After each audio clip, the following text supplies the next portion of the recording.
Floyd and he was me, Yeah. he wouldn't never have to fight again because the exhibition shit, Yeah.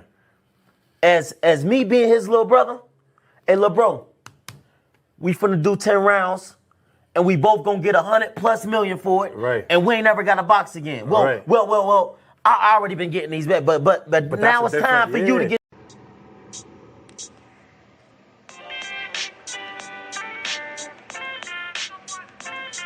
Yo, you know the deal. We back again. We never slacking.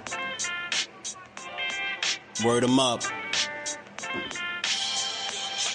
Ladies and guys, whether if you drunk or you high, it's time to pay respects to the illest man alive. If you think you got a point, he'll shrink you down to size. And from there it's downhill like a slinky or a slide. Open your eyes, got a deep connection with the rise, so you might see them jump in whenever they go live. Peep it, this channel blowing up now, it's not a secret. With tons of exclusive interviews to listen to. Them other channels I hate, but yo, they missing clues. They start narratives, sip the goose and twist the truth. It don't take a rocket scientist to get the proof. Just click the live at 4 p.m. Eastern time. But when you chime in, make sure you keep it kind. But if cowards want to debate, then it's feasting time. My man Jusdu shine busy all the time. Grind 24/7, 365. Videos he might have 365. My rhyme's sick, they make you do a 365. You get a rich if you think you fit to survive. It's Jusdueboxing, time to click the live. Ain't no beginners, if you soft, you ain't down to ride. I crush you, respect too, it's Jusdu. He got the illest boxing show on the internet. The boy been a threat and he ain't even had dinner yet. Word 'em up. Yeah. You know what time it is.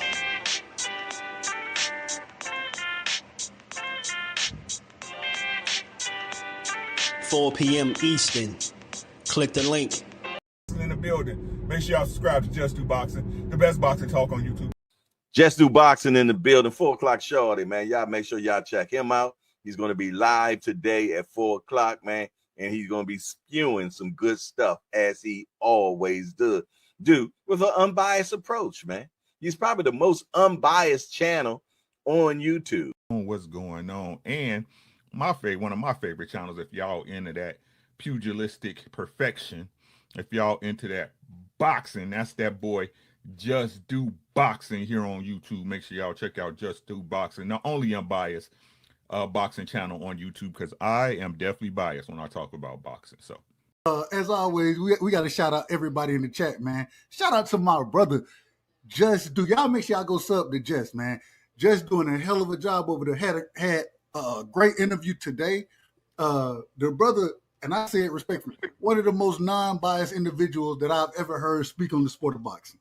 And I got a lot of love and respect for my brother Just, man. And right now, we're going to give him his just due. Shout out to my brother Jusdu.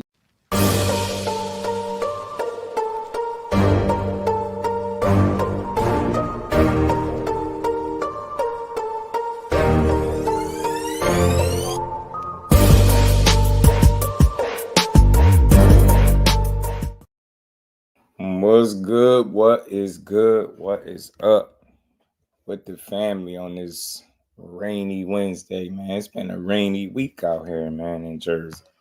It's been a rainy week, but we back to build on this boxing and give it his just due. How y'all feeling today? How y'all feeling, man? Smash the like button for me. You know, sub to the channel, turn the notifications on, support the grind. Y'all know the etiquette. Shout out to the fam. Where we at? Getting to 1 million likes. Jack Dank, what it do, homie? Dub J in the building. Was good. Aisha, peace to the queen. How you feeling today? Jordan, what it do, homie? How you feeling, bro? We're gonna talk this boxing a little bit. We got to, man. I wanted to go a little bit in a different direction with this conversation today, man. Because I've been watching over the last past few weeks, man, and I don't know. I don't think people really paying attention to the boxing that's going on right now, or that's about to take place, and the fights that are set to happen. I mean, I see a lot of just like arguing about nothing. You get me? Nothing. And I think people forgetting that these guys got fights coming up, meaningful fights coming up, good fights that could, move them in the right direction. I think it's being overlooked because, if you focus on what's actually happening, like I said, it's a lot of narratives that just won't stand the test of time, right? And I call Shakur and Keyshawn as the Bash brothers of boxing to me, man. They really are. Shout out to my guy George. Say we should have took 25%. Why you not trying to fight that? That's crazy. It's crazy how it go, right? But I've been observing and I've just been listening and engaging and multiple different social media outlets and just like gauging the energy and the reception. And I don't really hear people discussing the fights that's about to happen, right? The fights that's coming up that I think as a boxing fan you should be all in, right? I think Keyshawn coming up in June, he got a good fight with De Los Santos. We understand he been out the ring, but last time we seen him, he didn't get completely embarrassed. It was a bad performance for him, but he get an opportunity to try to change that narrative, right? To kind of get away from that bad performance that he had. And for me, I think people are missing it. I think their disdain for Terrence Crawford is kind of like, with Shakur and Keyshawn, it's like a trickle down effect, right? And instead of just looking at what the young man is doing with the fights that he's been given and just, analyzing that, it's a lot of like silliness going on. And I'm like, I thought you dudes like boxing. Hold on, man. Hell no. I thought y'all dudes like guys that fight. I thought y'all like guys that, talk they shit and stand on business. I thought people like that. I thought, people like fighters that chase the smoke and that go after the guys that people are deemed dangerous. Not until, bro. Not until this fight between De Los Santos and Keyshawn was made a thing did I start hearing people go the other way with De Los Santos. Before that, it was, why don't Shakur rematch him and prove that he was hurt? Won't he rematch him? He's scared to rematch him. Blah, blah, blah, blah, blah. You heard it all. And then it's like Keyshawn get the opportunity now. It's De Los Santos. Nah, he a layoff. He's off a layoff. He cherry picking. It's weak. Man, I ain't trying to hear that. This dude is moving exactly the way you would want a young fighter in his position to move. It's refreshing and I like it. I'm here for it and I'm supporting it 100%. I don't know, seriously, like I'm serious. I'm being honest when I say this. As a young fighter, I don't know what else is it that he's supposed to have done at this point in his career. You get what I'm saying? A lot of dudes don't even make it to be a world champion, let alone do it with 13 fights in. You got to tip your hat to that. How are we missing it because you don't like something he said in an interview? Or I don't get it. The fights, bro. Focus on the fights. Ain't he kicking ass? Ain't he exciting? Ain't he a breath of fresh air? Don't you like seeing him talk shit? But more importantly, he get in there and back it up because that's what he do. And it's like people missing it. And I'm like, I'm watching people, I'm listening to people go in for, 30, 40 minutes at a time about how he ain't shit and how he ain't doing nothing. And I'm just like, what the hell is he supposed to be doing? And could you name another fighter with as many fights that's in the same exact position or a better one? You can't find one. And I mean, in all of boxing, I think that says something. I think that speaks volumes about the fighter that Keyshawn Davis is. So again, man, I don't understand the personal attacks, why tear the man down? I mean, he talks shit just like any other fighter. You know what I mean? He's very confident, but he put in work. If you pay attention to the people that work with him, like I've been saying, the guys that spar with him, the coaches that are able to see him work and train him and be a part of those camps, the man really put in work, bro. And he ain't just a dude that's talking. He's made mistakes publicly in front of the people, made himself vulnerable. He showed you that, look, man, I was messing up right here. You know what I mean? With the smoking. He stopped doing that. He had issues with his stomach. You know what I mean? Got that stuff under control. You get what I'm saying? And ever since then, it's been like a upwards trend for him. He's been trending up. He going in the right direction. And it's like full steam ahead. And I don't see how people say they love boxing and they love, fighters that go towards the smoke and that stand on business and that move a certain way. Man, he checking all of those boxes and then some, bro. I'm not trying to hear the petty stuff. I'm just talking about boxing. That dude getting in there and he making the fights fun and he kicking ass. And that shit don't even be close. So I'm enjoying the ride for him, man. And I think people are just missing it because they got all this personal energy towards a fighter that they never even met, a young man that they never even met. Dante's Boxing Talk. What up, homie? How you feeling? Don, what it do? Shout out to my guy, USA Boxing. What's good with it? Flawless Mentality, Dr. Mark. Shout out to the OG. How you feeling, man? I'm boxing with a lot of these. Yeah, man. And that's what I'm seeing this stuff. I'm like, man. I'm like, I don't know where the disdain comes in at, right? Like I'm really searching and I'm looking, and I've been watching the entire career. Like outside of some trash talk, some harmless trash talk, like some banter, some back and forth. I mean, the kid ain't did nothing wrong, right? You know what I mean? He had a fight with Nair Albright, lost a couple rounds. People lost they lost their minds, right? Lost a couple rounds, and that fight ended up getting taken away from him. No contest due to the positive marijuana test, right? And people were ready to write him off there. Oh, Keyshawn, Kiki, he ain't nothing but a pothead, blah, blah, blah, blah, blah. Yeah, see, he ain't focused. He ain't taking it serious. And not too long ago, he was that. He was a clout-chasing loudmouth with 6 fights. Now you turn around, shoe on the other foot. Now he's standing on business and in a real way. And I think people are missing it because, again, senseless reasons not to like the man. You get what I'm saying? I'm not going to like everything he say and everything he do. But inside that square circle where it mattered the most, when them lights shining the brightest, when them asses in seats and people coming to see you, his star shine very bright. It shine very bright. And I'm glad that he's been able to make some mistakes early in his career and kind of get on top of it, right? He's able to show you that, look, man, I slipped up a couple times, but I done got it right too. And I think since then, we're seeing the best version of this young man. And it's really, really good for boxing. As long as he continue to stay locked in, focused, and doing what he doing, he's gonna be a world champion for years to come. You get me? And he just one half of the Bash brothers. The other half is Shakur. Like, it is what it is, man. I know for a fact what I'm watching and seeing and observing. And I know when I come here and talk, I ain't just making this shit up. I ain't just pulling it out of nowhere. People are not focusing on the fights.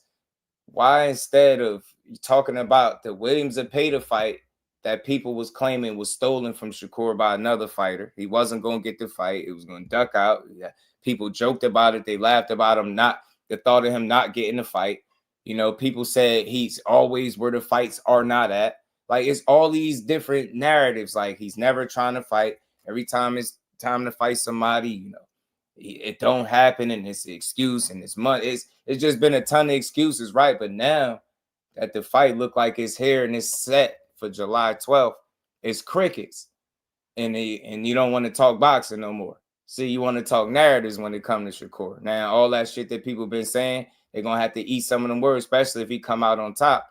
July 12th, which I anticipate he will. It ain't got to be an easy fight. He just got to win. And that's all I've ever said. He's going to outsmart this guy like he been doing and get that dub how he see fit on the night.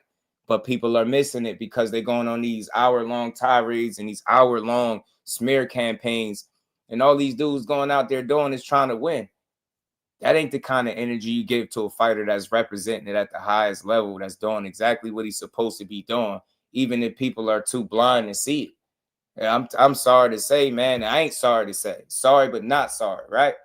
These two dudes say what you want, and ain't none of these fighters perfect, but in terms of just getting in that ring and handling business, that's what I've been seeing. If the story was that these guys were difficult to work with and they avoid fights and they turning down opportunities, I'm pretty sure that would be out there. The book would be written and everybody would know. But I don't think that's the case when it comes to them. I think these guys are it's talented individuals that get a lot of unnecessary hate for one reason or another. You know what I mean? You pick your poison, take your pick. But at the end of the day, I think the goal is to always put yourself in position and handle the things that you can't control, right? And take care of business when you step in that ring. Shout out to Ann McQueen, my guy. Darren Roy, what it do, homie? Yoda was good with it. Shout out to everybody. Cornelius, my homie. Reef, what it do, homie? Y'all smashed the like button. We're going to keep rocking. So like I said, man, I think when it comes to the Bash Brothers of boxing, man, I think people been missing it. And they've been missing it by a long shot. At the end of the day, man, you're not going to be everybody's cup of tea, but it's deeper than what your preference is. If you're going to really make an assessment, make a real one. You know what I'm saying? And when it, like I said, when it comes to a dude like Keyshawn Davis, I really haven't seen anything more that he was supposed to do with these opportunities that he's been given. I mean, he's not getting in there being overly defensive and not taking chances as people hate, right? He's not giving you snooze fest, right? Not putting you to sleep. He going in there and he getting to work. You get what I'm saying? Standing on business as his name, right? The businessman, he embodies that. I mean, that's the perfect name for him because that's how he moving. Smart, talented, he know it, he confident. You get what I'm saying? Some might say cocky, but it's okay. It's the sport of boxing, bro. It's the sport of boxing. I'd rather a guy be borderline cocky than, lacking any type of confidence when you in there with people that's trying to knock your head off. So, like I said, with him, when it comes to Keyshawn Davis, I don't think the confidence that he shared in the boxing ring or within boxing is blind confidence. I don't think it's false. I don't think it's fabricated. I think it's authentic, and it comes from a real place. And I think it comes from understanding who he's working with, the level some of these guys are on.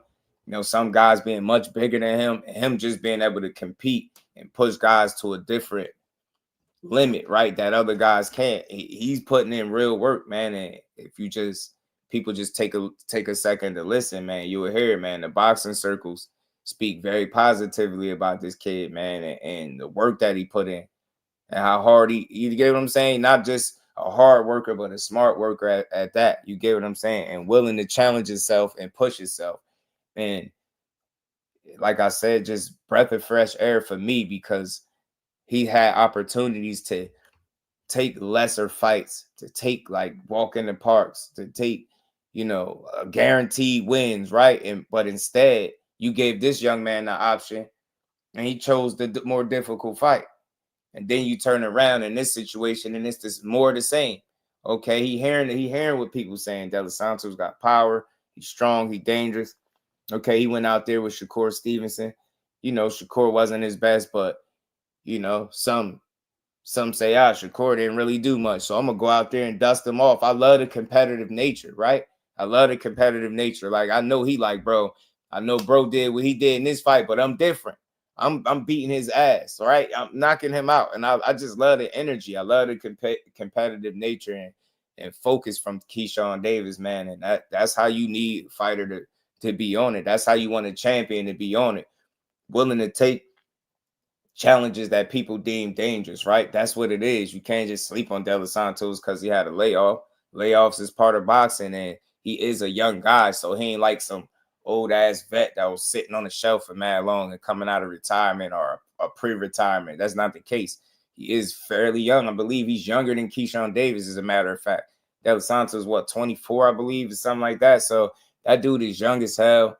I don't think the layoff will be the deciding factor in the fight. It could impact some things possibly early in the fight, but overall, I think it's going to be what it's going to be. I think it's going to come down to who the better man is, who the better fighter is, who the more talented, skillful guy is, right?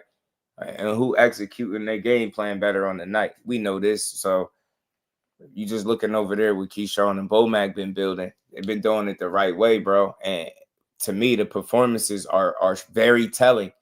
I don't think it's no coincidence the way he's beating guys, like especially in the more recent in his last two fights. They were supposed to be deemed challenges. And I'm here to put this shit in perspective and stop all the hate. I'm here to call the people out. If you really want boxing, you want good shows and good energy and knockouts and shit and good boxing, this is what Keyshawn Davis giving you, what people missing, right? This dude really going in there and beating ass and having fun doing it. You get what I'm saying? And running towards the guys that, like I said, that are challenges for himself. You get what I'm saying? And I know that in the back of his mind, he like, you know, I'm coming to hurt this dude, right? I'm coming to hurt this dude. I ain't Shakur.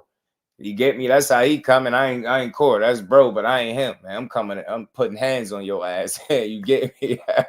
You get me?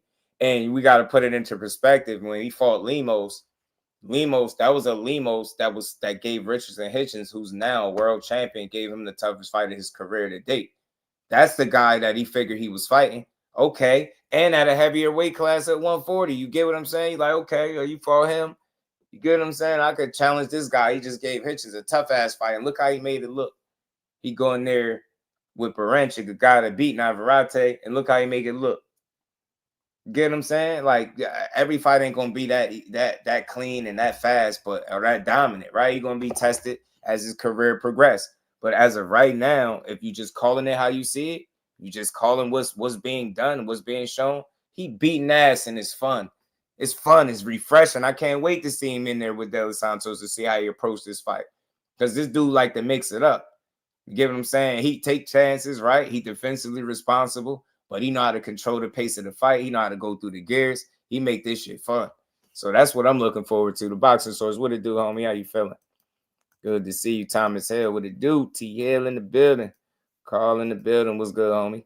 How you feeling? Z, what's good, my guy? Eric in the building. What's good, homie? How y'all feeling, man? Let's get to it. Y'all hit the like button. We gonna keep building. So like I said, man, gotta enjoy what this guy is putting out in terms of the product, right? He ain't just all mouth. He ain't just selling you something and going out there and he laying duds and laying eggs and just not performing and not going for it. He checking every single box and then some. Like I said, he talking the talk and he walking it. And it's like that should make people appreciate him more. But instead, I'm having to hear, oh, well, he think he did something because he sold 10,000 tickets. That ain't shit. And it's like, bro, why do y'all think that way? Why wouldn't that be nothing? You telling me if you're a young fighter within the sport of boxing, you got less than 15, 20 fights, you out there selling well over 10,000 tickets and it's really seeing that people came out to see you fight and you think somebody would have the right to tell you what you doing ain't shit because it ain't what like the biggest ticket seller in boxing is doing or the couple big, like that's ignorant. And that's why I say this is about boxing. Do people really love boxing or do they like bashing these fighters? And that's what it really is to me.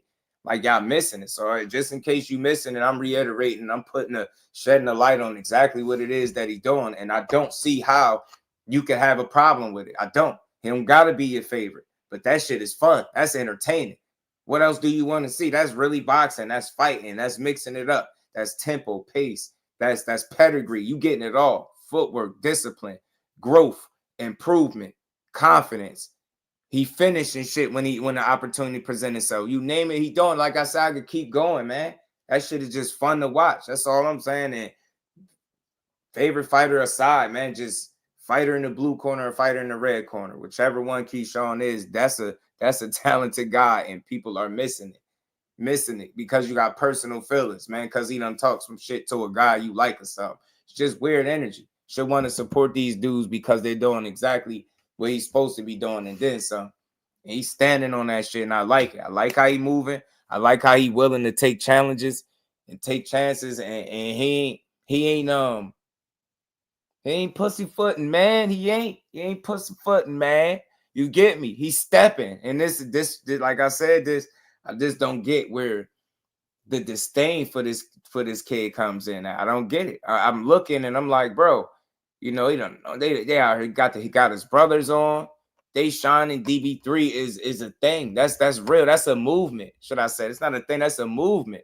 Not a moment. He turned it into a movement. DB3 is real. There's 3 of them, and they standing on business. Shit is fun to watch. I don't understand how people ain't enjoying this journey and seeing what he doing. And like I said, man, I feel like the conversation should be more so how this fight gonna look in June, right? How this fight gonna look. Yeah, De Los Santos do got some ring rust potentially to deal with, some inactivity. Can't ignore that. He is coming off a loss and a subpar performance, right? You get me, less than what he's capable of putting out, right? But you was in there with Shakur, so it's understood to a degree, right? For the ones that know. So you trying to get back in the graces of the people. You trying to put yourself back in the mix. And I respect you being willing to put it on the line against another dangerous guy. So That's something I can't ignore too. Shout out to De Los Santos, because how many people could say they last 2 fights with Shakur Stevenson and Keyshawn Davis? You see what I'm saying? So I'm gonna speak on that side too, because I got much respect for what he doing. That shit is real. And instead of just looking at it all negative and it's 18 months and it's a layoff and it's this, he betting on himself. This is what I'm saying. When people just want to push hate and not watch the boxing, De Los Santos is doing what people say he should do. That's betting on yourself. He don't went in there against Shakur. Now, whether you want to believe people are scared, I don't think people are scared in boxing. Guys just have chosen reasons not to fight Shakur. We seen that. That's how he got the De Los Santos. That's how De Los Santos got that opportunity. So I saluted him there, because he said, yeah, when a few guys in a row said no. And once again, even off a layoff, we're having blood clots in the leg, Keyshawn being an active guy, just turning champion. He thriving right now. And he's saying, look, I'll take that challenge. Yeah, I will. I'll take that challenge. And look how quick people was about to write him off and call him a duck when the information wasn't right. You get what I'm saying? So I salute this entire situation, not just the Bash brothers, because we're going to make this all make sense. But I got to give guys their credit. And I'm saying dudes are missing it. Keyshawn Davis is betting on himself. De Los Santos, after inactivity and coming off a loss, is betting on himself. You get what I'm saying? He got another opportunity for a title. That's he going to be motivated. He going to want to win. That makes him very dangerous, bro. That makes him dangerous as hell. Some people already counting him out because of the layoff and the time out the ring, right? That he's going to be motivated. That's not going to be it. That's not the kind of fight where Keyshawn could fall asleep at all. You can't fall asleep with that dude. You fall asleep, you could be asleep. You take your eye off him, a misstep, you can end up like Valenzuela. That shit can happen. You get what I'm saying? So he taking that kind of challenge. He don't care. He with it. He like, bro, I'll give you a shot at this title. I'll give you a shot at this title. I don't see how people don't respect that. Y'all don't think he could have got an easier fight? He could have. These are facts. He telling you, yo, they got other options, easier fights for him. He like, nah, I want the challenge. And then instead of looking at it like that, nah, he cherry picking De Los Santos, man. What are we doing? Nah, man, he's standing on business. He fighting guys that the boxing world deemed dangerous and threats. That's what he doing. Let's not change the fact De Los Santos can crack and he can box. He can. You can't go in there playing with him. You get me? I respect the willingness to get in there and not do what most people would criticize these fighters for, which is go the other way. When there's smoke there, he going towards it. He is the smoke at this point. And he going towards it. That's all I'm saying. You want to see that. He ain't playing it safe. He got a title and he ain't playing it safe. He's like, okay, ain't a unification on deck? All right, bet. Give me a fight where a guy it's risky. I'm taking a risk. I don't care what nobody's saying. That shit don't have to go his way. It can go bad for him. He could be feeling himself and all that shit could come crashing down if he ain't fully locked in and focused on the task at hand. Now, I don't anticipate that being the case, but you get what I'm saying. Instead of missing it, man, I think get a man some acknowledgement. Tip your hat to him and say, that's how you move, man. Not playing it safe. He not getting the title and saying, I don't want to fight nothing. I'm going to just, try to coast and take these easy defenses. And and I ain't saying give him a pat on the back at all, because as a fighter, this is what fighters should do. But in this climate, when people are being accused of not going 100% because of the fights lined up, planning ahead and fighting for the bag and all these different narratives and things being said about fighters, he is one that don't fit none of that mold. And that's legit a breath of fresh air. And I'm going to continue to say that because that's what he's been showing. That shit is entertaining to watch him move and figure it out and navigate through the sport of boxing. Now you're a world champion. Now you get into that defense stage where let's see, you defend your title now and really cement yourself as a certified champion, not just a belt holder. There's so much significance in this fight, and it's dangerous as well because you're giving a guy that came from shit that people would say don't even necessarily deserve the opportunity. That makes him even more dangerous. He ain't supposed to be here. And Keyshawn Davis is like, man, I'm with it. I give you the opportunity at this strap. What's good? All right, yeah, you fought, bro, but I ain't him. This ain't that. I'm coming to beat your ass. You get me? My left hand ain't hurt. Both my hands work. You get me? I got Bo Mac in my corner and we stepping on shit. That's his energy. That's Keyshawn Davis' energy. You get what I'm saying? And they missing it. Shout out to Mr. Improv, man. What it do, homie? They missing it, man. Peace to the OG, man. Always good to see you in the building. And every kind of, yeah, fact, it don't even sound right, Eric. It don't. And I'm just here to bring the conversation back to boxing and just tell y'all what I feel like people are missing. The reason I don't come here out of nowhere and just say, hey, you know what? Let me just go champion for Keyshawn today. Yeah, let me do that. Nah, but after weeks of hearing this shit, like, I don't know if y'all hear the same stuff I hear. Like, if there's no way to pull as many negative narratives and storylines that I've heard come out of this corner, and that stuff be personal, and that's why I say I try not to question people, but I question how much they like boxing for real at the same time, because how you missing everything with this dude. And I'm telling you that this is like, you know how they throw that term around, you a throwback fighter.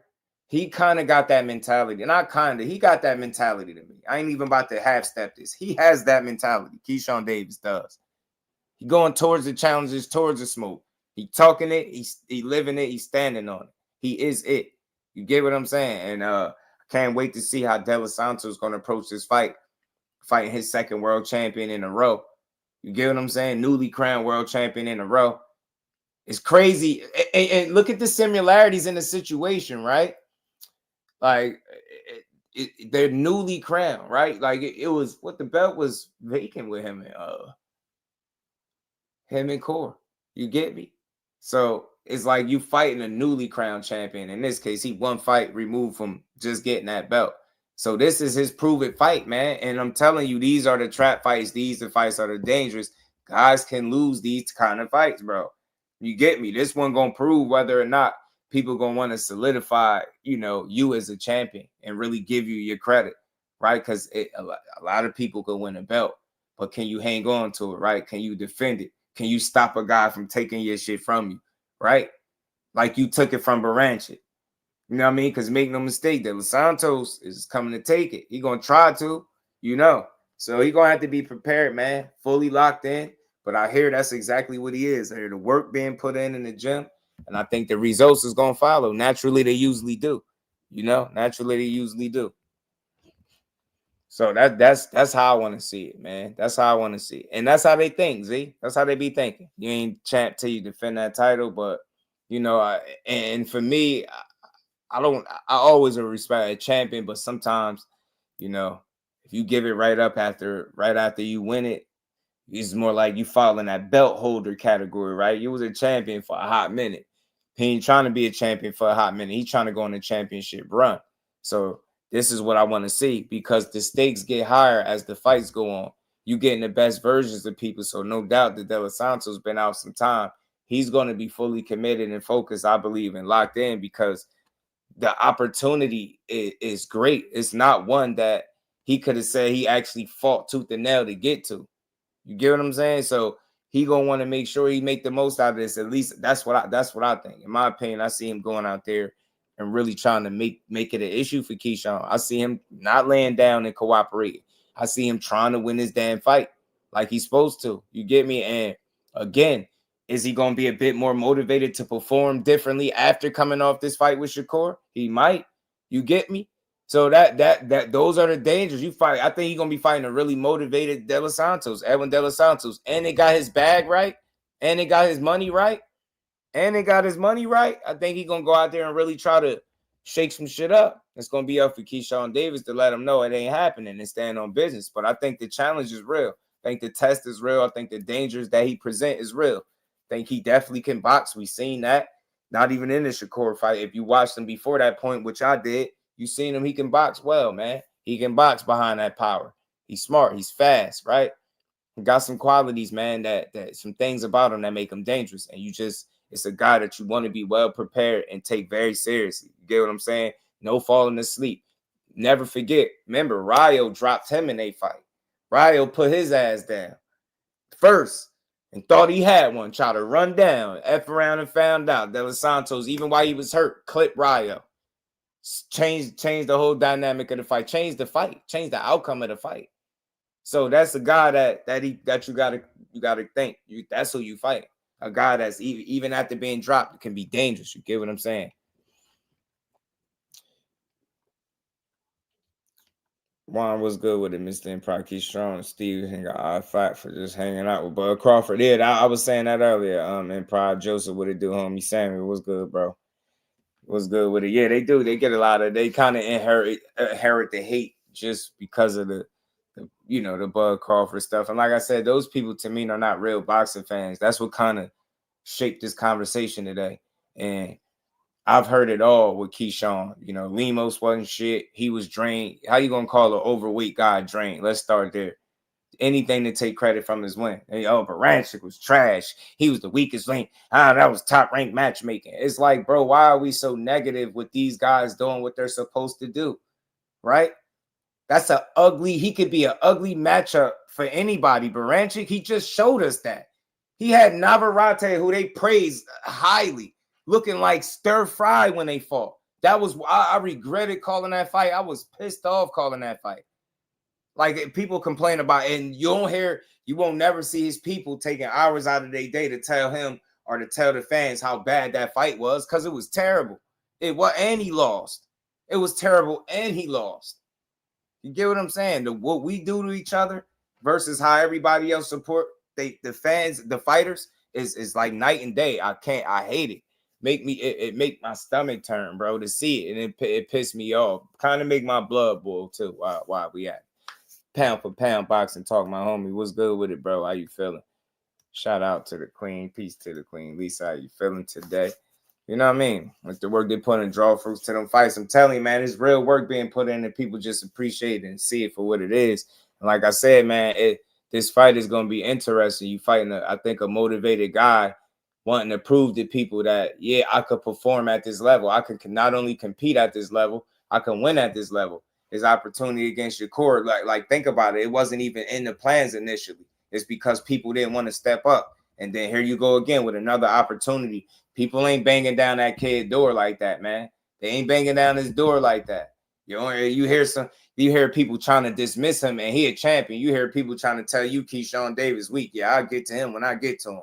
Yeah, but I'm gonna go fight a guy that's 36 years old, 37 years old with back issues. Yeah, make it make sense. So this dude is clearly a presence in the 135 division, whether they want to acknowledge it or not. And I think he's gonna be there for as long as he's there. I think he's gonna shine. You know what I'm saying? I think he's gonna be a real one to show him otherwise. And it's gonna be very important for him to stay locked, man, because they're gonna be gunning. They're gonna be gunning. My guy was good with it. Pound for pound in the building. Just do salute to you in the chat. How you feeling, bro? All good. You Another good build. You said something, and it made me think, right, about like, why is it that we do that? How you were saying how somebody else could have a bad performance and lose, but we don't really be on it. Like if Shakur, somebody, or Devin have a bad performance and they win, right? The only thing that I could think of is that because we don't really care about them other people. Right. Like I feel like we give that type of criticism because it made me think like it's like if somebody was like Stanionis, let's just say Stanionis, somebody who, our culture, our community know, but not really invested to like that.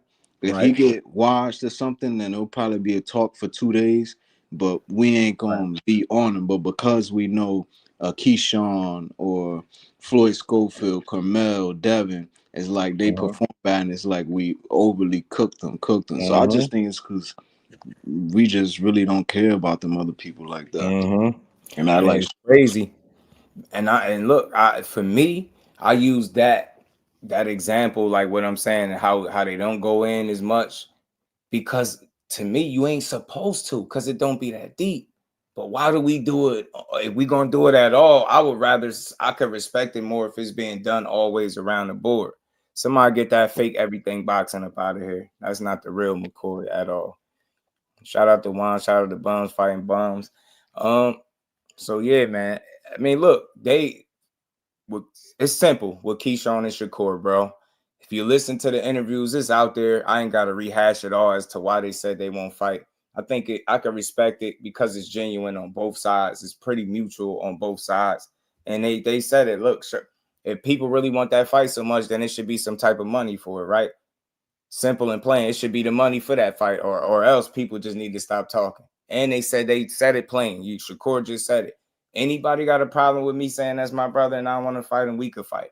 Like, and that, to me, I'm cool. I'm cool because it ain't like, oh, I ain't fighting because I'm scared. It ain't that. It was very clear. It's just it's a moot point at this point in time for me, because it's like redundant. Like, it is what it is. Like, but beat their ass. Somebody should have no problem beating one of their asses. That's two opportunities. That's two different scalps that people could beat. They should be real agitated that they talking about this brothers. I told you they're the badge brothers of boxing, bro. People love it. Them the faces people love to hate. And TV blessings, bro. It's funny because I feel like if they didn't, I feel like people only saying that because the fact that they came out and was like, yo, that's my brother. Like, we're not going to fight. Yeah.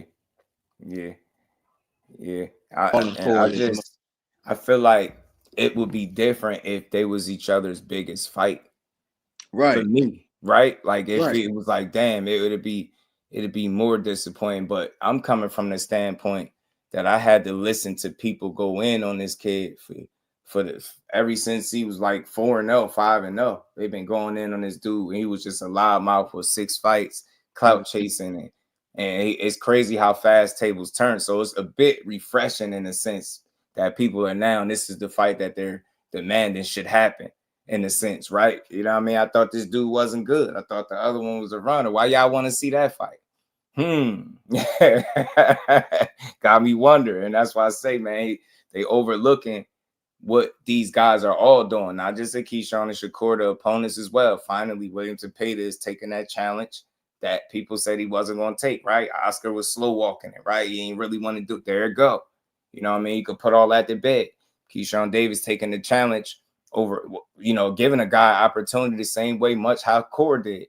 He wasn't the initial plan, but he came about because he seemed to be the guy that people deemed to be somewhat dangerous, right? In the challenge. So I just respect the guy going towards that and not away from it. You know what I'm saying? Not trying to babysit the title and take it easy, right?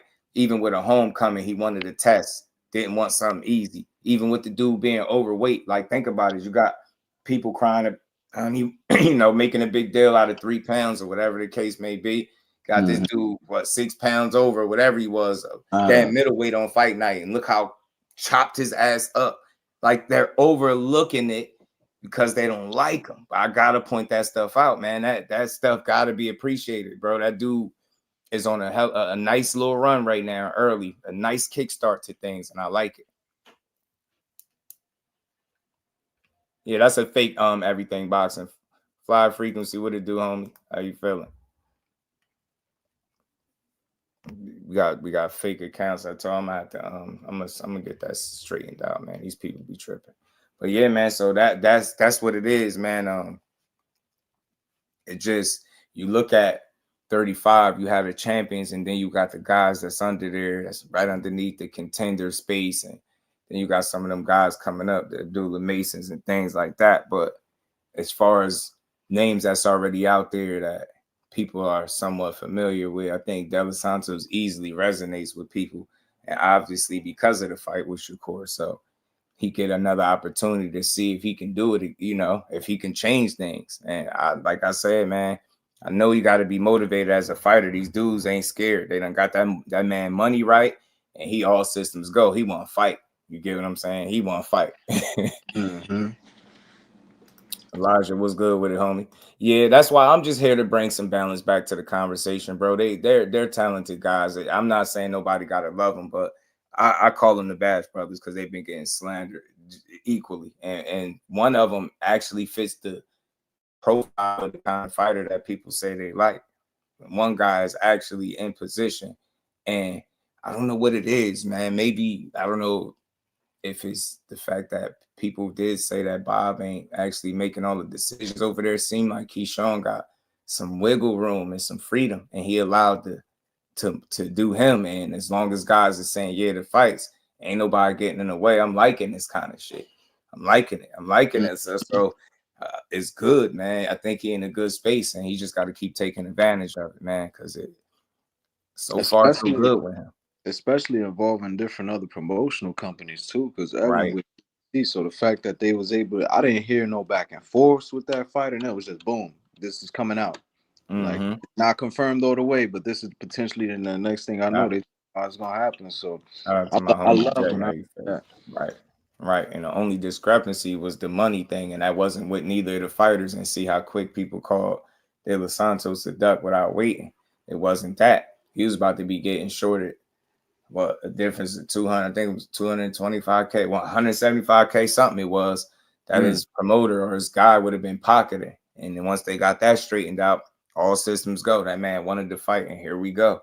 And that's what I'm saying. Like, instead of the narratives and the weak shit, we getting some good boxing. We getting guys moving accordingly. And De Los Santos could easily cry and be like, yo, I'm coming off a layoff, man. It's dangerous of a fight. See, people don't look at it that way. It's not a one-sided thing. He taking a risk too, and that's betting on yourself. He like, bro, layoff or not, this is a title. Hell yeah, I want this, and I'm gonna win. He just say putting Keyshawn to sleep. You get me? I love it. I love the talk. I love it. They both talking that talk, so I like it, man. I really do. Cut Creator was good with it, and it's his second chance at a title. Playing with house money. He ain't supposed to be here. How many chances? I mean, look. How many people get back-to-back shots, bro? He gonna be motivated.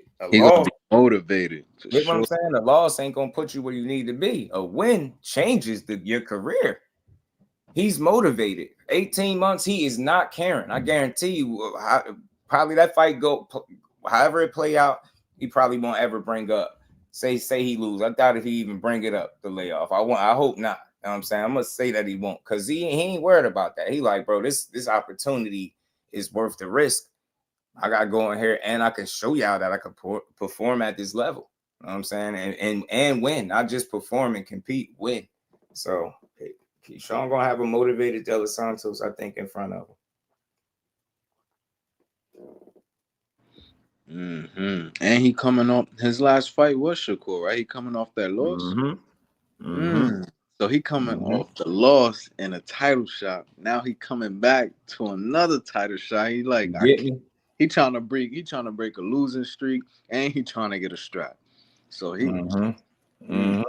and like I said, the mentality that he has to be a bit different approaching this fight, because he fresh off a subpar performance where he didn't take the chances that he needed. So I know he ain't gonna want to repeat that performance, that type of outing. He gonna want to try to make a statement, and that might make him desperate. It might make him dangerous, but either way, I think this makes this fight interesting, the circumstances surrounding it. That's why I say it's not all bad. You get what I'm saying? Because you got to be motivated to get a title shot. He ain't supposed to get one. And then the thought of you not being able to get one again if you lose, and really having to go way back to the drawing board, that's not something he's trying to do. I know that motivates him. These dudes be coming from nothing too, and you telling me you about to give me another shot at this? Oh, I'm damn sure not about to let y'all down. I'm just assuming that's the mentality and his approach. I'm pretty sure we probably see that come fight night. Oh yeah. Keyshawn, he like, this the dude that y'all was saying was so this and so that was my brother was scared of, and all of this stuff. And you know what? Okay, you so tough. Let me show you something real quick. Keyshawn already come with that in it. I think it's gonna be a dog fight. I like fights like this for the styles and the fact it's co-promotion. I think, this one's gonna be. I'm definitely. Yeah, it's not that, Juan. It's not that we feel like he's gonna give him problems. We just having a genuine conversation and acknowledging the problems that he can possibly present. Now, I feel like Keyshawn is he catching him, in other words, at the wrong time for him. That dude is constantly getting better, constantly improving. Hold on, man. We got more fake. We got another fake. Now we got a fake blue blood, because I know that ain't the real blue. Blue came through here and he got a wrench, I believe, too. So yeah, y'all can get the fake blue blood out. Y'all crazy. Y'all really sit back and stare at people like how they talk and stuff like that. That's wild. Yo, they create fake pages on your channel, Joe. Mm-hmm. They be crazy. I remember they did that joint with my girl one day. That shit had me mad as hell. Jumped in my panel and put like some porn on my, you know what I mean? I'm like, what? Oh man, I had to delete the stream and everything. But yeah, well, shout out to y'all. Make sure y'all hit the like button. We just having a nice, cool conversation. Like I said, I call these dudes the Bash Brothers because of the hate that they've been receiving, and I can't get into it. I don't make this up. I just sit back and observe it. I've been thinking about having this conversation, but now's as good as time as any. And you know, he got a fight coming up. Like I said, man, with both of these dudes getting the kind of scrutiny and criticism, whether good, bad, or indifferent, don't really matter. I'm not here to be their defenders, but I'm just here to give y'all different, you know, something else to think about. Like right now, we got two guys that are getting opponents that you want to see them in there with. You know, finally Shakur got his man. That's good for him. You know what I mean? I don't know who you could say is responsible, whether it's Turkey or Eddie Hearn, but who cares? It's good for him. That's what he needed. That's the fight he needed. That's going to make anything he went through with, you know, the kid Austin for having to fight Padley. That's going to make all of this shit worth it. You get what I'm saying? And that's what I want to see. And I don't want to miss sight of what's really what we about to get because people blinded about weird shit. I mean, these dudes about to get some meaningful fights. 135 could be shaken up. Shit, was Zepeda present something different than what Shakur been in front of, right? You could acknowledge that. Now, whether or not he can handle it is another question, but we're gonna find out. Intriguing matchup. De Los Santos coming off a layoff and getting his second crack at a title. What kind of motivation is he fighting with? You get what I'm saying? Is Keyshawn riding a too high of a wave right now?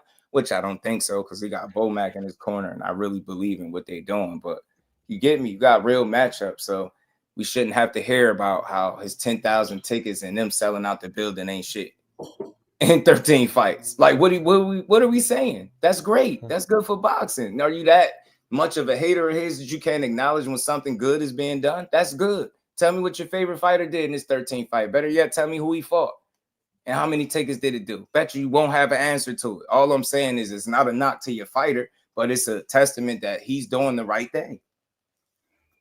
Well, just do. That's a good thing. That's a plus. Fight Sport Talk. What it do, homie? Yeah, what's up, man? Salute to everybody. Yeah, just to you asked the perfect question. Why are you just that much of a hater? A lot of people are. A lot of people just want to say, "Oh, he's so and so's a loser," or just they're not interested about what's good for the sport. They're interested in what's good for their ego. So, yeah, I mean, I've got no issue with what Keyshawn's doing. I don't love De Los Santos as an opponent, but it's not the worst given the situation. There weren't a lot of other good options. I mean, I've been saying repeatedly, I would like Lomachenko to retire, and I think he's very close to it. Again, Lomachenko is one of my favorites ever, but I think he's kind of caused this because if he was retired, we could have got Keyshawn against Muratalla. So yeah, I don't love it, but yeah, I've got no issue with what Keyshawn's doing, and I think it's going to be great because he's a good addition. He's a good addition to the sport. Right. And if you just like look at the landscape, it like I said, outside of them champions, it start to get a little thin. So you start thinking about names, and you got guys like Muratalla, and you see what his plans are. You know, not that he avoiding and nothing, but they clearly got plans to go that IBF route, and that's what he focused on. So that would be a great fight for him to take. So I think he's just looking at guys that, you know, resonate with, you know, that De Los Santos name kind of resonate, right? Not even just the fight with Shakur, knockout over Rayo. They know he's dangerous. He got some crack and he can box. He showed that, right? So he got some talent. So I feel like it's a risk, right? In and of itself. That dude could be dangerous coming up off the couch, man. Telling you, you gotta be title shot. Yes, and it's not even. It's not really a bad fight. Like Davis is fighting Roach again. Stevenson, he and Zepeda are fighting. Muratalla just fought. Keyshawn wasn't going to fight Andy Cruz, and they weren't going to take that risk right now because I still think right now Andy Cruz beats him. Frank Martin just got knocked out. He just knocked out Barinchik. Tevin Farmer just lost. So there literally wasn't. It sucks, but there wasn't. There weren't many other options. So I've got no issue with this. I mean, I just hope Keyshawn has a fight because Barinchuk was so terrible. So yeah, man. Out of all of the things we could be complaining about, this is not one of them. Fight Sports salute, bro. It's been a minute since I've seen you. I know I've been gone for a minute, but I know you're still holding down Australia out there. I know you still pound for pound. What's up, brother? What's up, man? But like to your point though, you right. I mean, when you look at the landscape of 35, bro, like I'm actually one of the ones that been calling for this fight for I'm gonna say like about a year. I think after Rayo, Rayo and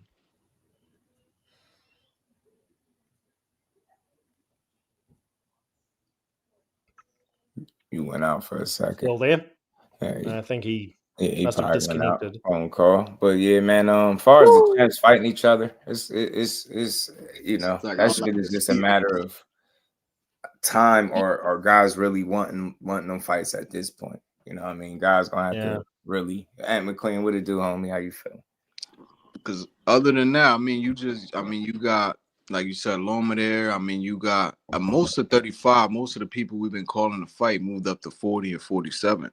So when you get that landscape, you really just talking about Tank, Shakur, maybe Navarrete or Zepeda. But he went back down. Yeah, I mean, out of all the dudes there, like I was really like, yo, De Los Santos, like if somebody will fight him, that'll be a good one. Like layoffs, like I feel like, you know, it affects everybody different, but it's not like a death sentence. And I think one thing that could help De Los Santos, as I mentioned earlier, is the age. You know, he's not an old ass guy coming off a layoff, right? He's young. He's young. I mean, I think if people want to look at real cherry picking, just look at Mario Barrios fighting Pacquiao. That's real cherry picking, man. That's business move 101. If you Team Barrios, that money might be hard to ignore. And then put that guys, legend on your record. I know, I get it. Trust me, I get it. But I definitely know that's financially motivated like hell.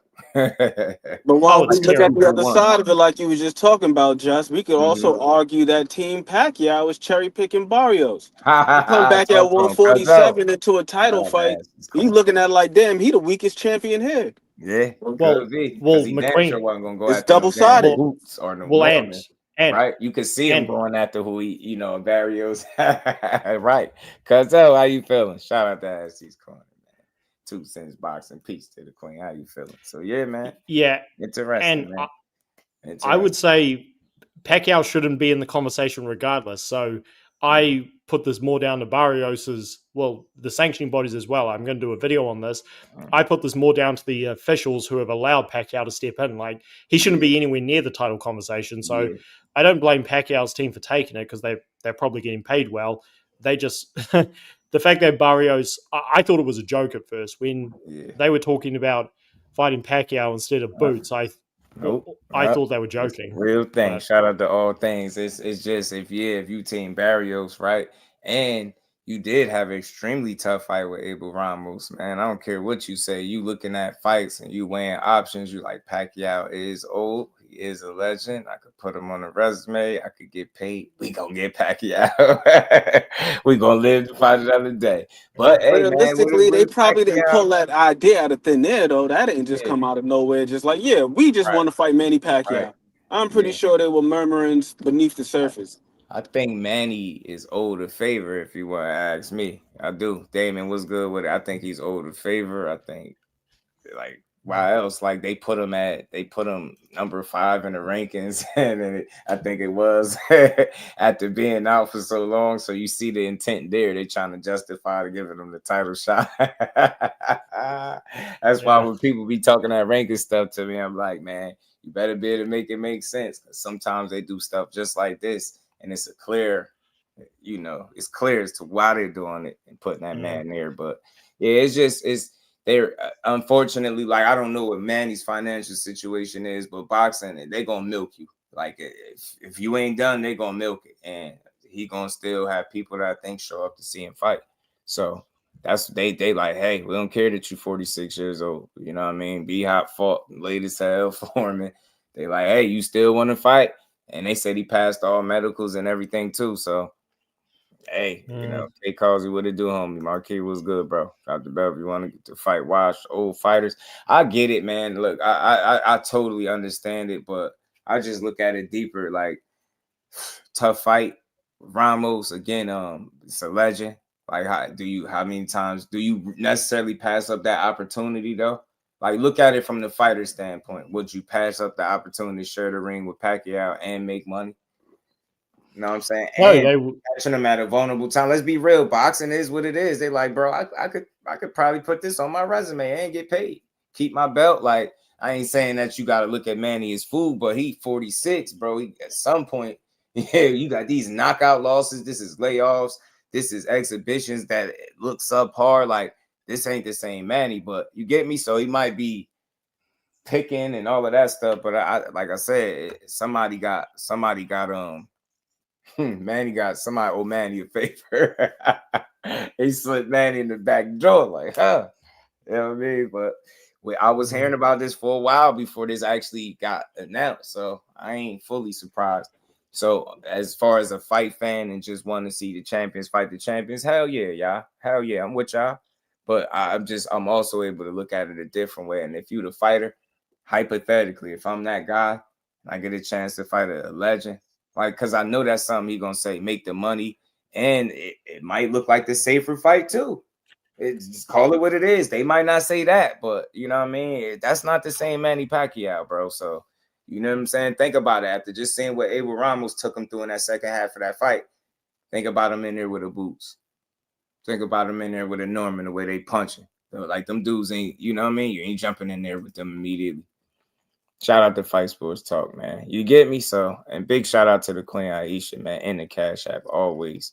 And I'm pretty sure, I'm not positive on how much she making, but I'm pretty sure he fighting Manny. He probably making the most he ever made, probably worth 2-3 fights all in one. So I can even call that a cherry pick for some. I feel like you gotta take that fight. Like, I don't care who it was. It's money motivated, right? Like, you gotta take the fight, right? Like, it don't matter who it is. You get me? And then look, I get it. That's why I try to speak on both sides of the coin, because I'm the fight fan with y'all. Will we rather see him in a unification defending that damn strap? Absolutely. But I can't ignore the fact that these dudes are prize fighters. And when you get an opportunity to do that and you get to kind of check some boxes, like I said, that's big for a guy like Barrios, who knows how many more fights he got left too. So you're gonna look to make a money that you probably can't make nowhere else, right? And then at the same token, I'm pretty sure at some point you're gonna have to defend them belts. I never seen Barrios as a scary guy or dude running away from challenges, right? This dude got in there with Tank, no problem. Got in there with Keith Thurman, no problem, right? I don't think he's scared of nothing, but I think this one is obvious, financially motivated, trying to get paid, and legend. You know, I think those are the sentiments when you take a fight like this. And again, shout out to the Queen. And we ain't never got a box again. Well. I already been getting these bet, but now it's time for you to get your just due. Shout out to the Queen. So that's how I see it, man. I could be off, but you know, I could try to look at it from that perspective and them weighing their options. And you that was a grueling fight with that dude Ramos. Like, he wasn't expected to take you through that kind of situation, but it got back. Like, look at his damn face. Like, people be talking about his nose. His nose was another shape and size with Keith Thurman, but his face with Ramos, bro, I don't know if people remember it. Yo, he looked wild. I was like, I know for a fact he's suspended immediately. But he didn't got to step out the ring and he already suspended. Like, you definitely got to take some time off. And you see how quiet he went, and then you see the announcement. And like I said, I just look at it on both sides. So if I'm speaking like y'all fight fans, my preference, defend that strap, man. Defend that strap, man. Boots got shit to do, but you know, just in a perfect world, I just know it's too much like right, man. So let's see. You know what I'm saying? The way I see it is you do both, man. Like, you fight this one time, you know, you got, and if you get through this fight clean, no complications.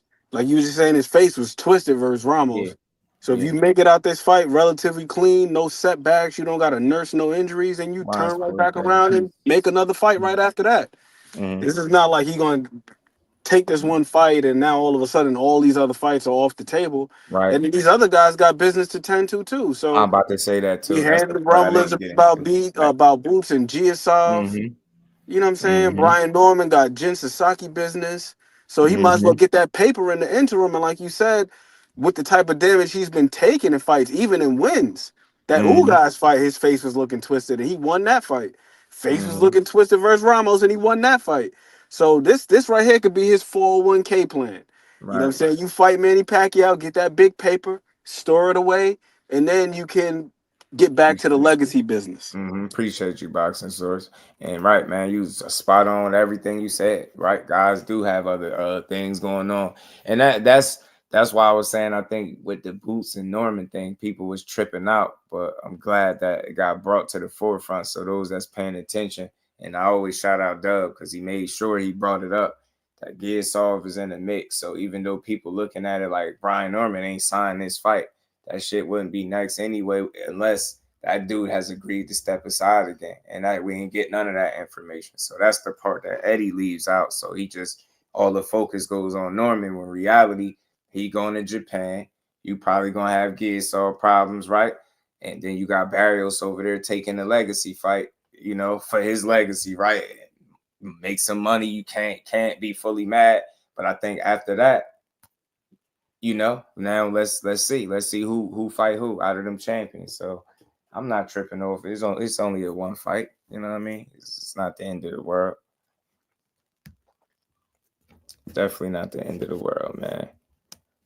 Guess I shouldn't be much of a problem. Yeah, I think Boots handles him relatively smoothly, but I wonder what Eddie gonna do because that's his guy too. So you get me? I wonder what's the noise with him? Like what he, you know what I mean? But just thinking about it, he just had a kid, I think, too, and already stepped aside. He gonna want to fight. And it'll be 2 belts involved. Then you got a ring magazine. Yeah. Like I said, you just don't get those type of opportunities. He actually lost a kid just before that fight that he just had. I mean, pardon me, lost a kid, right? Yeah. So man, that man ain't trying to take another step aside. Right. He remember, he was in line to fight Stan Jonas. Yeah. If he don't step aside, then Boots don't get that fight. So credit to him too. It's like he ain't trying to step aside again. And who knows if Eddie want to pay him to step aside again? Right. And then shit, and like you said, shit, that opportunity might be better, right? In full, like to take the chance and fight for the belts. Like you just don't know how them opportunities come, man. So I see him as a hungry guy. He gonna want that shot. Watch, man. It'll sort itself out, man. I think we be overreacting sometimes. And I get it because I understand the paranoia would like give it to us now because of how they bled us in the past with other fights. So I completely understand when people like, nah, man, defend that belt or drop it. Like, I get it. We be paranoid that if it's just next fight, because we heard it all before, right? So it's like we don't want to keep going through the same cycle every time. You know, it's time to make a meaningful fight. We get bled out and got strung along, and then we just end up never getting a fight. So I know that's what, people are paranoid. You know what I'm saying? They like, nah, bro, we ain't trying to hear the next fight now and leave Manny ass alone. He old. I get it. I swear I do. But I'm telling you, man, even myself, just put myself in that position, shit, you just know that you looked at make some real money that you might not make, and you getting up there. You ain't no spring chicken either. So yeah, you gonna want to take advantage of that. And as much as people be like legacy, nah, money. Dudes want that bag. Trust me. So I ain't knocking it. Let's see it, man. But Manny, boy, I don't know what his motivation is, dude. Do you what you? So I guess you want to be a champion. Like imagine you win. What do you do? Defend your belt, bro? What? What the hell do? You win that fight? Defend it? No, sir. I'm dropping that belt, man. You see the way Ugas had him looking. Boots will punch that man clean out the ring. I'm telling you, this is not 2012, brother. Let it go. I'm telling you. Go sit in the Senate. Go play some basketball. I'm telling you, that's dangerous, bro. But now look, right? Because a lot of people was giving Jake Paul slack because he fought Tyson, and like, of course, that's not the same Tyson. He older, whatever. Do y'all give Barrios the credit if he do go in there and clean up Manny, or you be like, that was an old Manny, we can't give you too much? Nah, but it's not an asterisk for me neither. I don't rate it at all. It's just like just business, like just was alluded to. This is just about the bag. This is not credit. I mean, when it comes down to it on a resume, it's gonna be there. You know what I'm saying? The name is gonna be there, but it's nothing to brag about, and it's also nothing to slight Barrios about either. Because we were just talking about the landscape of 147. Everybody, they got business, man. The champions got business. If you are gonna risk your belt, if this is a risk, why not get paid for it? You seen he just took the chance with Abel Ramos, and people were sleeping because Ramos is, he got a couple losses, but Uncle Abel was punching. So that was damn near a trap fight. You messed around and almost got punched out the ring. And it's like, yo, if I'm gonna mess around and risk it, I might as well, get some paper in the process. Miss Jusdu, my baby girl in the building. Get that Barrios money. said, hell, I'm gonna go from Unc to OG. Barrios went from Unc to OG. He said OG Manny. Yeah, you see these old guys ain't playing. We see Rolly almost got punched out the ring by Big Watch. Like, hell nah. Like, stop playing with these old dudes. That time was the last thing to go. Right, man. I'm telling you, heavyweight title at 45. So they might be thinking that he might, because I wonder during the fight. I'm gonna be listening for it too. Because don't trust me, I'm gonna watch it. I'm gonna be listening to see if they say he revisited the Fountain of Youth. If they say that, all bets is off. If they say that in the fight, I think that Barrios is gonna be in trouble. If that even come out of somebody's mouth, that means he in trouble. He's more than likely gonna lose. So it's gonna be interesting to see, man. It really is. That Manny might be on it. I mean, I'll be trying not to do the jackets, man, but he just got some things that ain't, always made me raise the eyebrow a bit. But look, coming out this old, like, it's not the smartest thing. You know what I mean? The last time we seen you in the ring, that was what, 2021 with Ugas? Ugas, I believe. And good, the aftermath was wild, bro. The aftermath was crazy. So I just don't.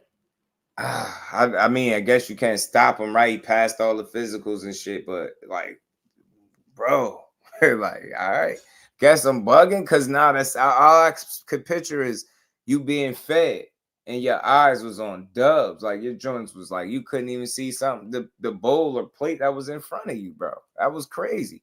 And now you about to, these is years later, exhibitions where you ain't look too hot either, and you about to play and think this gonna work out in his favor, bro.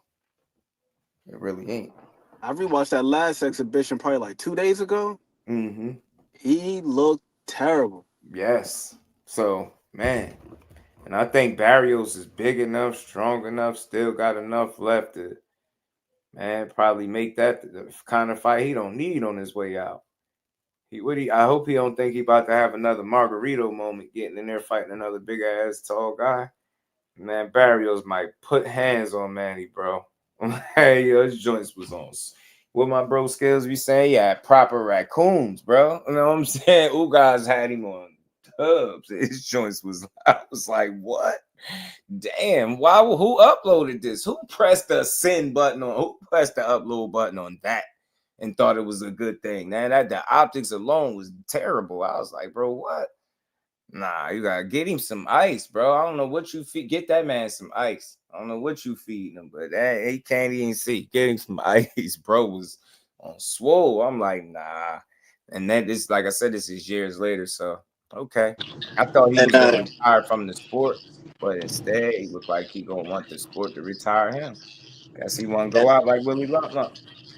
And as fans, right? Because you said something. Shout out to you too, my God, Professor Ant McQueen. You said something that resonated, right? You said if he do it, it won't be nothing to brag about, right? Beating Manny Pacquiao.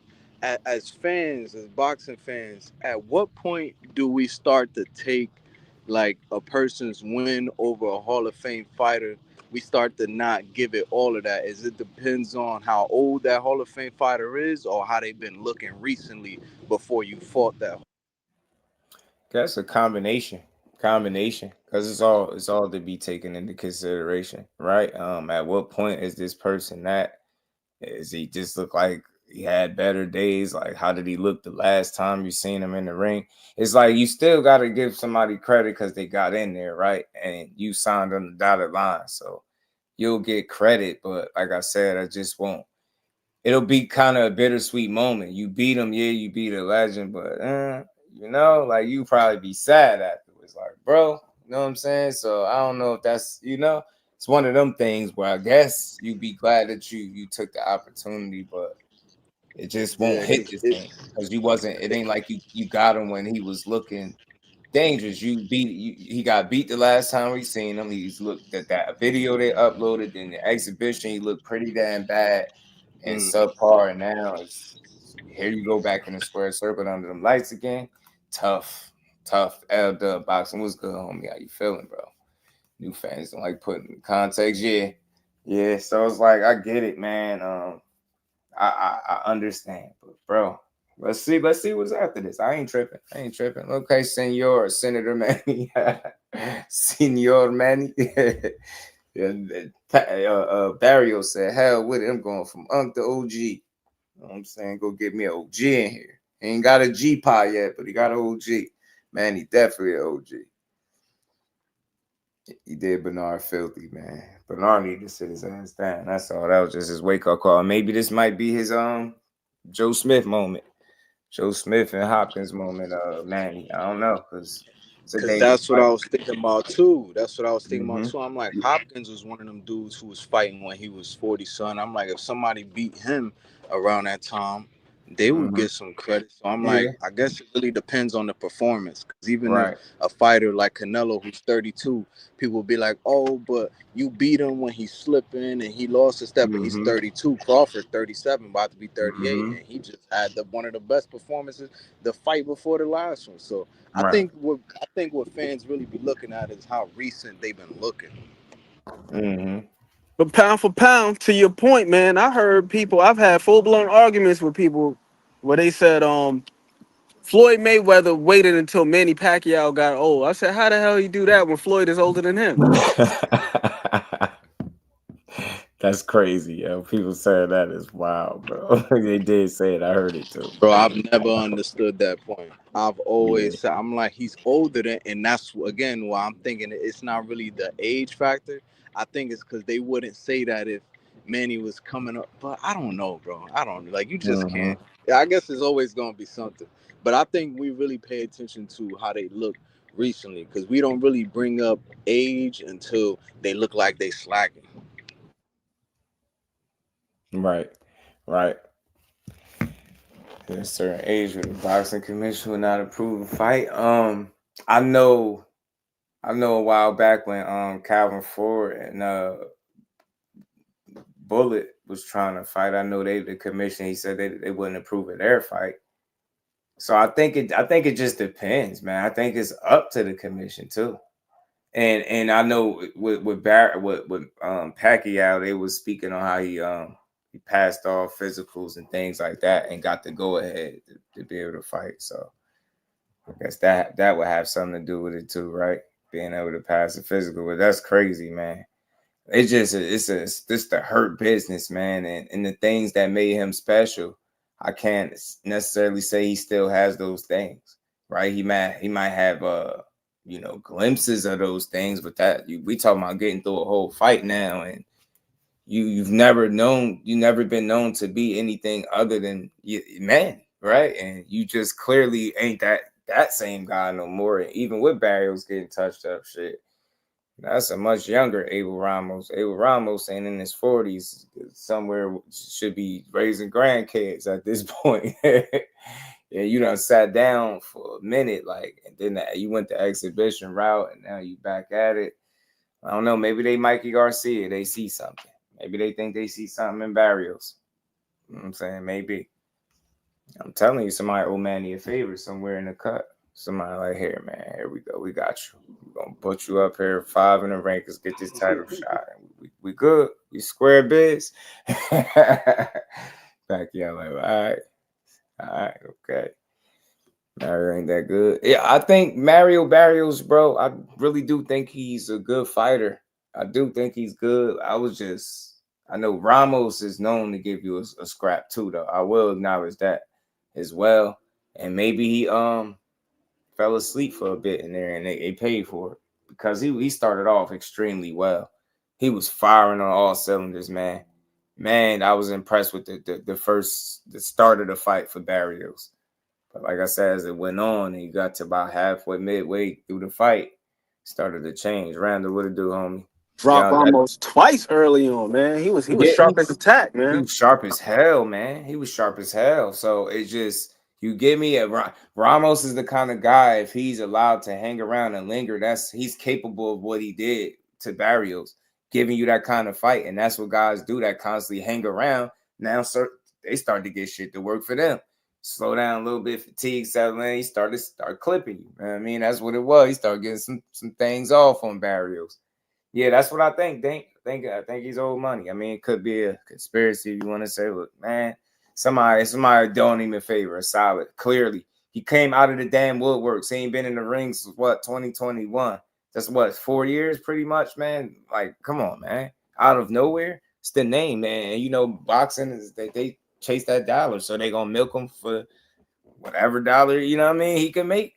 Like, here you go. Go ahead and fight this 6 foot tall Barrios. You know what I mean? I think that'd be the tallest guy he fought since Margarito. And he might be tall. I think he might be taller than Margarito. So that shit is crazy. No, Barrios gonna come out. You know how he starts strong too, and that might be just enough. Man, he old ass. Yeah, Barrios, the Pacquiao Barrios is game favorite. The PBC Tank fight. Oh, he fought eliminated versus Giovanni Santiago. Been pay-per-view ever since. I like that one. I like that too. I like that too. That's the other side. I always like the other side. There goes something for Barrios. It's possible too, bro. Possible too, because he been getting fights. And you're right, since the Tank fight, Keith Thurman, he lost those fights, still get opportunities, still got in a position, was able to get a title, now getting a arguably one of the biggest fights of his career, easily, right? So, yeah, that's definitely plausible to me, bro. For sure, man. You look at what's the name, Barrios, like to Dub's point, fought against Tank on pay-per-view, Keith Thurman on pay-per-view. That last fight with Abel Ramos was on one of the biggest events last year on Netflix. Like, yo, this dude Barrios, he had a sweet run, man. I can't even front. He is. So that's a good, you know, I can't even deny that. Sound like that's possible, very possible. And both of them could be true. And that's why it's easy to make that damn fight. We like Barrios, you know. We're gonna keep looking out for him. Hey man, easy fight to make. Easy, man. That makes sense. Yeah, hell yeah. That's probably what made it so easy. Well, think about it. They ain't have no real hold up, none of that. You know, it wasn't no back and forths, as my guy JB saying. So you know. Yeah, man, that's definitely possible. Is it pound for pound? That's you in the back? Is it? That makes sense too, Dub, because you heard the way Barrios was talking about that situation as far as the weight is concerned. He didn't want to say explicitly that he was weight drained, but he said that, well, I signed up for it. So, yeah. Right. It's going to be interesting, though, man. Barrios wanted to move 147 for the Tank fight. Yeah, they talked him into it. Yeah. His next fight was Thurman. Blessed him there. Versus Ramos on Tyson versus Paul Carr. Yeah, he been blessed and highly favored, dog. That's a great point. That's a good angle. I like that one. Can't deny it. They've been looking out. Is it safe to say they look out for their people? Looking out for their folk, man. Say, hey, Manny, man, look, we rock with you, Manny. So we got you, G. We got you, man. You know, we got you, G. But it's interesting though, man. Interesting nonetheless, man. But I seen y'all talking about the Cecil. What it do, homie? I seen y'all people mentioning the Conor Benn situation, and I didn't think this would grow no legs for real. I didn't, but You know, him and Shakur been going back and forth a little bit. You know, Conor Benn said to him, "You want to do it next?" He said, "Let's run it. No cheap talk." 54 is crazy. I could have swore I thought Corey said something else. That boy said 54. I go to 54 for Conor Benn, bro. Tripping, young boy. Conor Benn said he down though. He with it. He said, "I'm gonna pick you apart. Too sharp, too much speed, too smart. Hit me with a big shot. Gonna be the last thing you do." He already know. He already know Conor Benn coming and trying to knock his head smooth off. He said he not even that big either. Bro's supposed to be meeting the dude. We over here sizing him up, man. He ain't shit, man. Corey, she over here sizing the man up while he was meeting him. That's probably why he got the idea in his head. Conor said, "All right, we could run it proper dust up." That's crazy though. I ain't gonna lie, but look, skills pay the bills. That's where Corey coming from. 54 would be crazy. I never anticipated ever seeing him there, and even for that guy, that should be crazy. So I don't know, man. It's very brave. I tell you that, because that's. I was thinking you could have said 47. I do the real 47 pound. He could have said 40. He said 54. Core at 54. It's crazy, but that's what he'd be banking on, his skills, man. But I think anytime you skip over a weight class, and you know that shit, man, that'd be skipping over a couple. You go from 35 to 40, 47, 54. Woo, you'll be a bad man. You'll be a bad man. I tell you that. That's hard to ever see him up there. That because you ever seen him in real person? That dude is not big. He got like, you know, he ain't no small like frame wise, but height, he not no tall guy at all. Bud the motivator. He see what Bud doing with Canelo. He like, shit, I could go up too. It got people talking. They're like, look at Cord said that even this, like I've watched people lose their minds because he said this. Why they be so mad? Yeah, all these fighters, they just be speaking like fighters. I don't really be thinking. Yeah, I think he just was, you know, it was just something that popped in his head. Like, man, I go up there with Conor Benn. You know what I mean? He probably see the style and probably like, yo, I could beat that guy. Because you see what he said, man. You think you're going to hit me with a big shot. That's the last thing you're going to do. It's like, he already know. Feel like he see how he fight. He thought he could try. You know, sized him up when he met him. But he said Conor Benn cool. Said he cool as hell. So, you know, but nah, hell no. Let's not lose sight of the fact. And it's back to the original topic anyway. Zepeda is on the hook. And I gave my spiel about Keyshawn, but y'all already know the drill when it comes to Shakur. Like I said, I seen people celebrate that he couldn't get the guys that he want in the ring. I seen people be happy that Oscar was like joking about, you know, or talking about, oh, you got to sign the Golden Boy to get the fighter. You ain't getting it. Like I seen people almost celebrate him not being able to get the fights that he want. And then they'll turn around, those same people say, well, he don't fight nobody.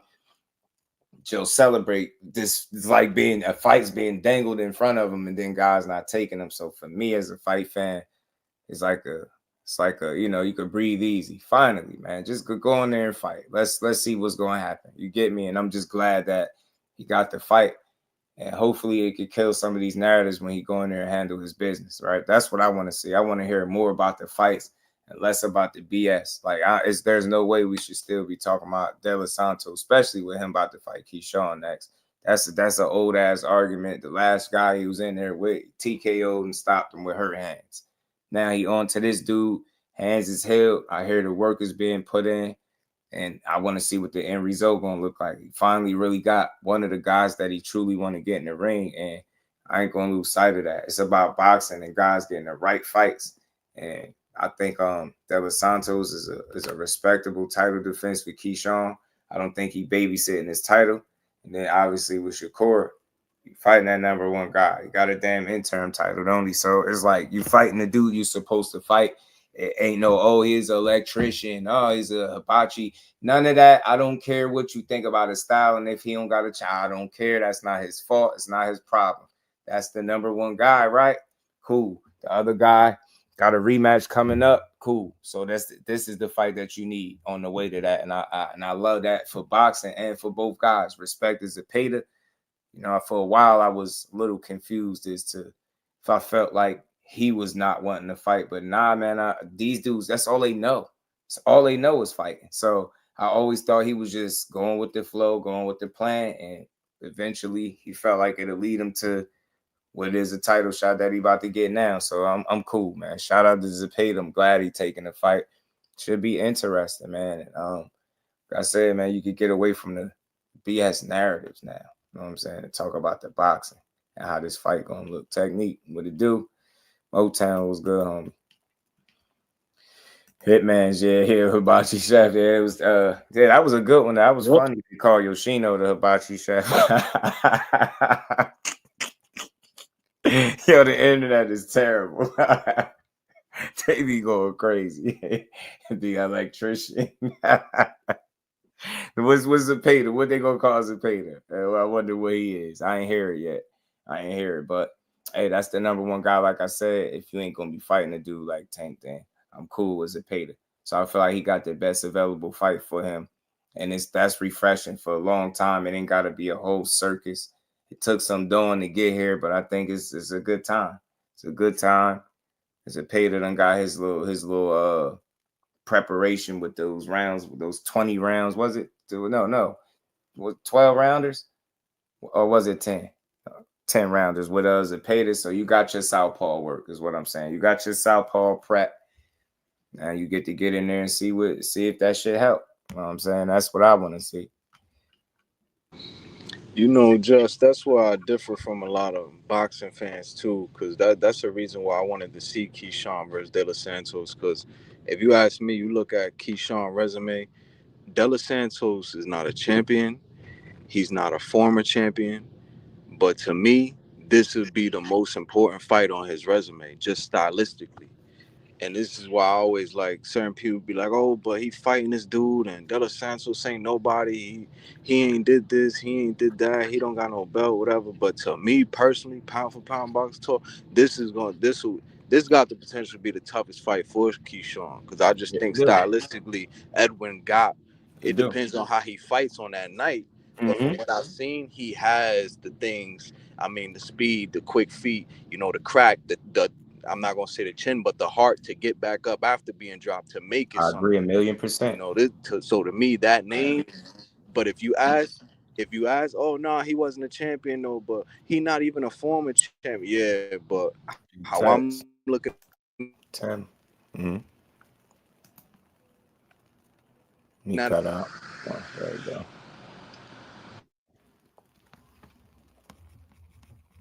You had cut out, bro.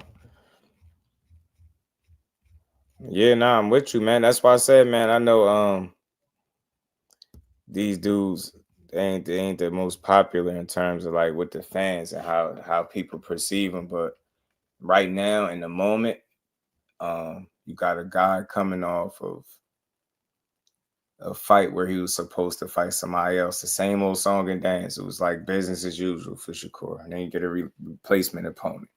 I mean, he fell through it from Cordina to Kid Austin, from Kid Austin to Padley. Like same old, I'm pretty sure he used to that shit. But it was off a performance like, with Artem where you left some meat on the bone, right? You didn't get the finish. You didn't close the show how you wanted to, right? You attempted to, but you just didn't do it.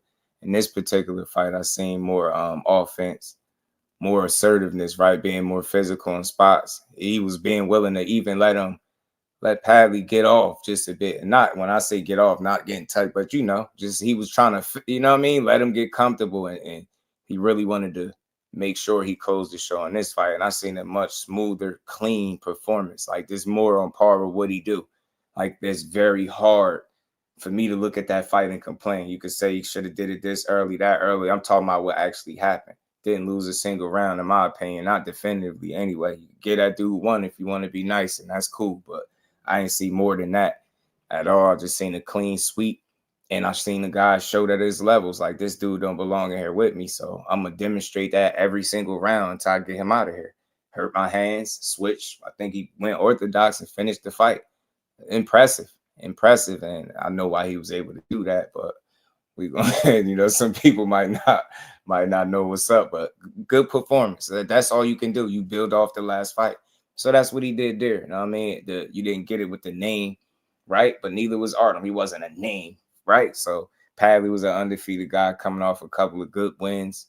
You know what I'm saying? Really good wins. And he did what he needed to do with that guy. Now you got somebody that's a #1 fighter that you're supposed to fight.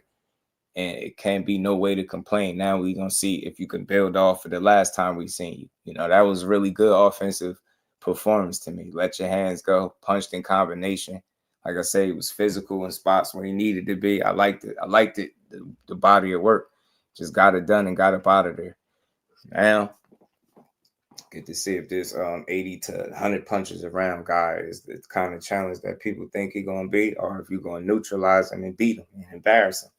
And then on to the next. But as far as the Conor Benn stuff, I ain't really, you know, that is what it is. He said what he said. Look, I watch any fight that he in, you know, but 54 seemed like a stretch, man. That had to be a one-off. And I could just imagine the kind of money they probably offer to see some shit like that.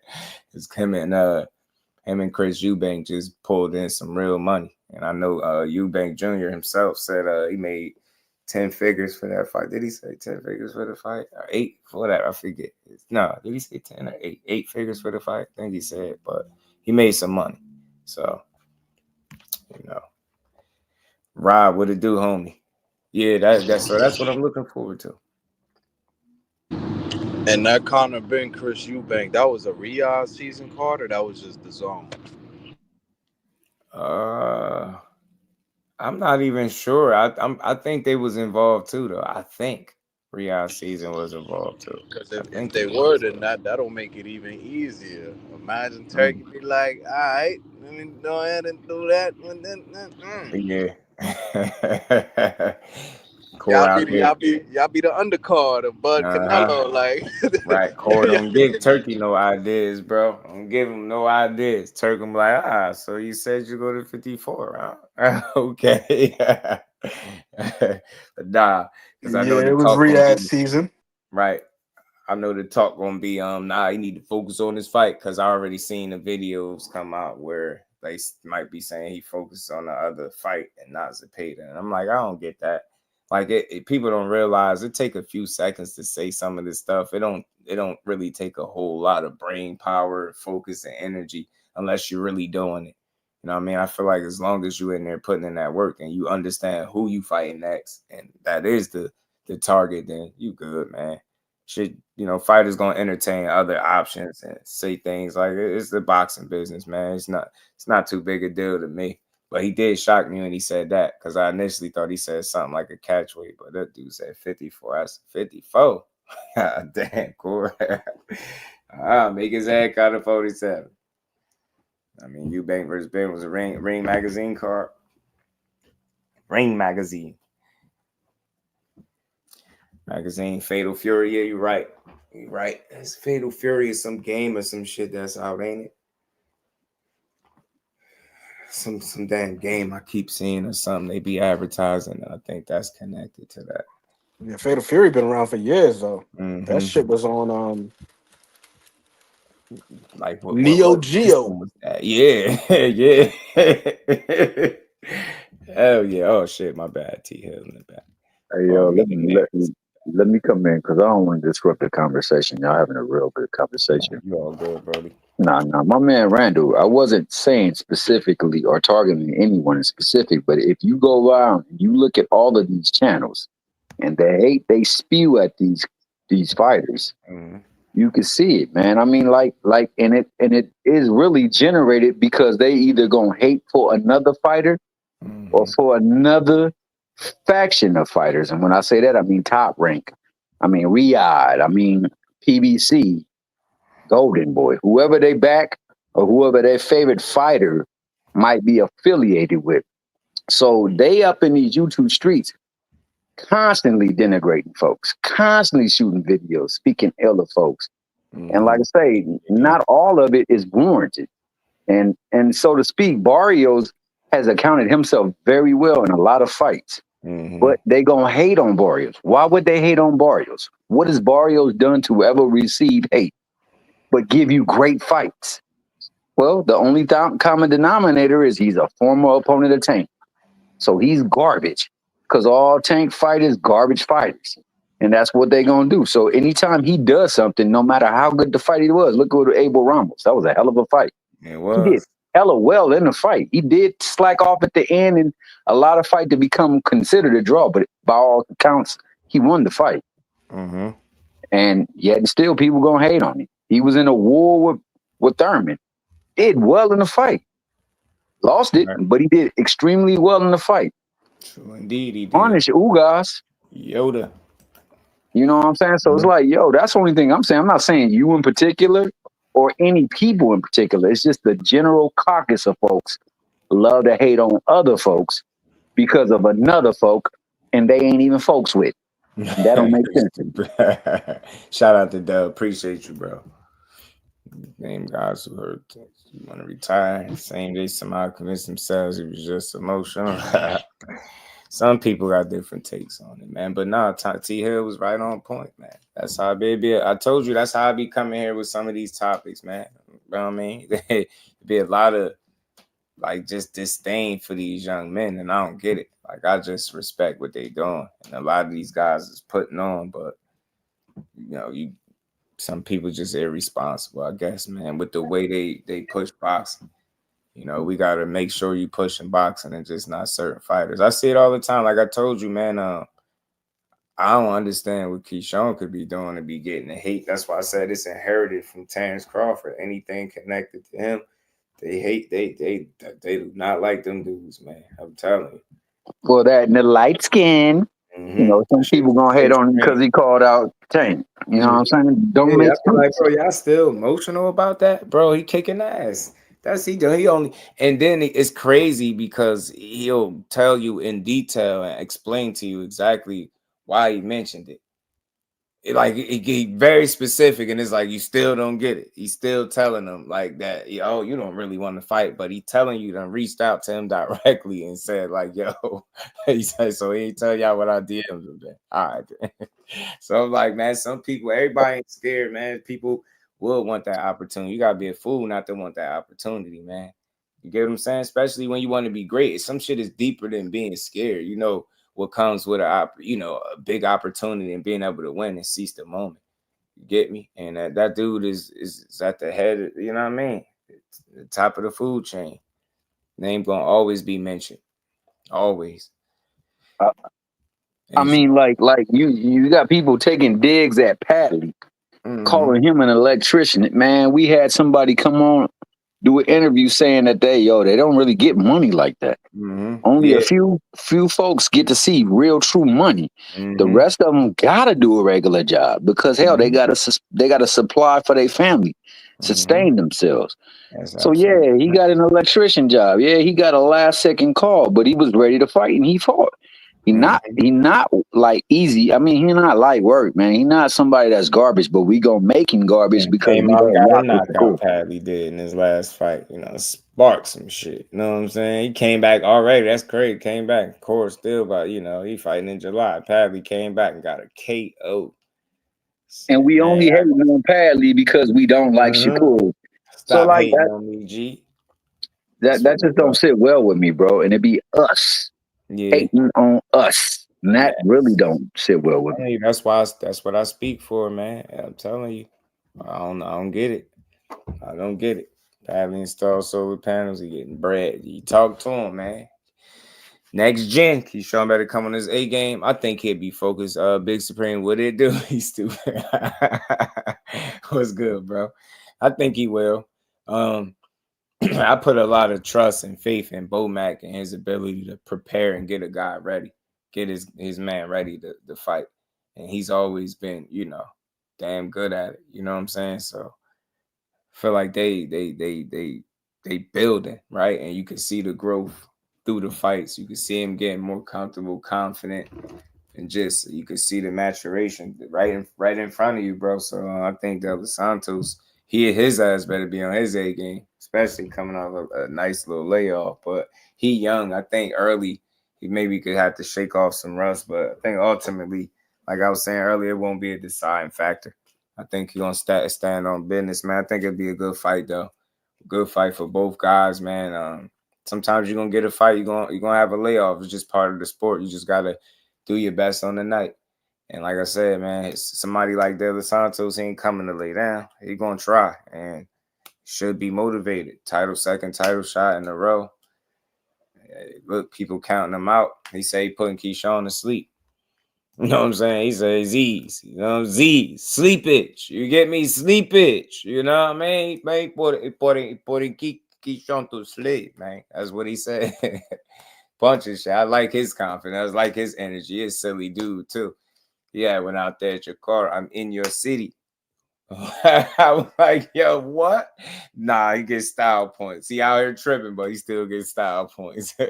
Popped up in the city trolling. I said, bro was in the wrong spot, but it's cool. I get it. He about to pop up at Virginia. He about to pop up at Virginia Beach like Keyshawn. Where do you at? I'm in your city. He gonna be Key gonna be like, man, I'm in Norfolk. Where you at? Telling you, man. Shout out to Santos. So I say, man, Keyshawn is a fun fighter to watch, entertaining, and this is a fight for so many reasons that you should want to see it, man. Get what I'm saying? And like I know people, I ain't like this fight because of the layoff. I understood. But when you think about who name me a better available opponent, like, you know, I say available, that's available. That could have been an option. You get me? It's not a lot. So out of the ones that's there, take a guy that's at least known to be dangerous. He got some notable wins, right? Got that big win over Rio, that upset win. You know what I mean? After being dropped, floored, you know what I'm saying? So, and people feel like they ain't see he just had an off night against Core 2, whatever, right? So he get to bounce back and put that night behind him fully, right? And then he get to do it with Keyshawn. You know what I'm saying? So, hell, man, I ain't no way he ain't motivated to beat that dude. Man, I get to fight the one that's the brother. Oh, hell yeah. I'm about to beat his ass. I ain't get the other one. I'm going to get him. I'm telling you, I know that in his mind. He like, I ain't get the other one. I'm going to get you, though. You know what I mean? Keyshawn like, boy, knockout. Keyshawn. I know y'all seen the video, man. bro kept walking in and out of the camera frame and talking, hyped up. Man. I'm like, yo, Keyshawn is a hilarious, a funny dude. Ain't getting there and go. He be on go, bro. Be ready. Since it's been active, we had in blood. Yeah, he did. Big Supreme. So I think, like I said, as far as the inactivity and the blood clots, his youth should be, you know, something that help him in the fight. His youth should be something that help him in the fight. That's what I think, you know, in terms of like being able to weather any potential early storms and shake off that ring rust, right? I mean, it's like it ain't a death sentence, man. It's all what he gonna do on the night, how he gonna look on the night. You know what I'm saying? But I respect him taking the fight, you know what I mean? And not even second guessing. Dude don't care. He like, bro, I'm with that. And let's be honest, Keyshawn sparked his last two opponents. He looking very dangerous. That's why I say I give him a lot of credit. It ain't just he like the hell with that layoff. That's not about to stop me from taking this opportunity, trying to make this money and become a champion. I'm trying to knock his ass out. You see, putting Z's by Keyshawn. Hey, he's asleep. Talking his talk. Edwin is confident. He ain't 18 months my age. He said, look, I've been working out. I've been working out. You know what I'm saying? He ain't worry about nothing. Behind the hands, TV, what it do on me? Because it was last riot. Fiend competitor. He's a gatekeeper at best after them. I'm telling you, they're going to label him. Quick, fast, hurry. Pugilism, what it do on me? Tiger Johnson tries the Yuri Sedino and the Davis Bros. Oh, yeah. Calvin, Nair, Bright. Finish key. Versus Santos, major card for the city. Next stop, Raiders Stadium to Barry Teal's career. Teal don't want that Smizzo blood clot saying he wouldn't be for. Yeah, he got rid of him. I mean, I think his health is on the up and up. Not that I feel like his health should be on the up and up. Is he? I might be tripping. Like, is he 25? I don't think. Let me see. Let me pull it up. Let me see. Yeah, man, but he a young guy, man. He's still got his youth, bro. I think he younger. He should be younger than Keyshawn. That was Santos. Oh, they don't got his age right here. That's annoying. They don't got it. I get it. I get it. Y'all hit I the like found at button. 25. He was born in 99. He'll be 25. 26 in October. Right. I thought so about 25. Okay, cool. So yeah, he's a young. He's a young man. A young man. You know what I'm saying? That's two dudes. You know what? I get it. Next gen, like you know, we all feel like who the favorite is, and we got these notions of what somebody's supposed to do, but it's a slippery slope for me, right? Because we just seen how Lemos gave Richardson Hitchens hell, right? And they fight. They gave him run for his money. Some people said he won. And Hitchens got a gift, right? I ain't saying, but you get me. He fought him after that fight, beat his ass. So I can't say he was supposed to spark him that early. Like nothing says he's supposed to do that. And then Baranchik just being a world-class guy, you could say the weakest link. You saying he's supposed to stop an undefeated guy that early? I don't know, right? It's supposed to win. I mean, he's expected. I agree, definitely. But shit, the performances is what made it impressive. The way he handled it. So I'll lean toward people saying, you know, I can go with somebody saying he's supposed to win because he's expected to, but the performances is what were impressive to me. How he handled both guys. Lemos being overweight, him not caring, wanting to fight anyway. Dude, I think he's close to damn middleweight in the ring, smoked him. You get what I'm saying? Like smoked his ass. Whereas, you know, some people said that 3 pounds made a big difference in a certain fight, right? But here this dude was way overweight. He got his ass whooped. Get me sparked, and then he turned around and Baranchik, you know, was a guy that made Navarrete. That's an ugly fight, but he beat him. Guy that they hold in high regard. Keyshawn came out there and made short, easy work out of him. You get what I'm saying? Impressive 2 back-to-back fights. Like I really like it. The homecoming onto the title shot, impressive. So he's surging right now, and I think, you know, he could come full circle all of it with a win over Santos. You know, scrape him and get him out the way. It's just we don't give credit for anything, like at all, and I can't do that. You know what I'm saying? I can't do it. You know what I'm saying? I can't do it. I ain't heard nobody predicting no early knockout with Lemos. You get what I'm saying? Some was even predicting it being a test for him because he the fight he gave Hitchens, right? And that shit just wasn't close. He beat his ass. I like it. We only want to give credit to who we want to give credit to. Yeah, like for me, give credit to everyone. I get it. I don't overstate the win, but nah, man, it's hard, man. It's hard to just because we'll be doing this with everybody throughout their careers, and that's what brought me here today. That's why I'm calling them dudes the Bash Brothers. I've been hearing he ain't did shit. He's supposed to do this. When we say that, that's not giving credit where it's due. You get what I'm saying? We've seen plenty of people fold. We've seen plenty of people take these opportunities and these chances and lose. So it's tough to say somebody's supposed to do something. And if he's supposed to do it, does that mean because he's good? Is he expected to do it? And cool. But nah, I gotta give credit to the wins and the trajectory that he's on. Like and then think about it. He had a quick little hiccup with the no contest. People was ready to write him off. They done seen him lose a couple rounds. They was ready to go crazy. You see, you got able to try. They was going crazy. Bomac got back in that corner. He been tearing shit up.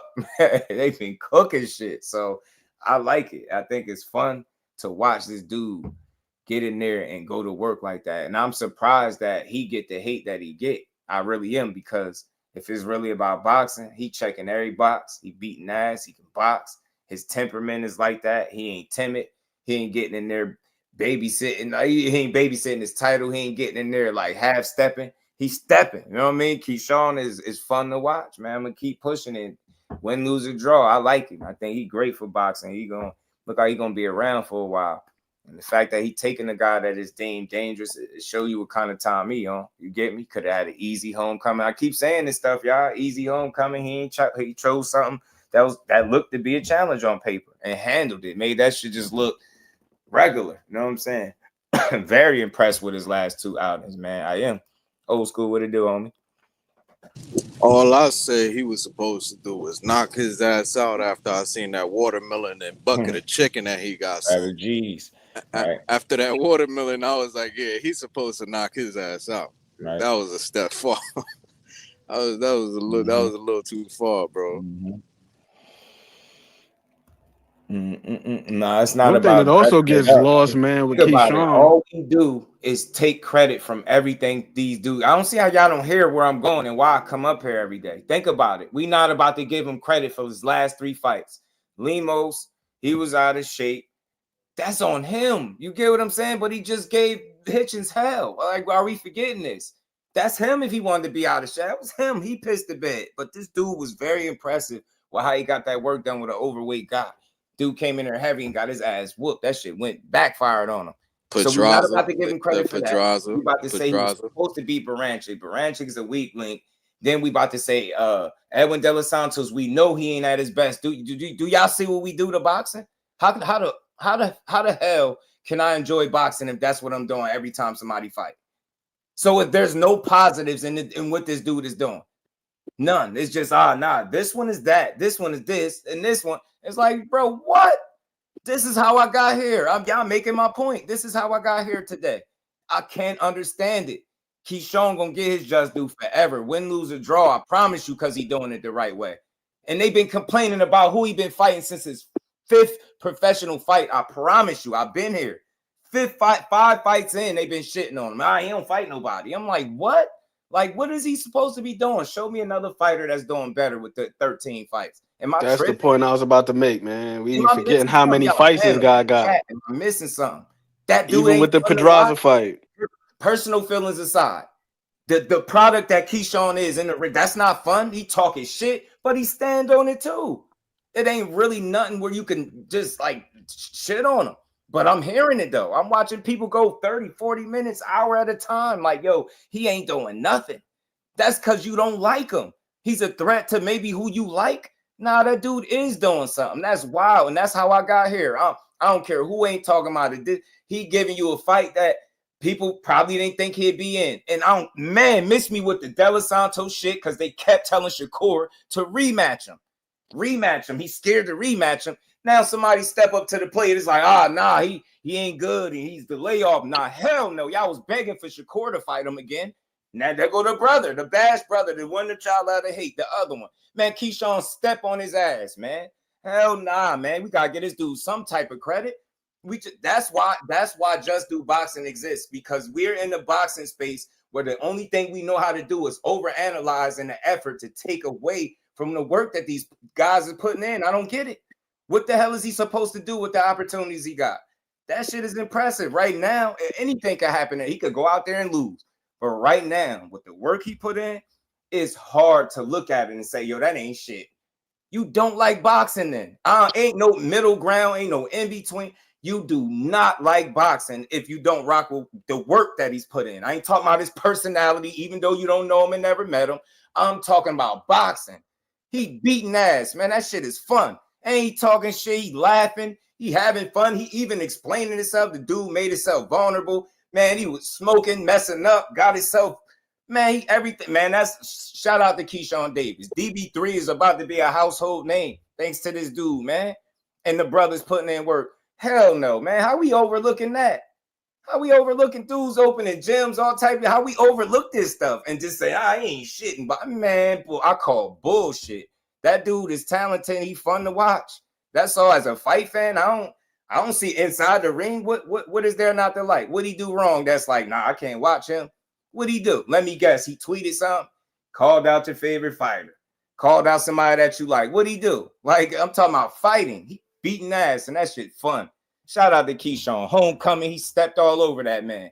You get me? Then he pulled up on the champion and chopped him up, man. You gotta appreciate this kid, bro. You got to, man. I have no problem giving him his just due. He doing it the right way, and I hope he continue it with a win over De Los Santos. Respected him, but I hope he starts him. I hope he do him just like he did the last couple. And they gonna be, because he ain't about to get no credit for this already. That's crazy, bro. I can't keep doing that. Hell no. Ain't no way I can watch boxing that way. It's gonna take more than a layoff and a loss for me to just keep giving people taking credit from these guys. Shit, ain't nobody else was jumping out the woodwork to fight the dude. Shout out to my homie Big Dog Willie. Said Tank versus Jake Paul, November 22nd in Las Vegas undercard wrestling, and Logan Paul versus Spence Jr. and Layla Ali comes out of retirement to fight Clarissa Shields, Soldier Boy, and share duets. national anthem. My homie Big Dog Willie, appreciate the support. Put some color. And in we ain't the never chat. got a box again. Well. I already been getting these back, but now it's time for you to get your Just Do. Yeah, man. I tell me if I'm tripping, y'all. I mean, anybody can tell me if I'm tripping, bro. But that guy is fun. It's fun, man. That's what you like to see in a fighter. He gonna talk some shit. He gonna make it fun. He gonna be entertaining. He got energy, and most importantly, when he get in there, his personality is a representation of how he fight. He be turned like he get in there and go.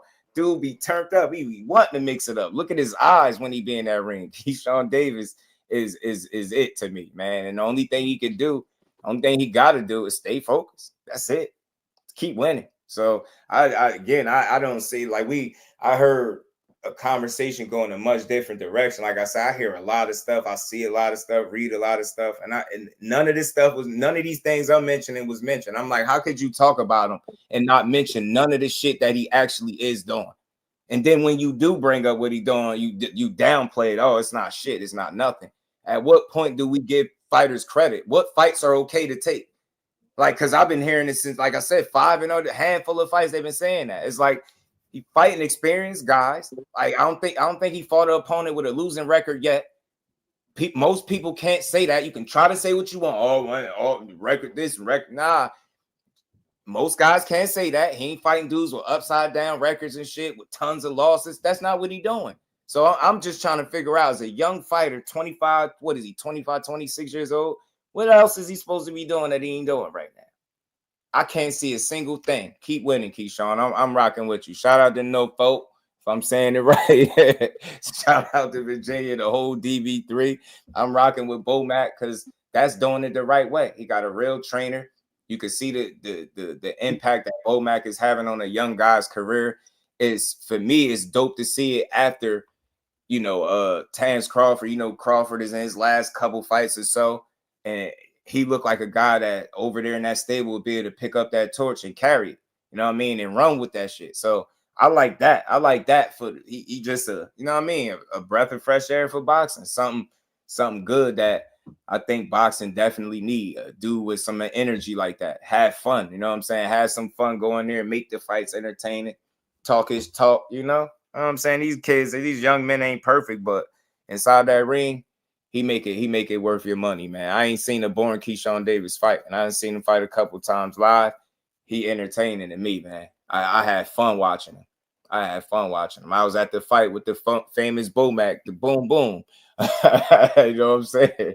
I wish I could have caught that moment live too. Shout out to my sister Melanie Queen. How you feeling, man? Yeah, y'all hit the like button, sub to the channel. Let's keep building. We're gonna keep rocking. Keyshawn the Kid. Yeah, man. I like what he on right now. And like I said, I wouldn't have never came here if I ain't hear so much like negativity spewed. I was like, nah, bro, that ain't it. That's not it. You gotta give the man his credit, bro. I don't see what else he's supposed to do. So he just got to keep winning. I done talked all this shit. He definitely got beat De Los Santos. But nah, man, I think that's the right way to do it. You know what I'm saying? I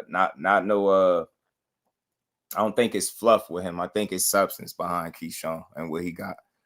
Right? I don't see him as a guy that's faking. I don't think it's smoke and mirrors. I hear some of the fighters, they question his chin and different stuff like that. That's normal. I want to see somebody show me it. That's what it's gonna take. Somebody gonna have to make it seen in the ring, and that's what I say about each and every single person that be trying to hate on the fighter, saying that they ain't seen them in a ring with somebody that is worthy of them to say, "Oh, they're legit." Mm-hmm. I know what I see in the ring, and that's the bottom line. What I see, I go by. I see people can throw them hands; they can throw them hands. It don't matter who they in the ring with.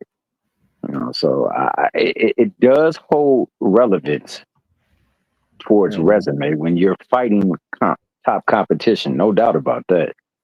Right. But I'm not about to salt on somebody because they're in the development of their career and they're out there doing what's necessary to continuously build their brand, their buzz, their image. I just want to see them in the ring. So in order for us to see them in the ring, instead of tearing down the fighters, let's push for the fights. Y'all know my slogan over here. I'm telling y'all, I'm a broken record fighting a good fight. I'm the sacrifice to this boxing shit. Telling you. And I told y'all, feel free when y'all see me tearing down the fighter, call me out, and I promise you, I'm gonna respect it. You ain't gonna get a word back out of me.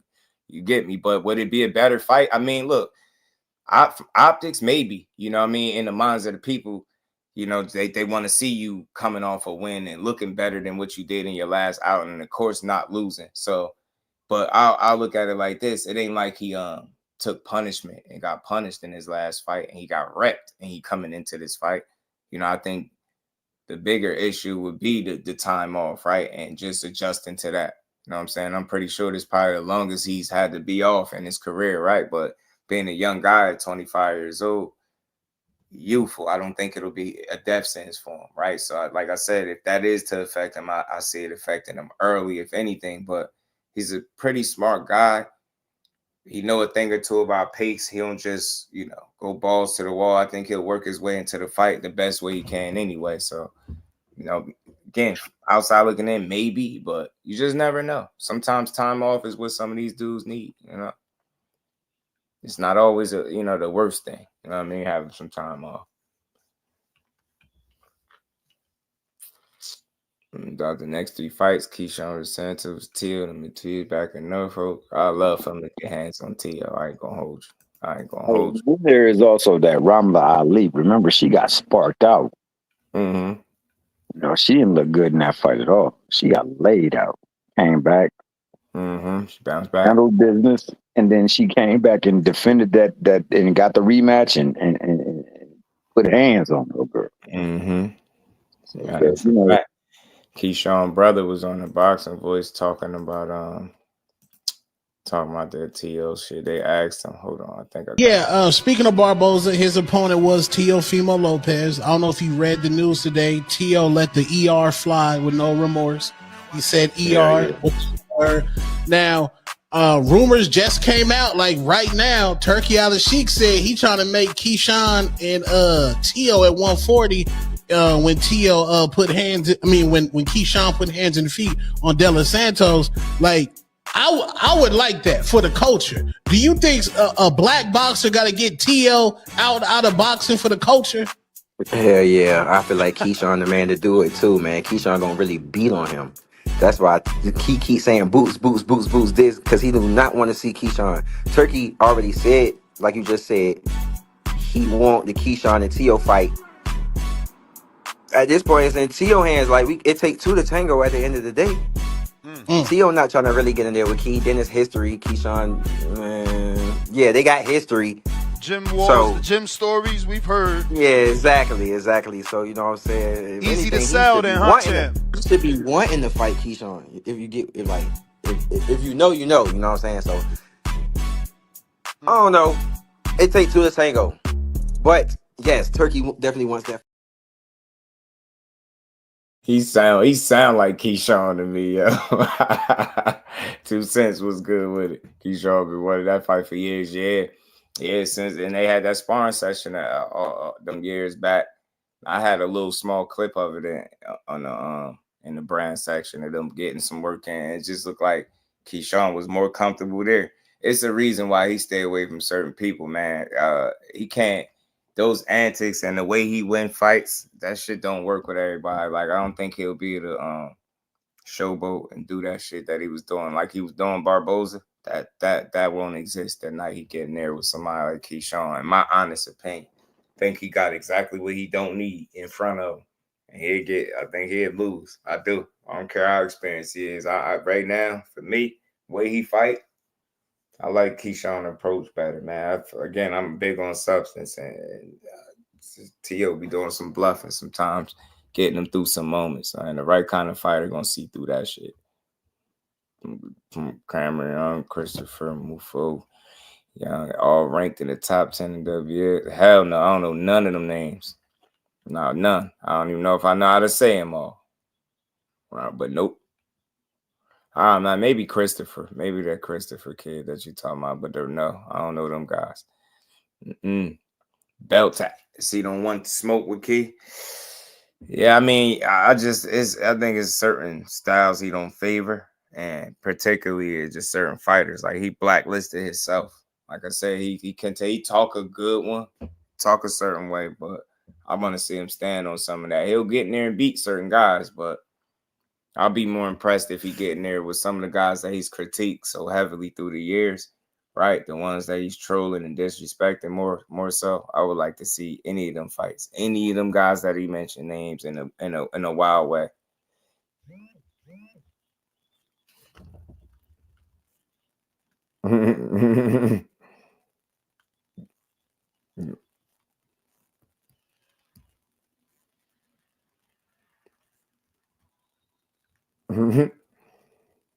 Shout out to my some names you said a couple of days ago, like Cameron, but I'm not.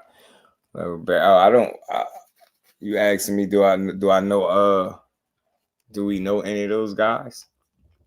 Should I know them? They ain't come across my TV. I don't know. I know I watch a lot of boxing. I don't catch everything, but I watch a lot. But I don't see them, dude. I don't see much of them. You know what I mean?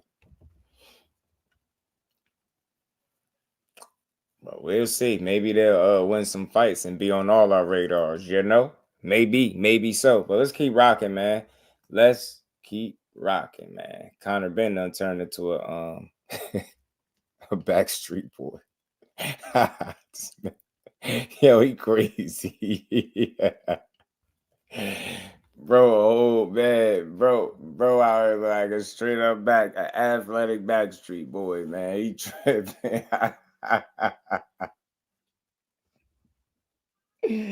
Conor Benn funny as hell, man. Hey, yeah, I've definitely got Shakur. Y'all fight. You know, dodge air blind is over. You getting cooked, bro.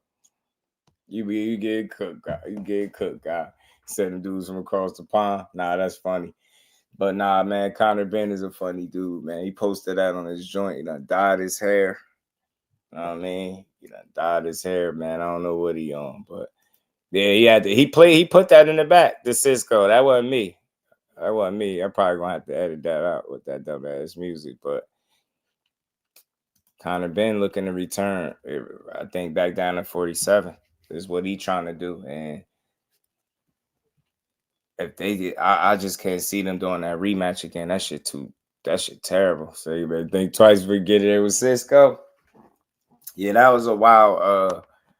That was a wild statement from Core, man. 54 Conor Benn. But I know it's a style thing. And again, he spoke on it. He said, like, say he too fast and all that for Conor Benn. He was sizing him up. Told him too much speed, too smart. Say, hit me with a big shot, gonna be the last thing you do. You think Core will beat Conor Benn at 54? I think that'd be a crazy ass jump for me. Realistically, I couldn't envision him jumping that much, but he had to. It depends, man. That style wise, skill wise, I got him for sure. But then we talking about that weight jump, and you talking weight classes. That shit should be crazy. That'd be a wild ass jump. I just don't know how I could think he could perform just jumping right up like that, right? Skipping all the way over. That'd be crazy. So you think Bud could beat Canelo? Because he's jumping up in weight too. Yeah, you're right. You're right. Yeah, because I definitely think Bud could outbox Canelo. Canelo for sure. Because that's like kind of not saying Conor Benn is Canelo, but I'm saying like you got master boxer Shakur, master boxer, but they going up in weight. Yeah, the weight is a factor, but these dudes is like that. So I'll be slower, but he got the skills to do it. Yeah, I would wonder how he would perform at the weight. I just couldn't even picture it. I couldn't even imagine it, like him up there, bro. But if I'm just going off of what I think, and obviously, if the weight wasn't something that compromised how he fight, like if he could move up there and still beat him, skill wise, I haven't beaten a guy like Conor Benn. Conor Benn is he definitely could be outboxed in a certain kind of style and make him look bad too, I think. And all this that pressure shit and trying to throw a bunch of wild ass punches and loading up, you'll get diced up with the right kind of fighter. I mean, I don't know, but that size could be a factor, man. I don't know. I don't know how he would fight with it. But like I said, if he's just able to perform with that kind of weight, yeah, if he can be himself, yeah, but it'd just be tough to call. You know what I'm saying? That's something I never thought of. 54, as low as you ever, like I said, you ever see him in person, you would definitely see what I'm saying. Like 54. But then again, some of these fighters at the higher weights, they don't be that tall neither. So, I mean, be running for his life. Nah, he ain't got to run for his life. Box him like he do the rest of these dudes. You know what I'm saying? But I'm just being honest. I don't know how to think he would even look and perform with a weight like that. You know what I'm saying? 54, that's tough. That's a lot of weight just jumping up, right? You know what I mean? So you settling in at 35. The thought of 54 with a guy that's fought there and higher, shit is risky. It's definitely a risk, but shit, if it came down to skills, I'm definitely going with Core for the win. You know what I mean? Kyle Cooley, blessings, family. How you feeling, my guy? How you feeling, man? Risky though, man. You know what I mean? But he got real smoke with Zepeda, so I think that's where he needed. You know what I mean? We got him on the line now, and I'm glad because that's what you needed. I mean, that's what you need. Let Conor Benn keep playing with Chris Eubank. Let Conor Benn go play with Chris Eubank again. Shout out to Bellin Queen. Appreciate you, man. Much love to the Queen. Hey, man. Good box, everything. Hyperbolic and tongue. Just joking. Shock. Talented, man. Shock that guy, man. Shock one of the top guys at 30 for sure. I've been seeing him and Court going back and forth too. It'd be interesting to see if he actually gonna move up and challenge him though. I don't care about their personal spats, but I would love to see the fight personally though between the two. I wouldn't mind it. I wouldn't mind Lamont Roach fighting another guy at 35 either outside the tank. You know what I mean? I just want to see good fights. And I know with them, they got history. They know each other. They done sparred each other. They grew up around each other. Shot very confident. He could be confident for a reason. But, if I'm just going off of what I've been seeing and not no damn sparring sessions, man, he ain't no damn Conceição. He ain't no Rocky Hernandez. It's just certain fights that he had is truly, truly very competitive that I don't think would have played out that way. You know what I mean? Had Court been in front of the same kind of guy. That's just me, respectfully. It's just a style thing. Yeah, they got some similarities. They're boxers, not punchers by any stretch. Shock got dog in him for sure, and I appreciate him. He nice. But I don't know. I think it could be a competitive fight, but I can't pick him. I can't pick him over Court based off what I've seen from both guys. Polanco starts Conor Benn. Polanco was going back and forth. Shout out to Brian Norman Sr. He was going back and forth with B. Norman Sr. a little bit. B. Norman Sr. wasn't having it. I mean, he gonna be an interesting test for guys keep moving up. Rohan Polanco. I like him. I like Rohan. I like Rohan. Michael versus Norman is the fight. It's a good fight. It's a good fight. It's a good fight to make. We know what the fight though. The fight is what's the Andy Cruz opponent on 614 IBF eliminated. Shout out to y'all go click that link, man. Click the link. Somebody on Facebook says shot reply. I hate the internet. I hate the internet, though. I hate the internet. Yo, man, people ain't, man, god damn, man. Shout out to the fan. We're going to keep cooking, though. We're going to keep building, man. Appreciate everybody. Y'all continue to support the grind. We're going to keep rocking out. Shout out to the homie Pound for Pound coming to build. Once again, man, I appreciate you, my dog. But look, Baby Do say hello, y'all. Fortune.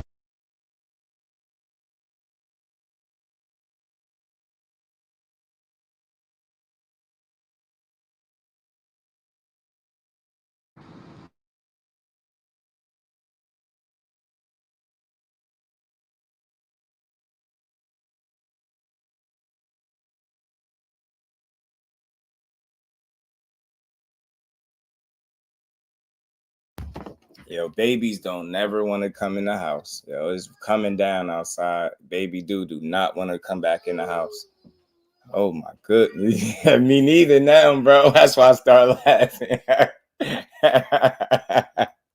You a fool. Hey, Beezy, what it do? Boo said the Canelo versus Crawford fight is canceled.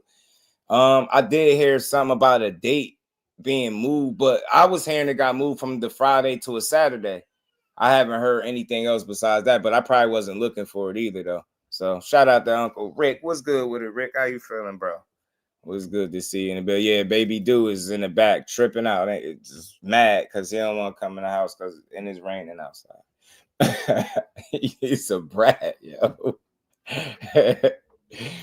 Bad, yo. Conor Benn coming off a huge international fight. Yeah, man. Never miss. Oh, yo, I'm telling you, she's here every time, bro. Y'all gonna hear him. When I say my son is a crybaby, bro. I'm telling you. Man, but we're gonna keep working. We're gonna keep rocking out, though. We're gonna keep rocking. I got a super brat on my hands, man. What was that, man?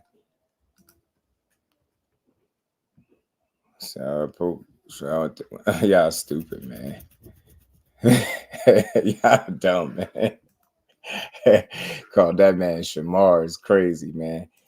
And real quick, I seen this. They saying Shiraz and Berlanga supposed to be in some new venue for July 12th. First in boxing history, some venue was supposed to be at. That's good, man. Put the fights on. We just want to see the fights. We don't care where they at. If it's on moon, if it's on the moon, we want to see. If it's on Mars, we want to see the fights. Put them on. Put the fights on. Yeah, man. Yo, y'all some fools, bro. I ain't messing with y'all no more. Back to the cook though, man. So we got to get to this too, though, man. I gotta speak on this briefly, yo. Just briefly, I got to. Cause somebody was in my comments about this picture right here.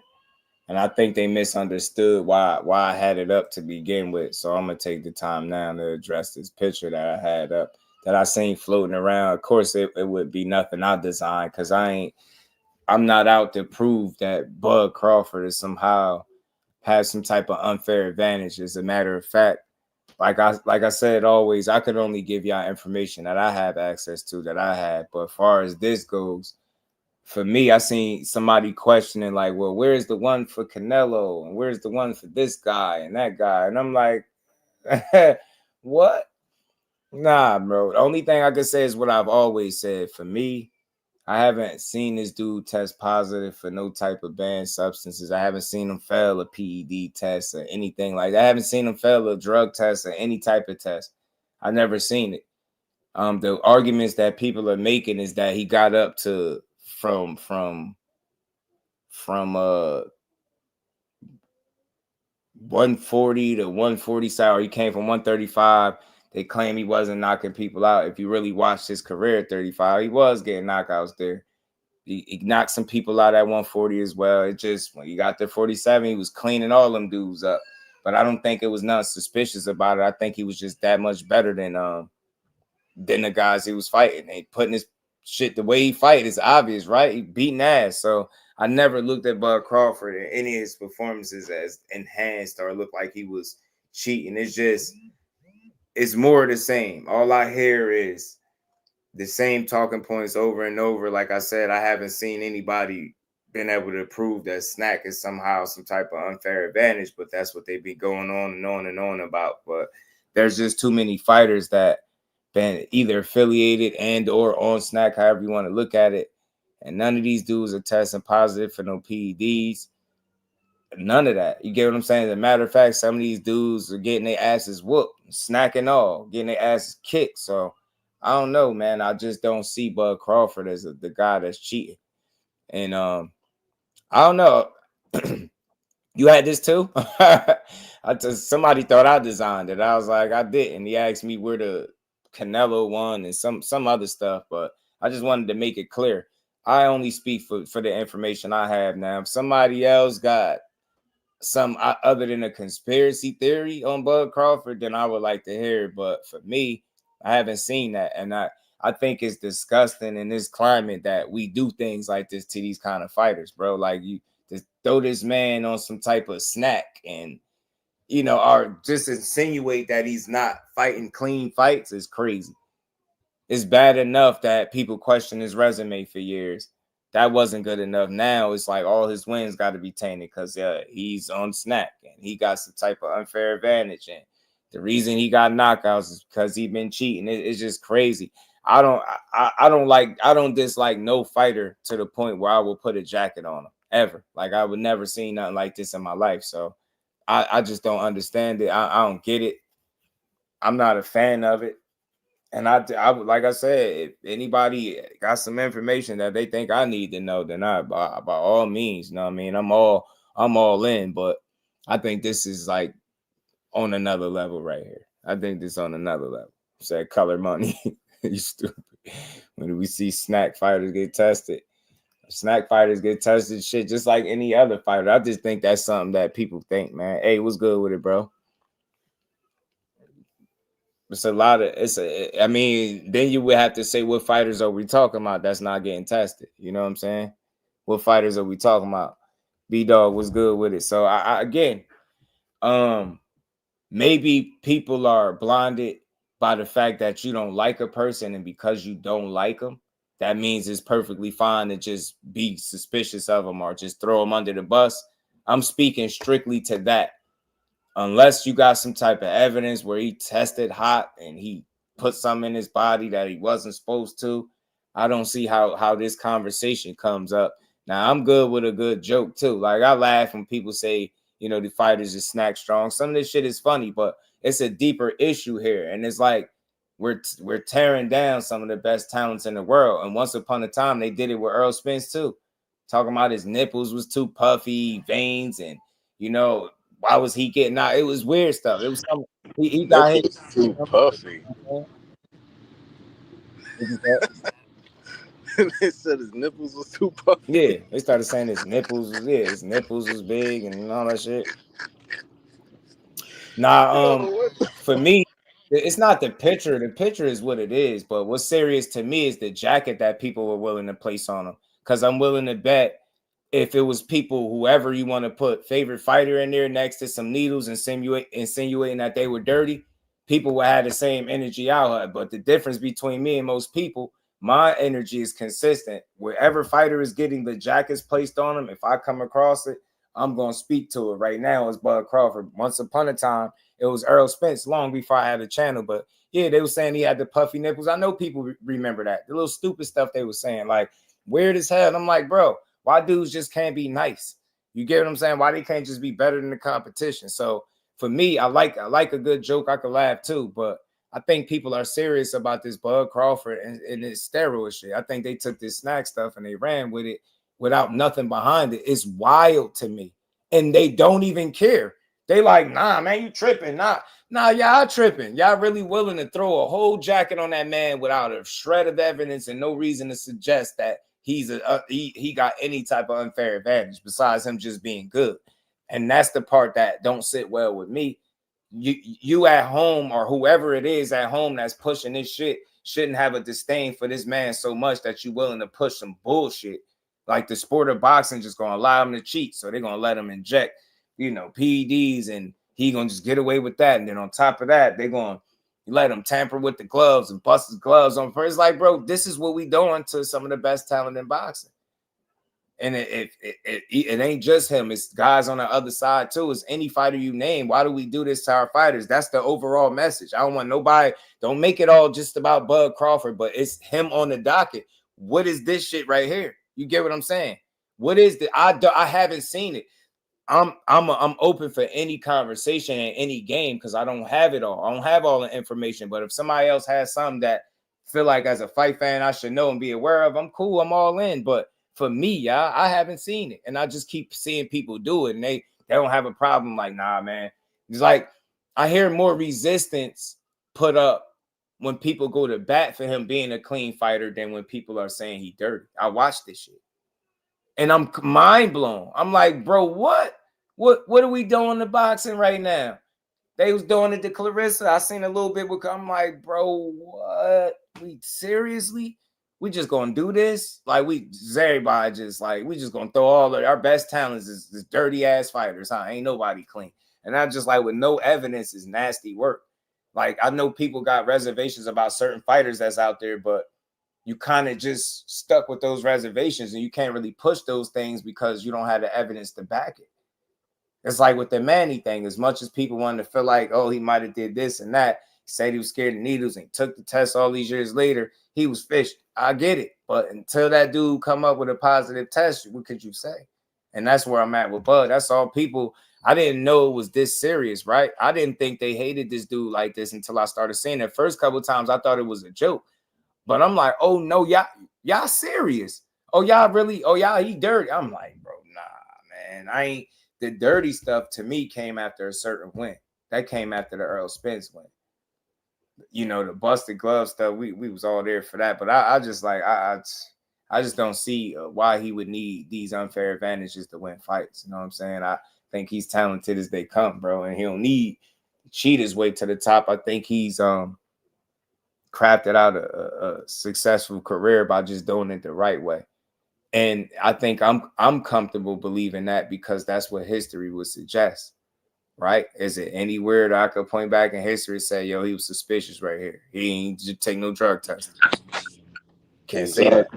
Get me? So that's all I'm saying, man. Don't make it's not a personal. I'm not trying to be I don't know what they call the bud buddy. I ain't never that, but I'm a realist and I appreciate good boxing. I appreciate the talent that he is, and I don't feel like it's giving him a fair shake to just do that to him. You know what I'm saying? You could not like him. I'm not vouching for his character, his personality. I don't know none of that. The fighter, he beat ass, bro. And that's all. I think that could be appreciated. You know what I mean? He started at 35, man. He's been fucking boxing since what, 08, I think, pro. So been through 4 different weight classes. He's still challenging himself to this day, about to go in there with a guy in Canelo Alvarez with almost 70 fights. You know what I'm saying? So that's all. I don't know people to be disliking them personally. That's weird. Like if somebody you don't know personally talking about how you don't know them. So I'm not there. So the Terrence Crawford that I know is the guy that be getting in there beating ass. The first time I seen him, he had little twists and shit in his head. He was kicking ass. You know what I'm saying? Outside arena, knock buddy ass out too. Down there at 35. And it's so crazy. That fight probably was not even exactly 35 on the dot. I have to go back and look. That's how real it is. That's how long I've been watching. You know what I'm saying? You know, early in their career, sometimes when fights, be it a couple pounds up or something like that, 38, all types of shit. I got to go back and look. But I've been watching that dude for a long time, and I just continue to see him put in work, get better, get sharper. You know what I mean? Improve, put the work in. Do the shit the right way and get the results. And I just don't know at what point did it go left. And it's like, nah, he cheat. He gotta be like, hell nah, we can't do that to him. Can't do him like that. So it's tough, man. I'm a fair guy, man. I don't believe in unfairly just putting something on somebody. I understand reservations and concerns, but you know, feeling a certain way, not trusting people, but overall the fighter, I don't see him being special and being able to get away with all this cheating shit that people be talking.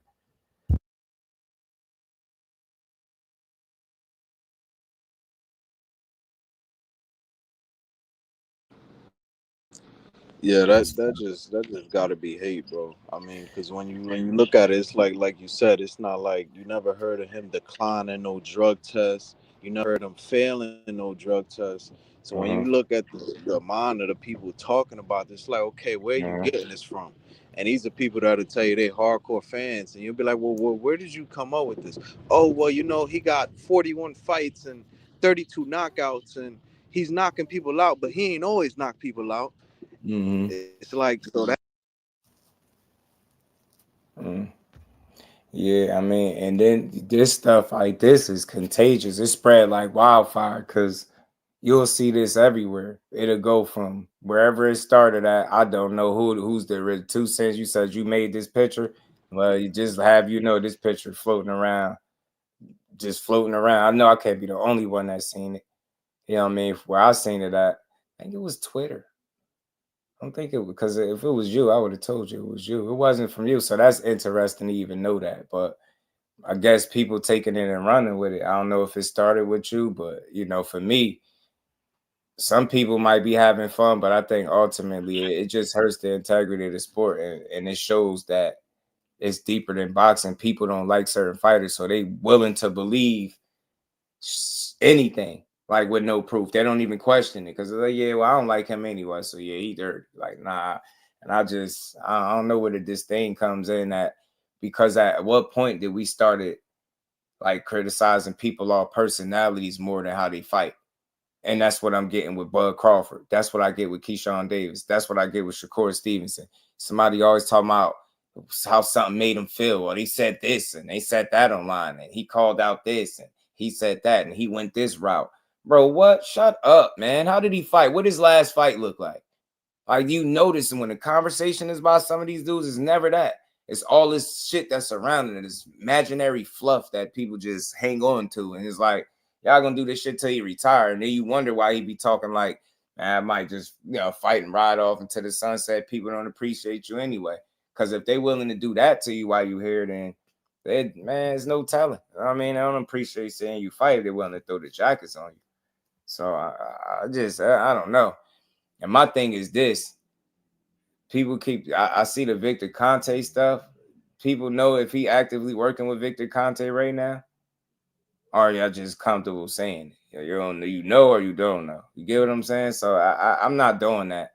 And it's crazy. Like, I'm learning more and more about the boxing community, bro. When they don't like somebody, they'll almost in unison be cool with believing some shit that has no truth to it, no credibility to it, no real proof where you can go off. It'll just be some hunches, or it'll be the same regurgitated talking points, and it don't really go nowhere. Because it's like, bro, so you're telling me we at home are finding and figuring out that Bud Crawford is cheating, but nobody else is? Like, this is crazy. And for what reason would the boxing world be quiet? He not some big ass money maker. He not some media darling, right? Say he don't sell tickets and people don't like him. So again, why is he the favorite to be able to cheat and nobody say nothing? Like, I've tried to ask every question I could think of. I just don't get logical answers because I come to the conclusion that people are fishing. That's what I'm getting at. Let's support clean boxing. That dude hasn't given people an inkling to believe that he ain't been on the up and up. All that. Oh, he was in the picture with that. I'm not trying to hear all that, man. What is he popping dirty? Is he looking suspicious? Is his performances looking abnormal? I don't see none of that. I don't see no evidence nowhere to suggest none of this shit. I just see a dude that's putting in work, and that's known to be one of the hardest workers in boxing. Don't get out of shape. Always stay around, in or around the gym. Like that. That's the kind of results you get when you get what I'm saying. You do right by yourself. That's what I think. I try to come to a logical conclusion, man, because not looking like no damn Superman to me. Just looking like a dude that take care of himself and that's on his shit, man. And so that's all. It ain't directed towards nobody. Feel how you want, but I'm all about clean boxing, and I just can't do narratives and jackets on fighters that unnecessarily. Like I said, this shit spread more than you think.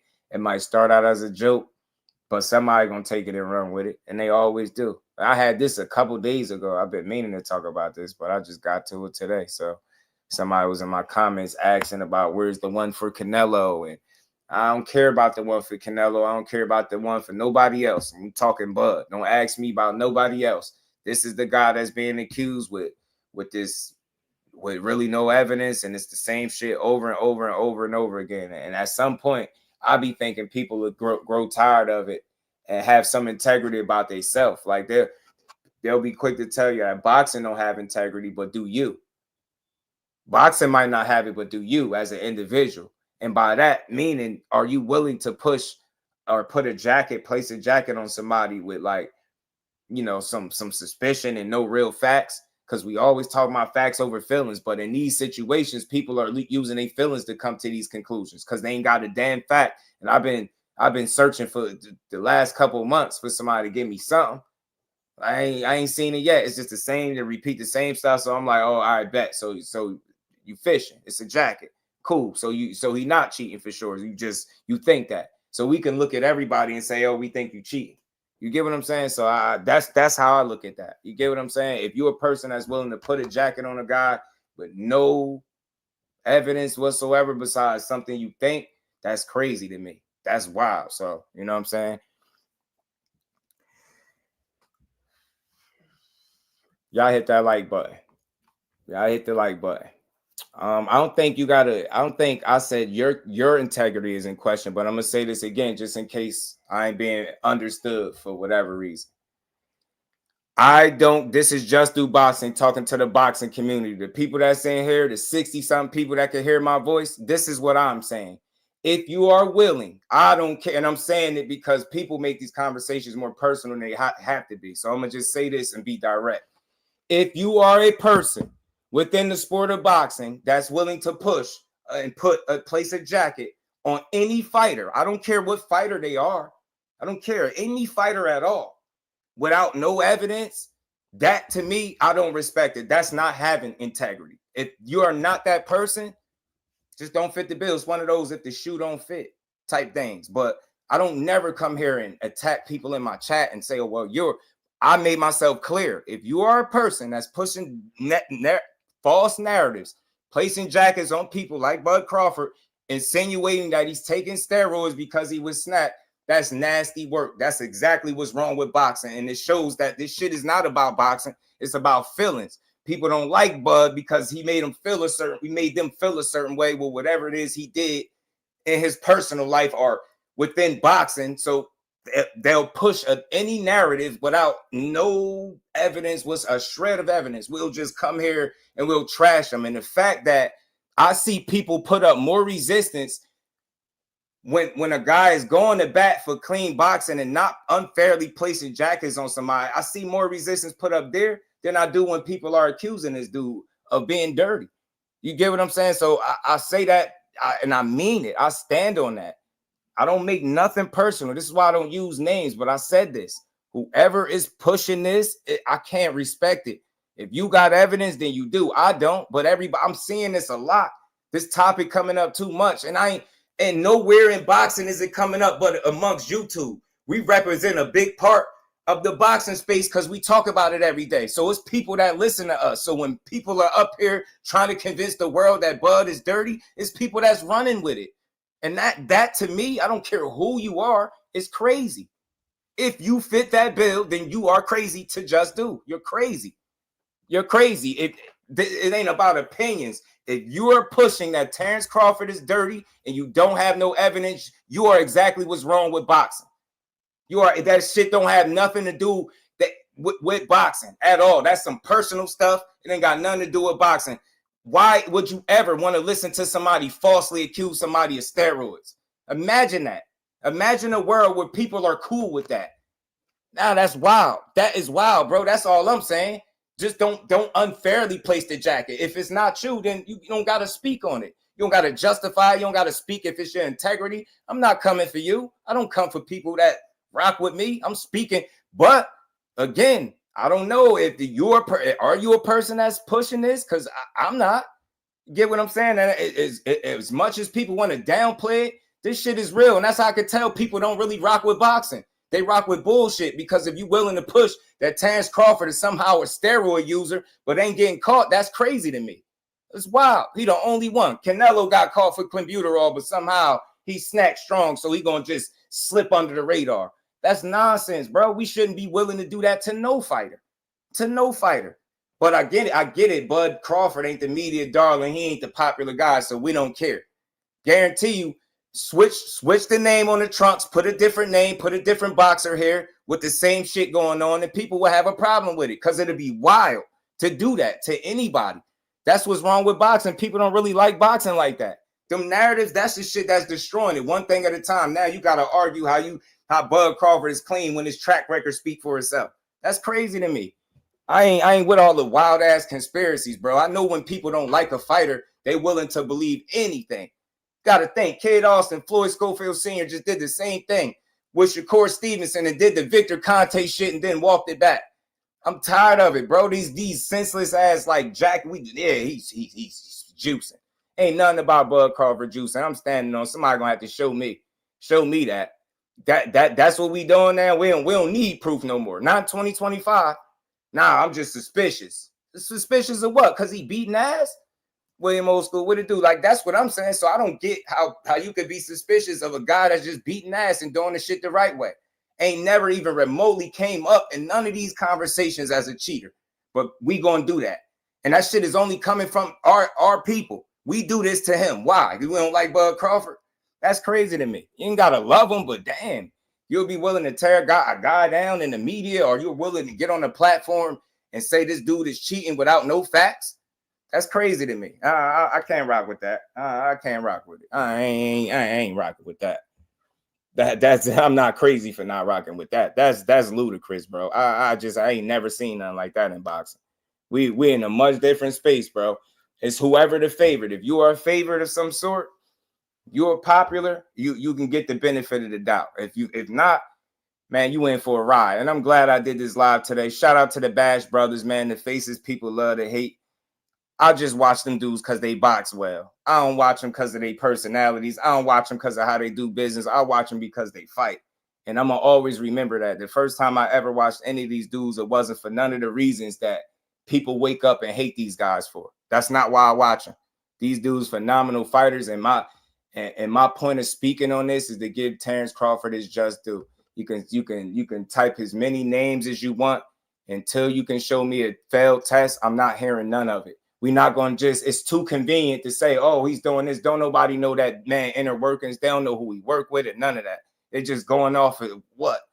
No proof. We doing this and we cool with it. I can't respect that. Can't. That shit is wild. I'll never do that with no fighter, no matter if I don't like you or not. I'm not going to back it on you and be cool with it. That's crazy to me. Wow. And I never thought I'd see the day where it'd get that personal, where people like hell with it, man. I don't like him, so he did it. For a minute, and I haven't heard people talk about that. And so after the Spence fight, I started hearing a lot of this. Yeah, me too. I ain't hear about it to the Spence fight too. I'm gonna be specific as to when I heard it. After that, then they started doing that. Shout out to Big Dog Willie putting some color back in the chat. My dog Crawford beat EJ fanboys and girls are devastated like Armageddon and apocalypse started. The people pushing buds, taking steroids are tards. Hey man, and I say this like I don't, you know, I don't have names in mind, but I just say that's what I'm throwing out there. Like, and anybody should have some type of decency about the way they do shit. Like, you can have all the suspicions in the world, bro, but think about how many people you could be suspicious of in boxing and how crazy it'd be. Think about how many times you heard somebody is suspicious and that shit turned out to be nothing. Suspicious, that's just not enough. We need evidence and facts. When you putting something as damaging as steroid use out there on a fighter, let's be real. And I don't know who's doing it. I didn't accuse nobody, but if that's what you're doing, then I can say it directly. I don't rock with it. I'm not going to tuck my tail about, I'm not going to straddle no fence. If that's how you want it, no, I just don't rock with that. No, I do not. I don't rock with putting jackets on a fighter because you don't like them. Nah, you got to give me the evidence. So you should have some. You should want some. It shouldn't be able to, oh, I'm good with this. I'm going to just put this out. Nah, man, I ain't never done that with my content. I never will. To each his own, though. To each his own. But I ain't never seen Bud Crawford fail no test. That's where I'm at with it. Same thing. Same type of people had to make peace with the Manny situation, right? They were suspicious of him. Did he ever pop dirty any test? So what we going to do? What we going to force? He's dirty because we said so. I mean, you can go there, but what proof do you got? It'd be crazy to just keep pushing that. And like I said, he don't even have, they situations ain't even the same at all. And it's like he get one win and all of a sudden he cheating now. Because that's when I heard it. I never heard it no other point, no other fight. The minute that Errol Spence, then it was like, then I started hearing shit about the gloves being tampered with. You know, then you start hearing about the snack stuff. And I'm like, bro, what? Nah, man.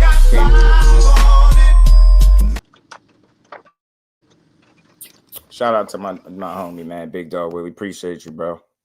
Appreciate you. Exactly. Yeah, I don't know if I broke out, but that's what I was saying. Like, paying attention to it, I really started seeing these rumors come out after he beat Spence. That's when I started seeing this Superman and Super Soldier and Snack Man. And it was after he beat Shout him. out to Dub. Somebody asked about that earlier, about the press conference. There you go for tomorrow. There y'all go, man. For anybody that was asking about the Zepeda and Shakur press conference, shout out to Big Dog. Tommy Hearns and Ray Leonard went through 5 divisions. Oscar went through 6. I never thought they was on something. The fact that people are like, it's crazy. It's crazy. This shit is crazy to me, yo. Like I never seen nothing like this in boxing. I know it's deeper. It's deeper than boxing. It definitely is. This shit ain't about boxing with him. People don't like him. You know what I mean? So they willing to even believe some bullshit just instead of giving a man his just due. I mean, you don't fail no test, but somehow, yeah, he just got away. He just slid under the radar. That's very convenient, yo. That's what we doing to some of the best boxers in today's boxing, bro. That's where we at. That's where we at. They're tearing the sport down one narrative at a time. With no proof, but one bullshit narrative at a time. That's crazy to me. I ain't no way in hell I'll ever do nothing like that. Ain't no way. Ain't no way. Ain't no way. Ain't no way. Ain't no damn way. But like I said, man, I rock with Bud Crawford, the fighter. I don't know him, the man, the guy that I seen start at 135 all the way up to where he at now. That's the guy I'm rocking with. The talent, the skill set. Outside of that, I don't know him personally. I watch him because he's a phenomenal fighter. Never known him to cut corners. Dude is a damn gym rat. We talking about one of the hardest. Hey, man, you got so much evidence that would support him doing it the right way as opposed to the wrong way. But yeah, we still gonna go off the hunches. We gonna go off the bullshit. You know what I'm saying? It's crazy, man. Hey, Raw Dog, man, go get that out of here, bro. I don't want to hear none of that shit you talking about, dude. Really, I don't. Fact of the matter, did Bud Crawford felony drug test? That shit is convenient. We ain't doing that. We ain't doing none of that weird ass shit. Did he ever fail a drug test? And anybody else that got an issue with what I'm talking about and got something to say, you feel free. Feel free. Can't believe that. Can't believe the type of the energy people get because somebody want to give a guy they credit for not being dirty and y'all can't prove the shit. Ain't out your mind. I don't want to hear about all of this testing shit. Did he test or did he not? Did he ever fail a drug test? What suspicion do you have of him? Well, y'all gonna keep throwing the same 2 names out there? And do you know if he worked with him currently? What's his involvement with him right now? We don't know these things. You just throw shit out there and we cool with it. It's clear, man. I ain't never rocking with that. But you know, like I said, man, Bud Crawford, man, I hope he go up there and I hope he beat Canelo. I hope he be great, man. And I do hope he ride off into the sunset. I swear I do.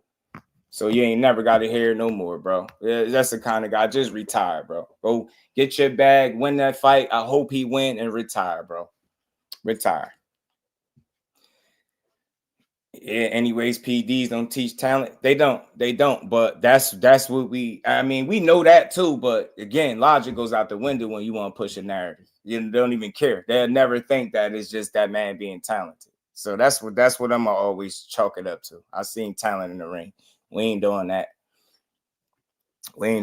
You can have that conversation by yourself, bro. I'm not entertaining nothing until you answer a question. That's the problem with y'all. Y'all be asking me too many questions, but Just Do don't never get his questions answered. So did Terrence Crawford ever test positive for a banned substance ever in his entire career?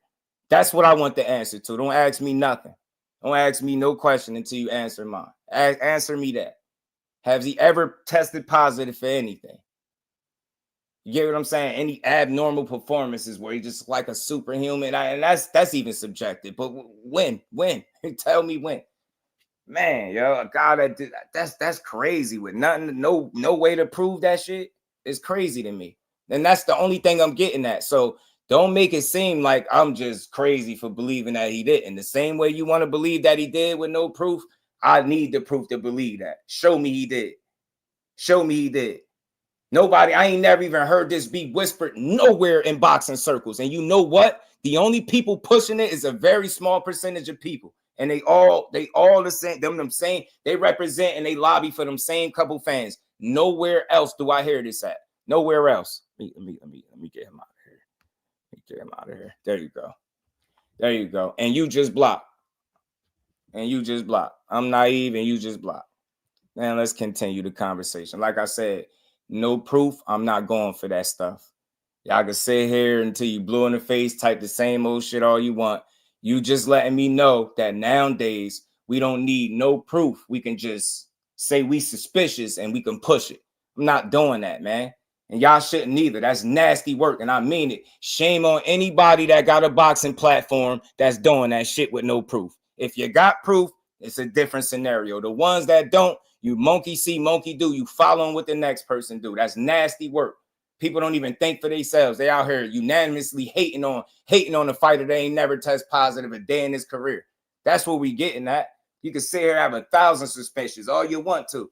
But man, that still don't give you no right to put a jacket on a guy and make it seem like, yeah, that's exactly what he doing. With no proof is wild to me. It's nasty work. Nasty work, bro. Nasty work, man. We really gonna pretend like Conti's still not behind the scenes with Snack? Did the Gov ever admit to Merck and Malcolm X? No, but we know. Yeah. Shout out to Opulent. Yeah. Okay. All right.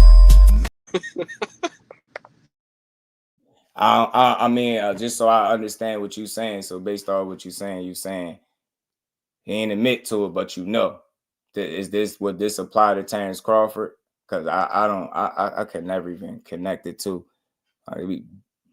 So Bud Crawford is cheating, is what you're saying. I just want to know with no proof. And the crazy thing is that y'all really oh, you don't need proof. Oh, okay. So how would you know then? How would you know? You don't need proof, just so what are we going you off? know, because you look at the fight, bro. Can't you tell by what he be doing? Bro, can't you tell by what Bud be doing I want to say something, but I don't want to ask the wrong question. I want to keep it boxing. I'll say it like this. Let me see how I could say it.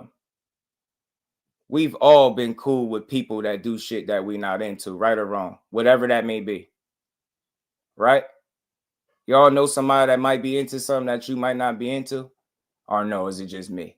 Am I in the minority of this? You know what I'm saying? So I look at it like that. I can't just because, you get what I'm saying? Like we really saying in today's boxing, you don't need proof to know somebody's on steroids. All you need to know is his relationship. And I can understand that. You feel like, oh, you in bed with a dog, you definitely dirty, right? I could understand that. But do people really know the connection of the relationship? Do they really know? Do they know how much what the extent of that relationship is? Or we just assuming? So again, I'm comfortable fighting this good fight because if anybody, shout out to I think 1 or 2 people that did answer the question that I initially asked, did he ever test positive for any steroid or any banned substance at all? The answer was no. And as long as that's the case, that's what I'm comfortable with resting my, I'm resting right there with that. I'm a rock with what the evidence say. The evidence says no. If we're going to go with, hypotheticals and shit to just be convenient, then I can say the same thing about any fighter in boxing. We can do this shit about everybody and say, oh, well, we suspicious because of this or that. I just think it's ridiculous. And at the end of the day, that's one of the reasons why, how they was able to prove Ryan Garcia tested positive. Do you know how they was able to say that Ryan Garcia tested positive for PED? Because it was in his piss. That's physical proof. That's physical proof that he done it. And the fact that we're saying, yo, we don't need that no more. All we need is our suspicion alone, and that's good enough. And that's dangerous because we done seen shit get ruined for this quote unquote suspicion. And I'm just, in this climate, that's not enough. Suspicion for me is just not enough. You could suspect a lot of shit about a lot of people, and it wouldn't just be Bud Crawford. So if we're gonna do that, we could do that with every single fighter, and it just don't make sense to do it. You know what I mean? But like I said, I'm gonna go off of what the paper trail and the track record tell me, and the track record tell me that he ain't test positive for nothing. So I'm cool with that. I'm cool with the results telling me. You don't hear this in the inner boxing circles. The only place I've ever heard this shit is on YouTube. That's it. No other social media, nowhere else. Just YouTube from a very small group of people. Very, very small group of people. Outside of that, I've never heard nobody suspected nowhere. And I promise you, and that's not a coincidence. You get what I'm saying? It's some names that have been thrown out there, and some of these dudes have been proven to be using this shit. And this is how we know. So that's all I'm saying. I'm a guy. We just different. For me, I want proof. Other than that, I can't just say. And what else would you have to go off? Well, we're not going off the performances. We're not going off of proof. So we just going off of what we think. And that's dangerous. That's very dangerous. Nothing you can prove. Like I said, Ryan Garcia was suspended because they was able to prove that this shit was in his piss. Canelo Alvarez got the suspension for clenbuterol because they was able to prove that it was in his piss. Get what I'm saying? They can't suspend nobody off suspicion. You can't prove nobody guilty off suspicion. And that's where I'm at. That's also, again, you can have your reservations and it's cool. But for me, that's still placing jackets on people because there's nothing to prove it. You know what I mean? That suspicion ain't enough. Shout out to my dog, man. Behind Hands TV, Malcolm was shot. Rose was kicked off the bus. Rick James has power to basically means Bud Crawford's on PED. You stupid.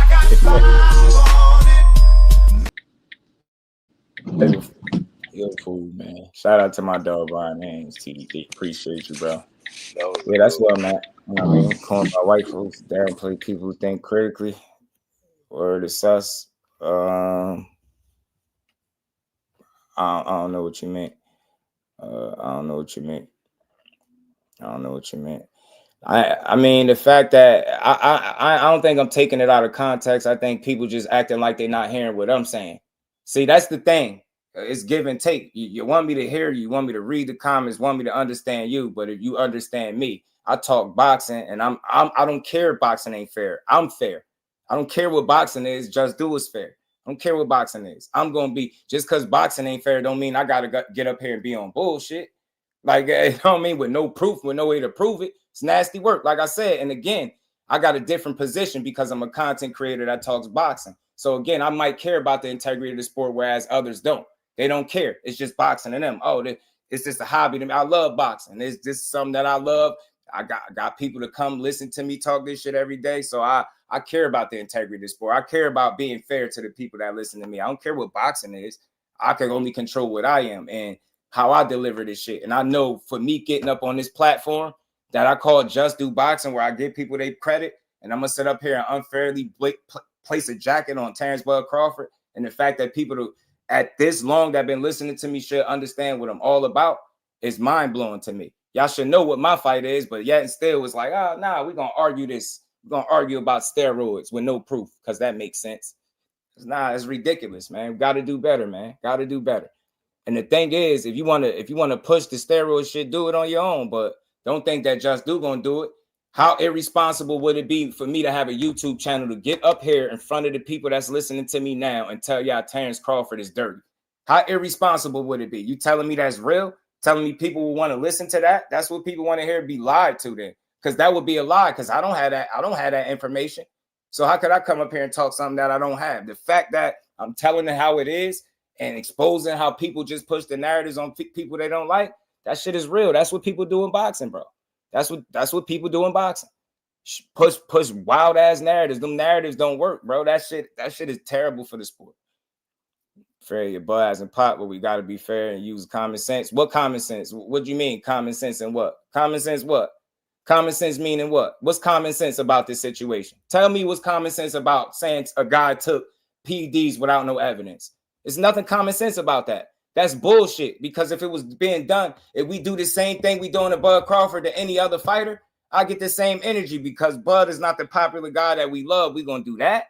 Nah, that's what Just Do come in at. That's why I'm glad on me, bro. I'm glad on me because I would never do that.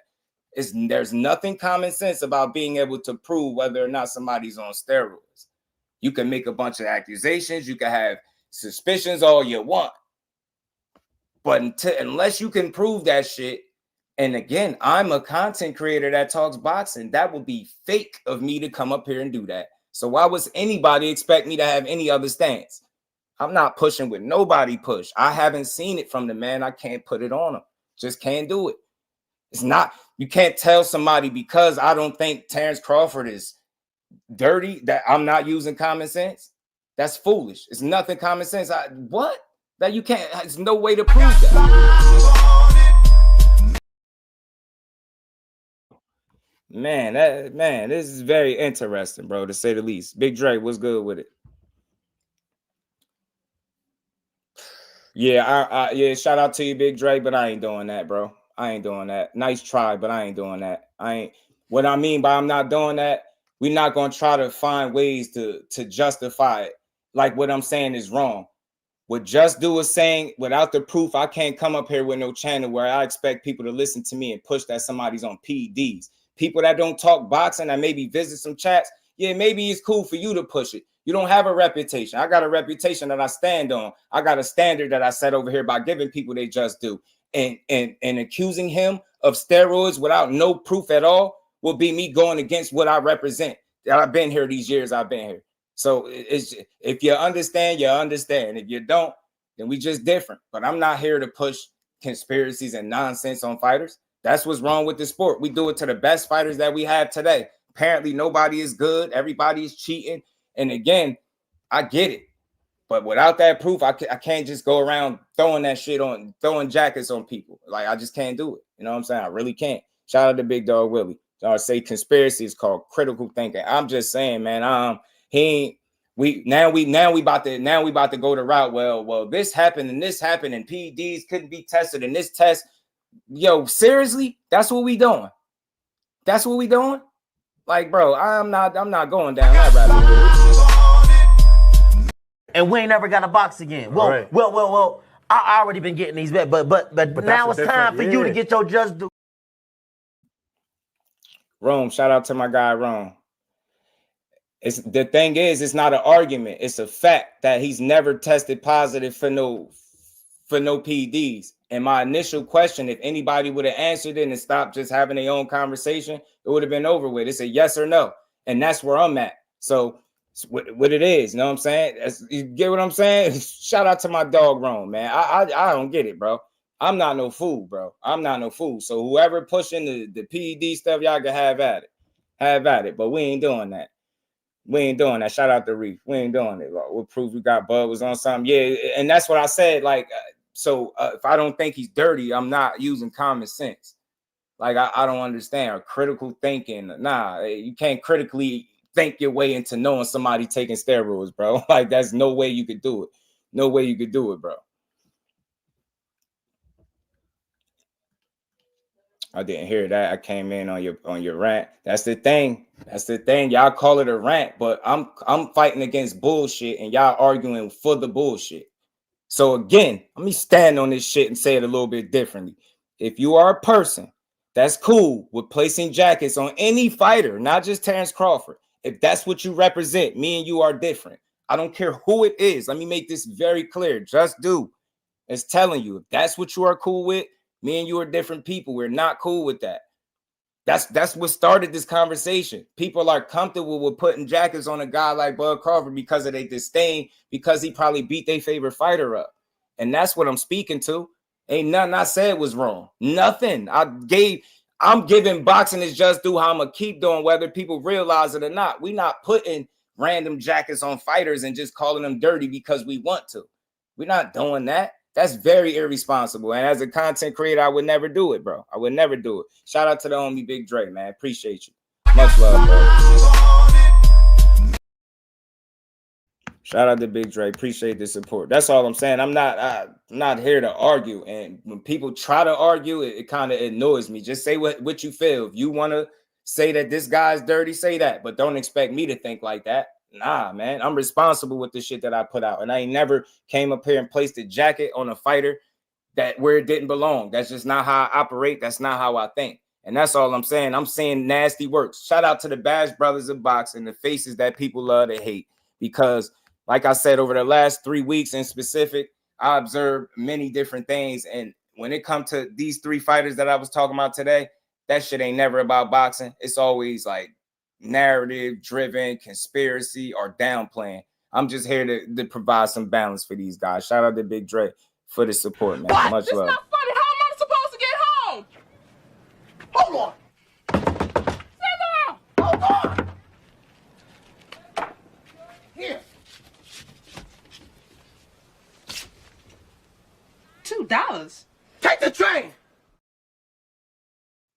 Yeah, I love boxing though. I love boxing. I ain't gotta love the fighters. I don't know none of them to love them per se, but I love the sport. And I mean, shit, anybody should be able to tell if you heard me speak it. So that's where I come from. People should know I'm gonna go a certain way for boxing because I respect it and I rock with it. Some people just look at it when they want to. They watch enough just to have a opinion on something. For me, I actually watch it. Boxing take up plenty hours in my day, plenty hours. Look, we over 3 hours of streaming, so my energy is always going to be different. My understanding or that what I put into it is just going to be different. My views going to be different, but I'm solid. And at the end of the day, it boils down to this. And this is what I said, man. I think people be looking for arguments. Not nobody in particular, but that's what it feel like. People be searching for it. They be making things personal that's not. I'm a very fair guy. I let people come up here and speak their piece, no matter how different it is. I never told nobody they wrong or disagree with you, but people are still coming here and try to disagree to state their own opinion. There's nothing to disagree about. If you're cool with just saying somebody's on steroids, have at it. Where you don't need like a test or him test dirty, you just cool with just saying it. We're different people. I can't do that. Tell me, how fake would it be, y'all, if I just woke up tomorrow and I did my live, I come on here at 4 o'clock and I say such and such, whoever it is on steroids. And then y'all ask me how I know. And I'll be like, yo, I'm suspicious, y'all. I'm suspicious. He was just doing this and that. And you get what I'm trying to say? Y'all gonna ask me where the proof at. Bro, I just watched people question me in the chat about me putting up what William Skull said about what Turkey Al Sheikh said. They like, where the sources at? Where the proof? So imagine if I came up here and I was like, bro, such and such is dirty. He pop, or you gonna ask me how I know? Nobody's gonna just take what I'm saying and just run with it. They ain't gonna be like, oh yeah, cause just said it. They gonna be like, bro, how you know? Where your sources? Where it's at? Prove it. They gonna say that to me, but when I say it, it's like, nah, man, I don't need that shit. Hell nah, he did it because I said so. It's like, come on, man, we gotta make it make sense. So that's all. I'm for boxing, and anybody that's really for boxing should rock with what I'm saying because I ain't saying nothing wrong. Are you cool with accusing people without no evidence of it? You just gonna do it? That's what we doing in boxing. You're gonna have to do that to a lot of fighters, bro. Gonna have to do that to a lot of fighters, bro. And then just think about what that does to the overall sport. That shit don't help. That shit don't help the sport. So that's where I was at. So I want to be clear because I think people be hearing parts of what I'm saying. My whole reason for speaking on this, people are irresponsibly. I don't care who it is. It's not personal, but I'm seeing it spreading that this man is somehow a PED user. And it's people that don't have an issue with it at all. And it's nasty work. You should have an issue with putting a jacket on a fighter where it doesn't belong. That's all I'm saying. Anybody that watches boxing that actually cares should understand that point. That's it. We ain't trying to get into no extra point blank and period. When it's all said and done, what is his track record? That's what I'm going off, right? His track record is what? It's a clean fighter. He don't cut corners. He stay in shape. He a gym rat.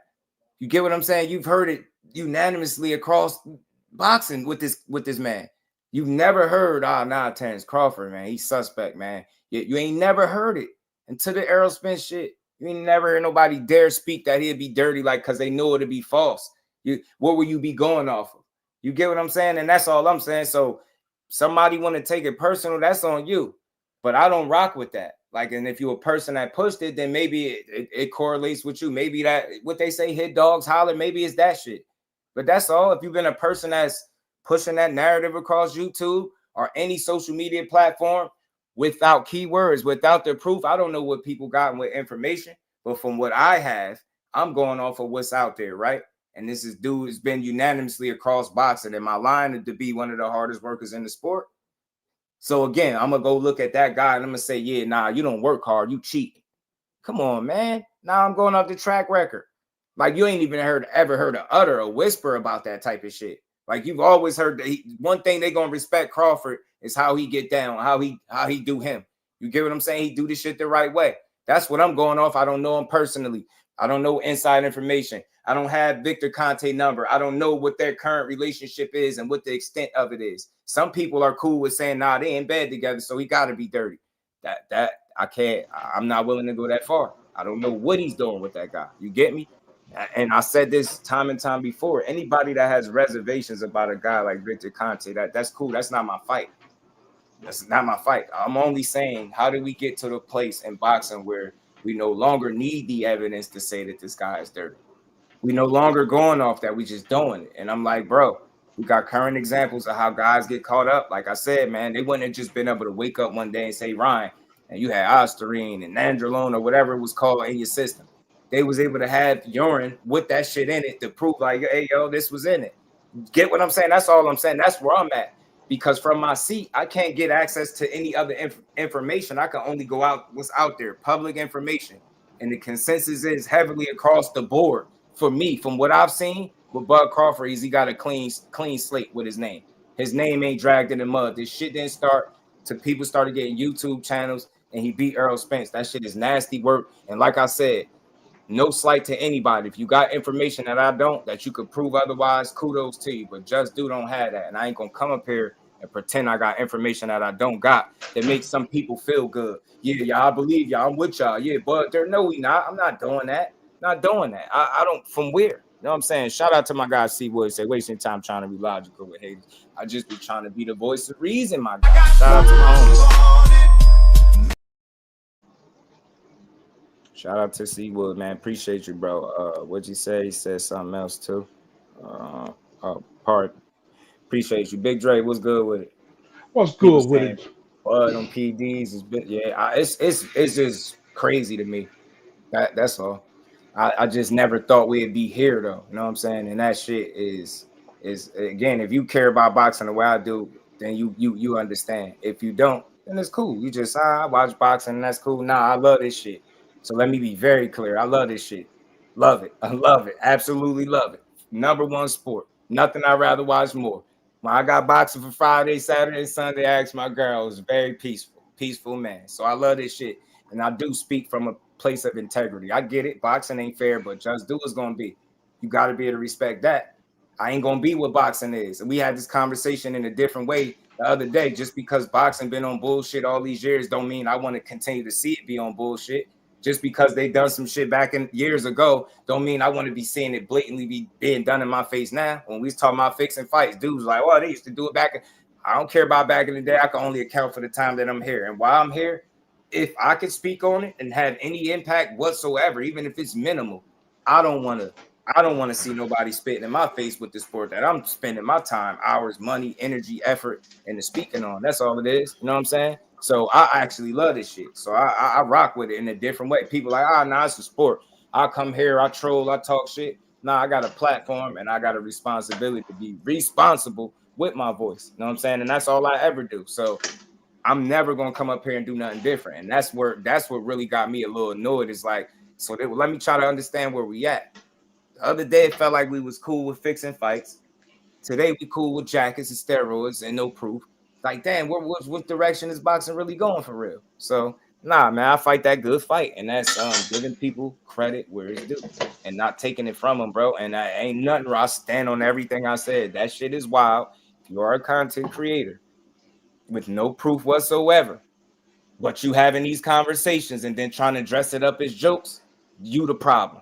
Take it how you want. I'm male, I don't care who you are.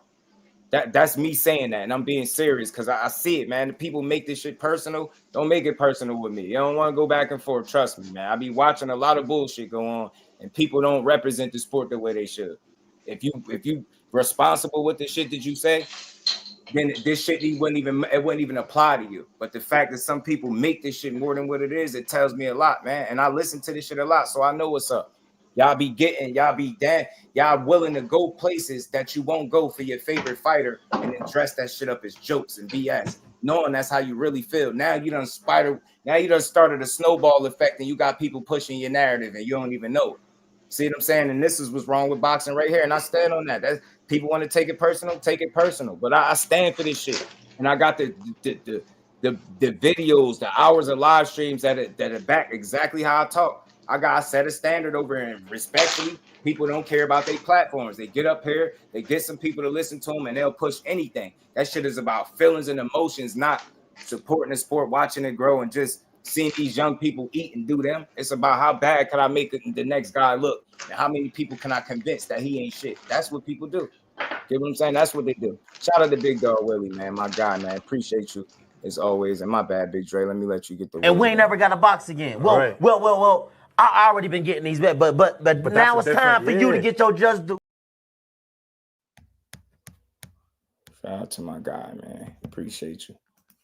Much love.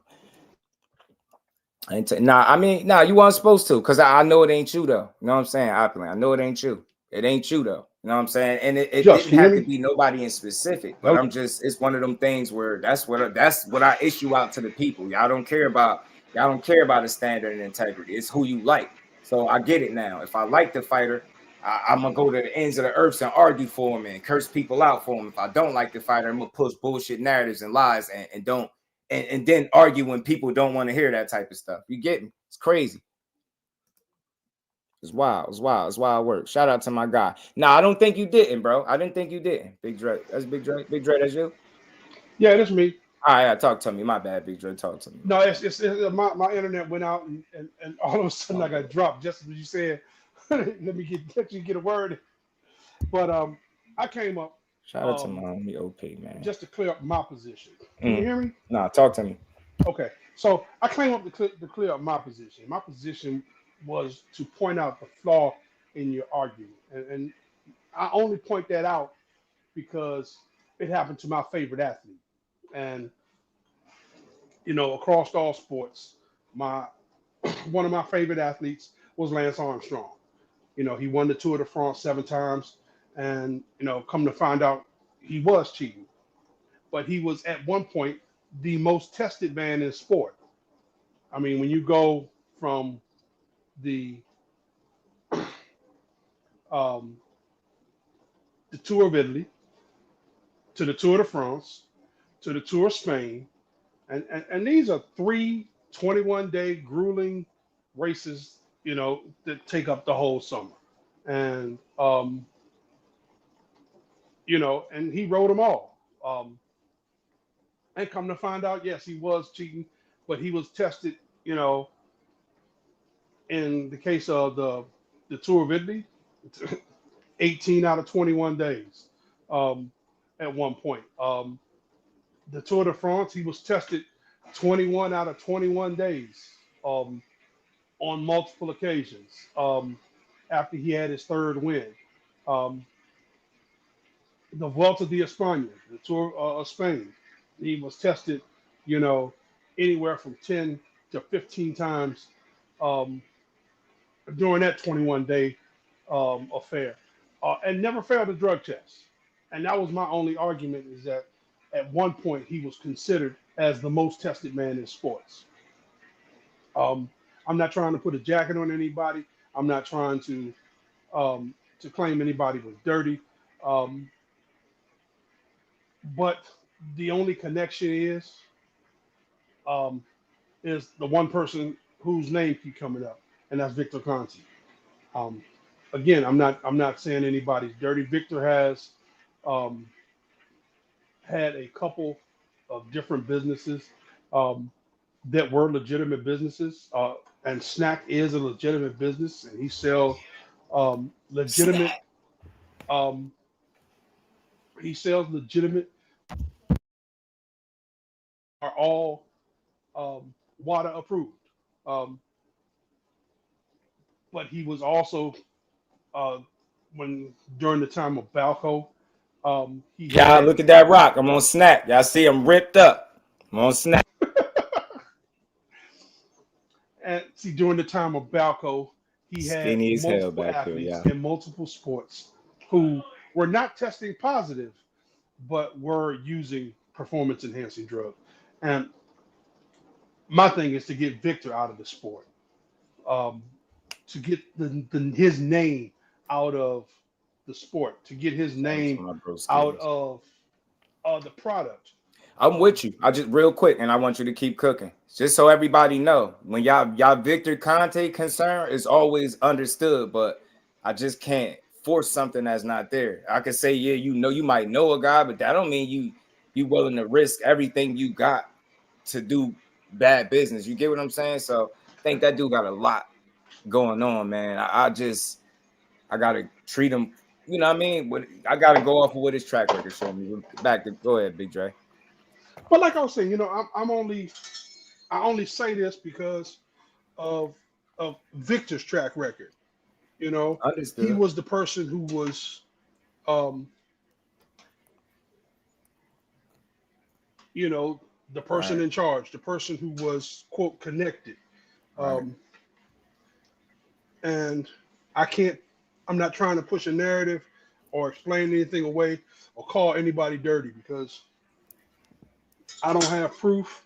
And by not having proof, makes me just as bad as all the rest of these guys out here who want to sling narratives and accusations against people, and that they know nothing about. I mean, when I say nothing, I mean absolutely nothing about.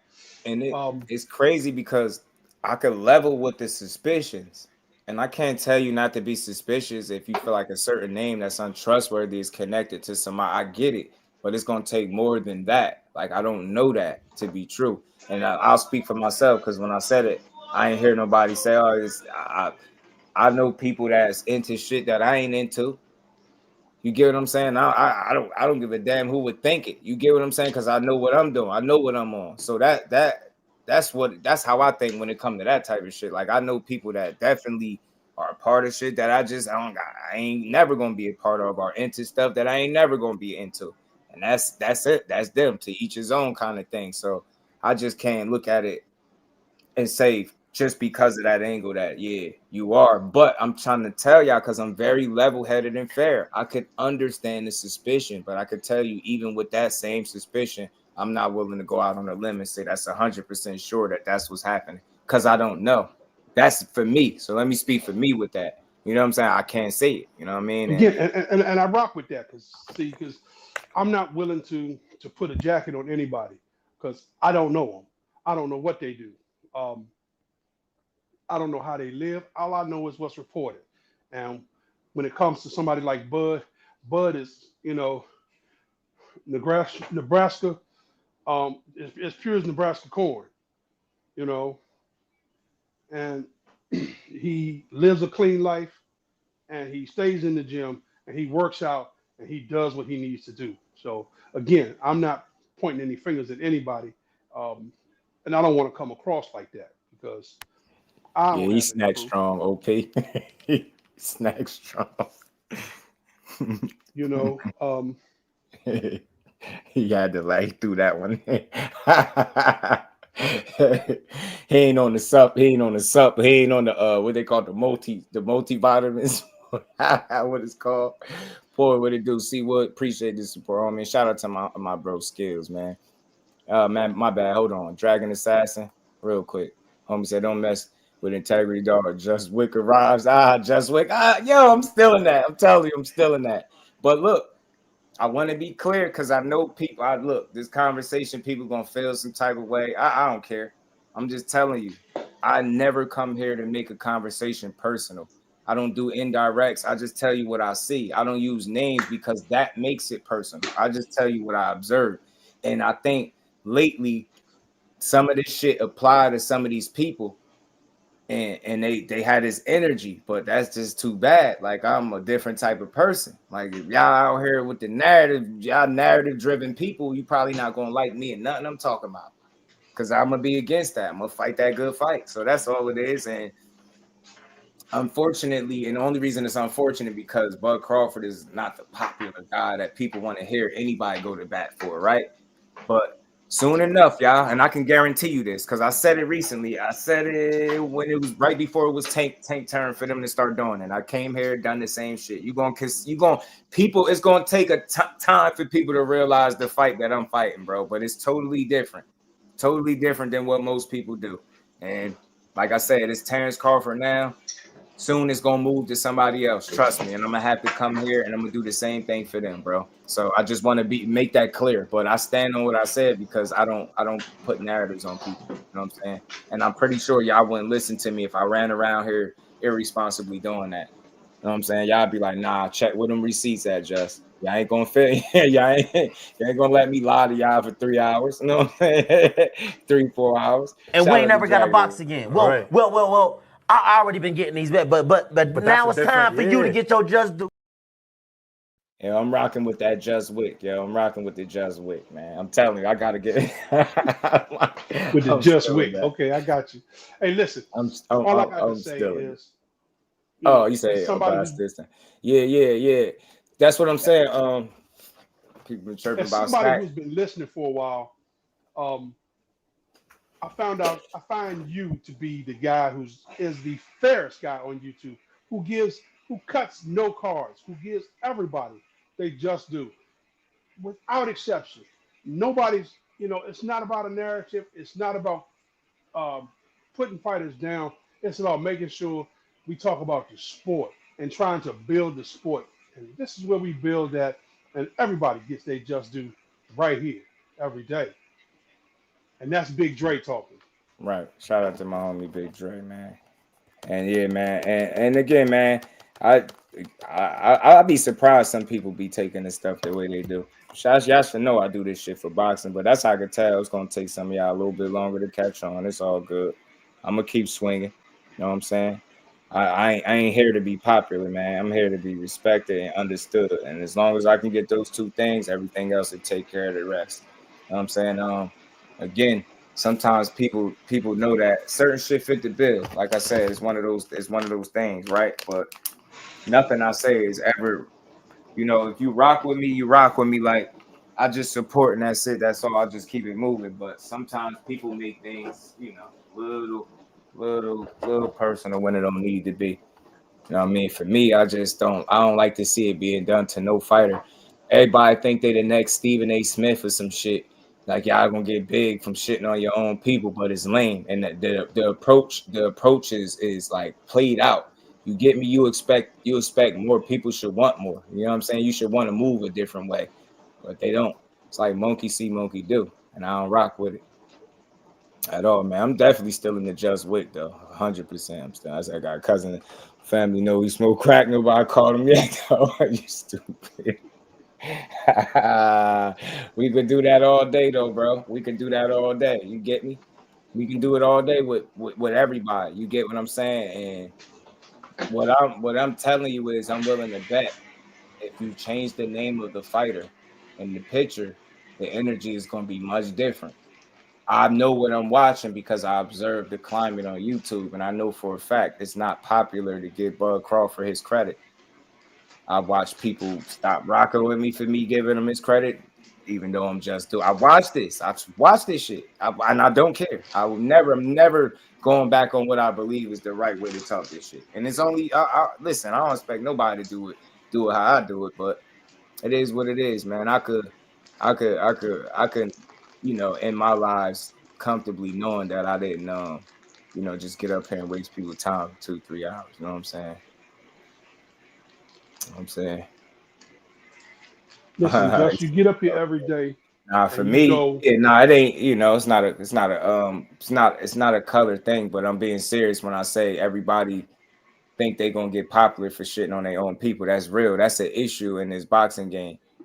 You don't believe me? Just look at the most popular topics is when somebody shitting on somebody. That's the fight I fight. I'm gonna keep saying it till everybody in here get it. And I feel like I ain't never gotta say it no more. That's the fight I fight. You get me? So people will say they get tired of arguing and the bullshit, but they'll tune right in for it. Then you'll have a person like me that's trying to eliminate that, and people will try to create it. You know what I'm saying? So for me, I don't come here to like argue or what I'm saying to y'all gotta be my way. It's when people make it personal. You don't gotta challenge what I say, just say what you're saying. Cause now it's like you're trying to go back and forth.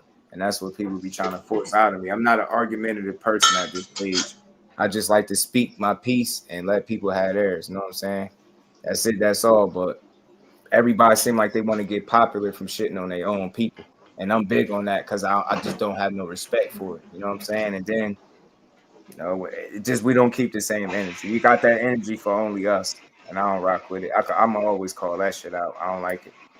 So that's why I say the climate, the block is hot. Like you see it, you know. You had the split, the boxing world split. It's like Earl Spence and Terrence Cross split. Like, you know what I'm saying? It's like, nah, you got to pick one. No, you don't. Support them both because I really rock with sport, not just the fighter. I never side with fighters. I don't interject myself in their beefs, right? But I will go to bat for a guy that I got respect for within this sport that I talk about every day, right? So it just so happened it's on Bud today, you know? It's on Bud today. And on top of that, right? I had put winning versus entertainment at the end of this live stream, man. That's that he giving you both. He winning and he giving you entertainment. But because people don't like how he do certain things, they'll overlook him as a top tier talent. And like I said, they'll be willing to push these narratives that hold him in a very negative light, whether or not it's true or not. They don't care. You know what I'm saying? Because they don't like him. But if it was somebody that they like, and trust and believe, it'll come out. It'll come out in the wash. Somebody else gonna be accused of something. It's gonna be a guy that people like, and watch how they be up in arms. Ain't nobody gonna be trying to hear that shit. It's just bad. Gossip run the world, yeah, they do. I try. I mean, you know, it's hard to avoid all of it, but I try to keep it as much boxing as possible. You know what I'm saying? I do. Y'all know that. Y'all know. Shout out to everybody, man. Rocking out. Rocking out. Always a good conversation, man. Always. Just as far as things go, man, having met you and talked boxing with you till 4 o'clock in the damn morning. Tell my business, Dre. Tell my business. We junkies, man. Yeah, we junkies, man. We did it. We junkies. Shout out to Anne McQueen. Yeah, I mean, look, I get it, but I don't think that means man. you're going to run around Cal and just say everybody on steroids. You don't show favoritism. You give a fighter they just do. You give a fighter. I'm telling you, I'm true to this. They gonna get it. They gonna get it. Everything that they deserve, because they gonna get it. Why? If you earned it, I don't like to talk about myself, but when it comes to that, I don't mind telling y'all why I'm here. And I think anybody that's a real grown-up individual, that's something you could rock with. Oh, all right, that's somebody that's watching this sport, that's just trying to give credit where it's due and keep it moving. Simple and plain. That's it. No narratives, no no crazy ass bogus takes, no fake viral moments, none of that. Just good conversation and bills, information when you need it, and keep it moving. That's what I'm here for. Yeah, and you're not here to contradict anybody. You here? If that's your opinion. That's why I tell people come up and talk, bro. You ain't gotta argue with me. You could come up and talk. Tell me what you think. I purposely don't disagree with people on purpose, even though they still be like, "Well, I disagree." You don't got to, bro. Just tell me how you feel, man. Tell me how you feel, bro. You know, you're better man. I thought more people would, like, you know. I'm not saying that y'all for the most part y'all understood where I was going with that, but I thought that would be like a unanimous thing that people could appreciate within boxing. You know, a guy not wanting the things that should be. The things get what I'm saying? I thought everybody would be like, "Yo, I could rock with that." Want to shit on. Mm-hmm. You know, people want to shit on boxers who are doing things the right way. Yeah, they got no proof that they doing anything other, but they want to shit on him. That's all I'm saying about Bud. You know what I'm saying? And you got nothing to say he's doing otherwise. Yeah, they don't like Vic, and I get it. I don't like his ass either, y'all. I don't care for him either, y'all. I don't either, but and that's why these fighters really don't be caring about what y'all be talking about. Cause it's like, I don't know, you say that they scared to fight your favorite fighter, or whatever it is, or they scared to fight this, and then when they do and they beat them, it's an excuse. Oh, this person was this, or this was that, or this person's a Superman, and all of this stuff. So it's like, what do you really? They like whatever, like they don't really care what you talking. That's why, and I'm trying to be one of the guys that stand out. And I'll say this, I'll speak for myself when I say this. I've had boxers pop through here, trainers and different things, right? Even content creators, anybody that you listen long enough, you're gonna rock with it. You know what I'm saying? And that's something that I know. I try to provide a platform where you listen from the outside in. You know, I'm just giving a realistic take on boxing. That's all. I'm not here to be right. It's not me versus the chat. It's not my information versus y'all. That's why I say all the time, let's build. Y'all see that all the time. I don't know if y'all really be reading the descriptions and stuff, but this is every day. My goal is to build, man. I don't want to argue. I don't care how different your opinion is. You can have it. I ain't got to disagree with you because it's pointless. Let's keep a conversation going. That's what I'm trying to do. So it's going to take some time. It's going to take some work. I can see that. But for sure, man. But yeah, man, it's Cal. Shout out to my guy. I could respect anybody's point of view, but still in all, you could feel suspicious, but you ain't gonna run around and just say everybody on steroids, bro. You know you're not gonna do that. And I know for a fact, regardless, people might not want to say it or admit to it, but I know if I woke up tomorrow and I picked a couple fighters out the hat and started saying these dudes dirty, they'd be on my ass. They'd be like, where you getting that from? You get me? And that's all. I just keep the same energy with everybody. I don't do that no matter what jacket it is and no matter what fighter it is. I don't see why we got to look at the sport in that way. So, I mean, some people would say the way I do it is some soft ass shit. They like, nah, man, you got to be tougher on these boxes. I'm telling you, you too nice. Nah, I ain't too nice. You talk crazy about some shit you can't do. I'm more realistic. You know what I'm saying? So I got a different appreciation for it because I know what I can't do and what I can do. And I know I can't go 12 rounds with none of these dudes. Saying it, the internet's two different things. Yeah, and that's all I was saying it's some of the content creators that they're very irresponsible, bro. And you gotta think, man, we share this space. That's all, bro. We share this space. I really feel like I got a responsibility when I come up here and don't try to just say anything. You know what I'm saying? If you say just solve, you might be on snack for real.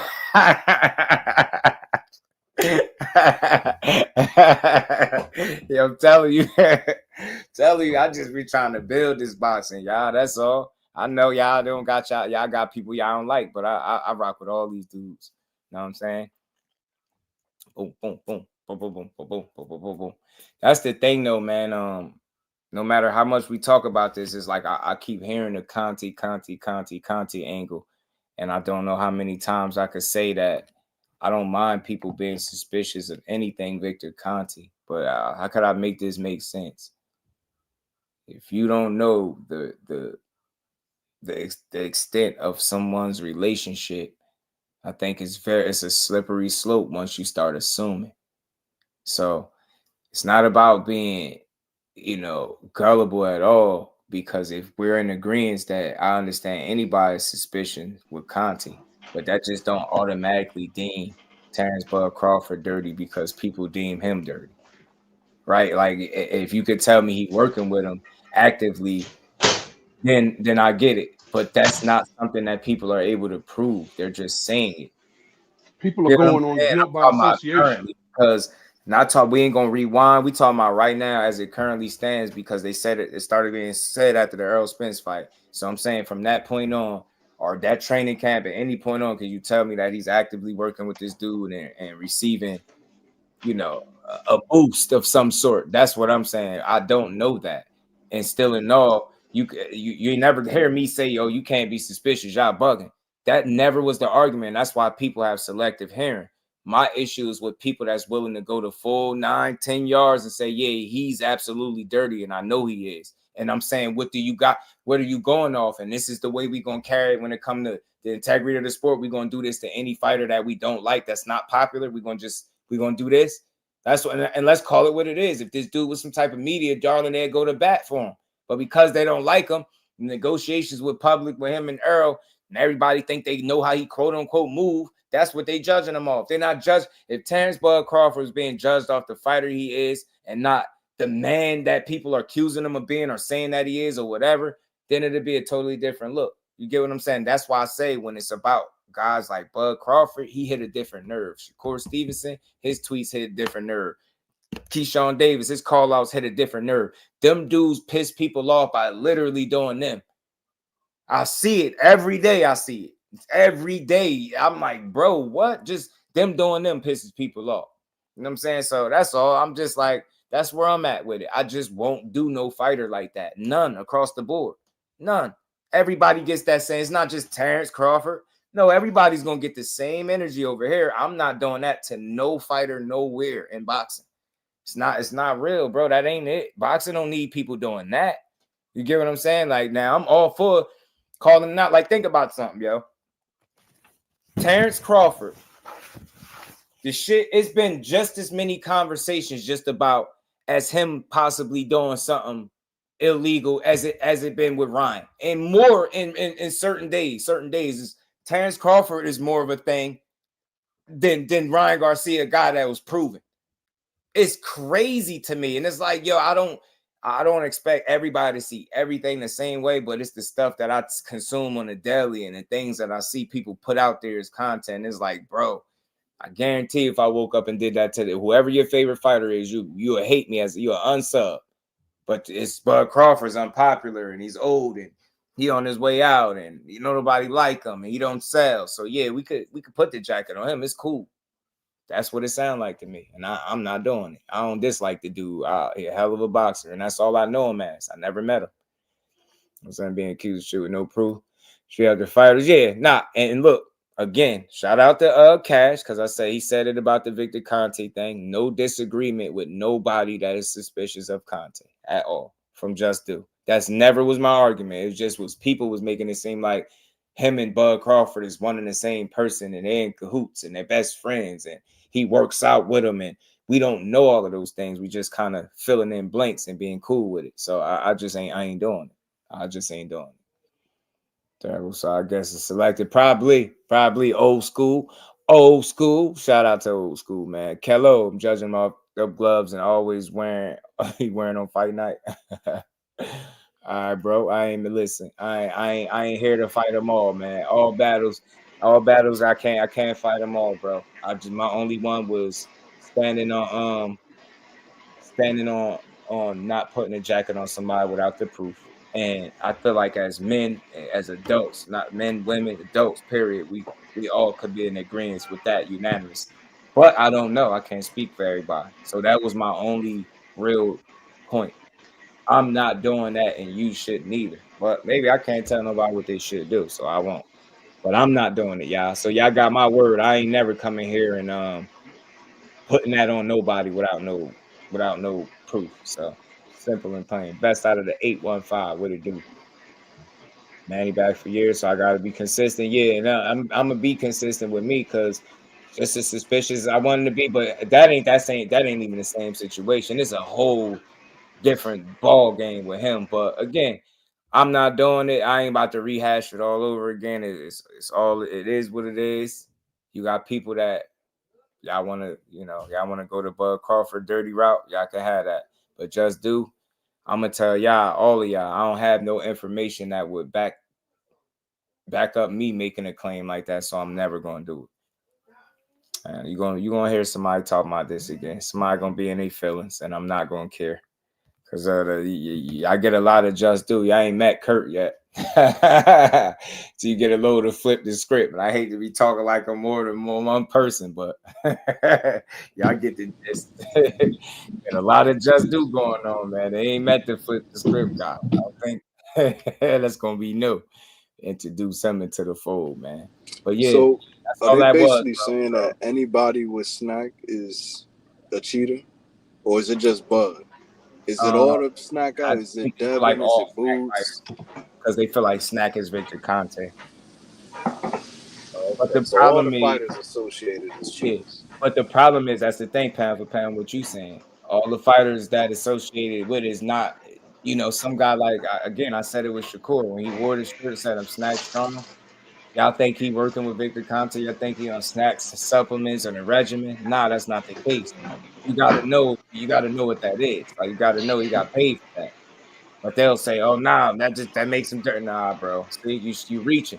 Like people gonna get paid. Everybody gonna be running around here like. And then you got some of the snack fighters that have gotten their asses beat. So it's like, what's to determine when it works? It's very, very inconsistent. I'll say that. The arguments that people make are very, very inconsistent. And the only place where I level with them, and I'm always level with everybody that mentions it, is when they say Victor Conte. No argument from me at all. None whatsoever. And if you're telling me that a guys that's still actively working with him, and that's why no argument whatsoever.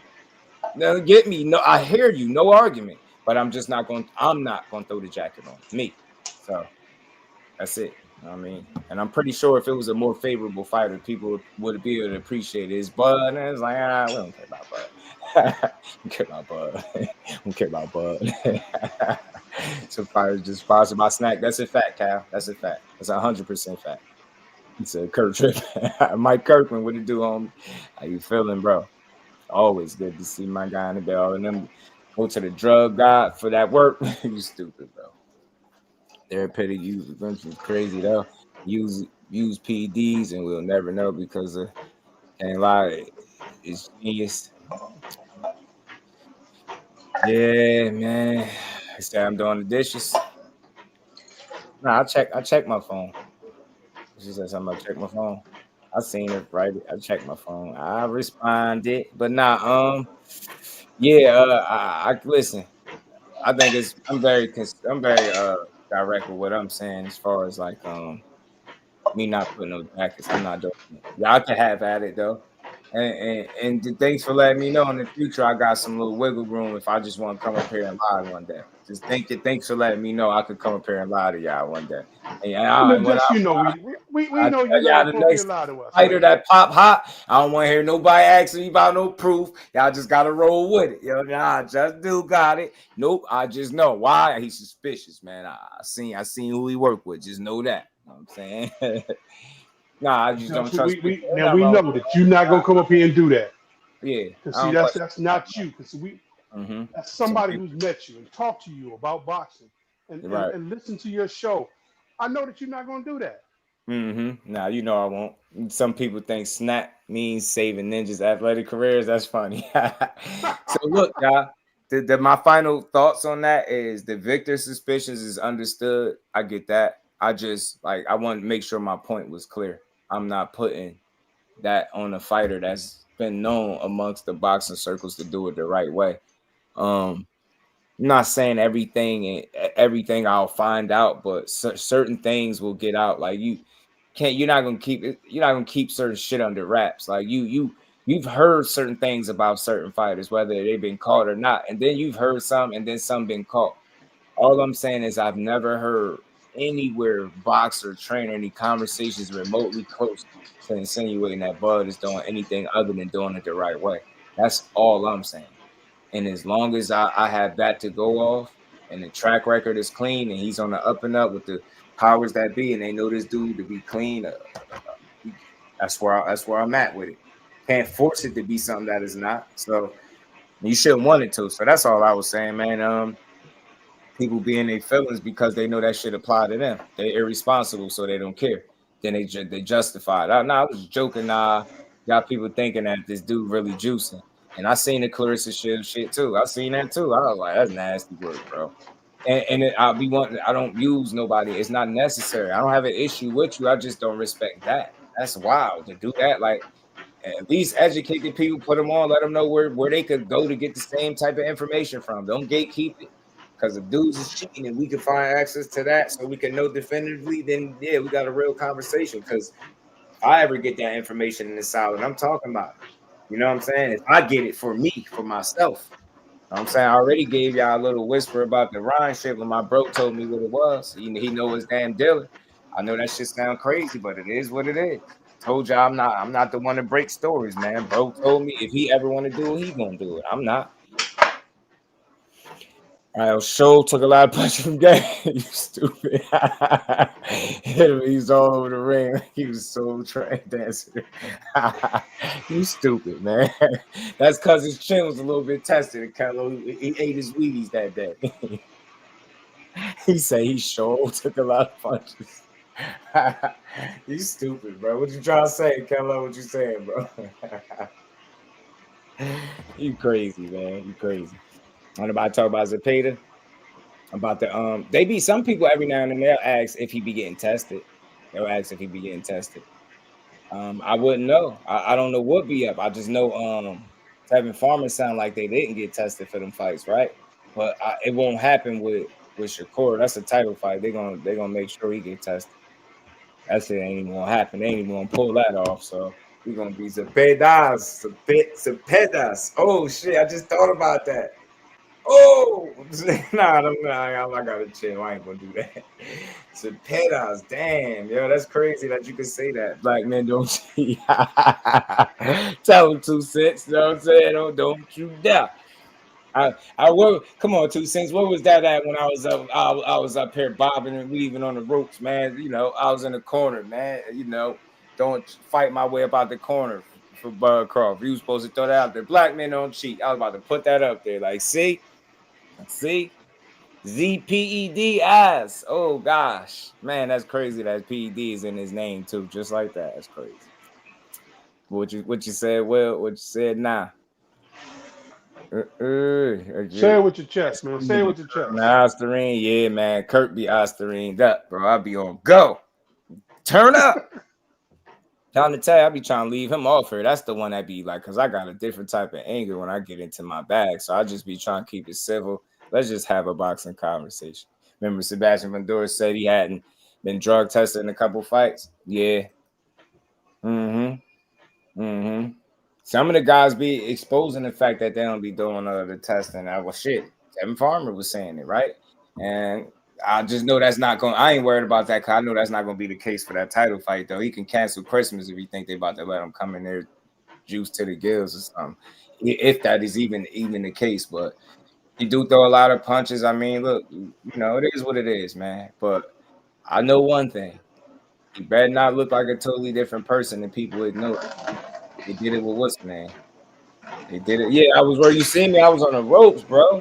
Damn, man, this is all for clean boxing. That was the moral of the story, bro. And not unfairly placing a jacket. I feel like any logical, sensible individual could be like, oh, I get where you're going. That's it. That's all. If I got the info, we cooking them. Fricassee. Y'all know it. Barbecue. What Shaq say? Barbecue chicken, bro. If I had the information, barbecue chicken. I'm not keeping it to myself. I tell y'all too. I'd be like, yo, he's a cheater, and I don't rock with him. Pay the trash, but JoJo like it was nothing. Zepeda is you know, he just got a style that if you can't get out of the way and deal with the punch output and you know the work rate and the pressure, he'll drown you. You know what I'm saying? He'll overwhelm you. Either outwork you and just beat you up or stop you. I don't think he I mean, he don't look like no crazy big puncher. He's just like an accumulation guy. He can punch, obviously, right? Solid, but just like an accumulation guy. His body shots are something to think about. Got some good body shots. Does it pay to do? When you got a work rate that high, man, you know, high ass work rate. You're bound to hit something, and the accumulation is going to take its toll. Because you can't get out of the way of all of them. He got them lead in feet. Yeah, man. I don't know. I was on the ropes 2 cents, man. They had me, you know what I'm saying? Almost. I think I might have got an 8 count, standing 8, man, one of the times, bro. Vader can punch Tevin just wasn't going out like that. Yeah, nah. I think he got some crack. I just don't feel like he's a one punch guy, but he definitely accumulation. But he could beat on you like a drum and wear you down, break you down. So sometimes that's worse than getting caught with the one shot. You know what I'm saying? So gonna be a fun fight. Can't wait to see it though, man. And shout out to the Bash Brothers. The Boxing Bud is like part of the Bash Brothers. It's really them two because they be, man. I'm not trying to hear about no. They had me on the ropes, Mike Kirkland. I was in here fighting for my life in here, man. They had me tussling. I was in here fighting for the right to not put a jacket on a fighter, and I was like, damn, look at the resistance. It's crazy. I know y'all ain't like Bud. It had to be. I'm gonna prove my point one day. Watch when it's not a guy that people don't like, they're not gonna do that. They're gonna understand exactly where I'm coming from. But today it was like, nah, that Crawford, I don't really like him like that. Had me on the ropes, Mike Kirkland. All I'm saying is I was talking about it earlier, not putting a jacket on him and saying he on PEDs. I can't do that to that man. If you can do it, you know, not meaning you, but anybody that can do that without information, without the proof is a different kind of content creator. And that to me and you operating on 2 totally different planes and stratospheres. We're not even in the same universe with the way we do this shit. And that's all. That's not nothing personal. Just, hey, to each his own. We were both, some people bold. They don't care. They get up in front of the computer and laptop and say anything. You know what I mean? It was Earl Spence all them years ago when he was knocking shit out. Then Terrence Crawford knocked everybody out. And Nobody said nothing, but then he won the Spence fight, and it was like, bro, he cheating. Look at his gloves. So it is what it is, man. It is what it is. I just know how to make more sense out of that. That dude ain't got that kind of luck, bro. Hell no. Boy, they'd be glad to railroad him and tell you that you done pop dirty or tamper with his gloves or some shit like that. They'd love to tell you that about that, man. But man, this is always, y'all, this is for boxing. Well, I can punch too, y'all, so y'all better duck. Oh, baby girl talking smoke. Damn, gun violence is an epidemic. Yeah, man, I hate it, bro. They keep killing the rappers, bro. Devin Show, you start. I'm tired of Keller already. He said Devin Show got him 5 times when he fought Ryan. Think they got something in that snap. Nah, that's crazy, man. Yeah, crazy. Snap. That's fun. Then we'll go hang out in the house. I'm not gonna sell drugs. Oh, I'm gonna tell you, hey, look, funny as that may sound, I know people that do that. That's crazy, but I know people that do that. I'm not even joking with you or none of that. I know people that done that. Just because, like, and that's the thing. So you telling me you only, every person you've ever encountered and like considered a friend or somebody you know have been 100% into the same thing. Like you never known somebody to do something that you just don't do. Like we ain't never had no street friends before. Like you get what I'm saying? I don't mean you about to start doing what he doing or live. I had plenty of them and I never did what people did. Never wasn't even tempted to. You get what I'm saying? So maybe it's different. Maybe some people like, bro, nah, only people I hang with is people that I do the same exact thing with. No, I live in a real world where some of the realest people that you know is going to be people that's into some shit that you won't dare stick your toe in because you know that ain't your lane. You get what I'm saying? That's why I think I've been able to make it this far without having a rap sheet and shit like that. I always stayed in my own lane and I never did what the next person did. You get what I'm saying? Never. I'll never. So that's all I'm saying. But I get what you're saying though, because there is the other side of it too. That's like those extremes, like you said. So I'm gonna go there. Like, you know, there's other examples I could use. So I want to be clear. I understand the sentiment. I understand where you're going because there are cases where it's like, nah, I ain't doing that, bro, and I ain't hanging with nobody that's doing it. So I get it though. But that's all I'm saying. I think we know a person or two that might be into something that we not into. Now I'm saying we still rock with them because they rock. Well, you get me? So that don't mean you about to start living like them though. So maybe it's just me though. Shout out to Mike Kirkland, my guy. Tay, peace to the queen, the real queen of MMA combat. Keep putting out that great work. And you know your MMA, man. If anybody like MMA and y'all like the ladies touch, man, go tap into Tay, man. Go tap into the queen. Everything by John with a dude, man. Happened to Frank Martin. I believe he coming back at 140, bro. I think Frank Martin coming back at 140.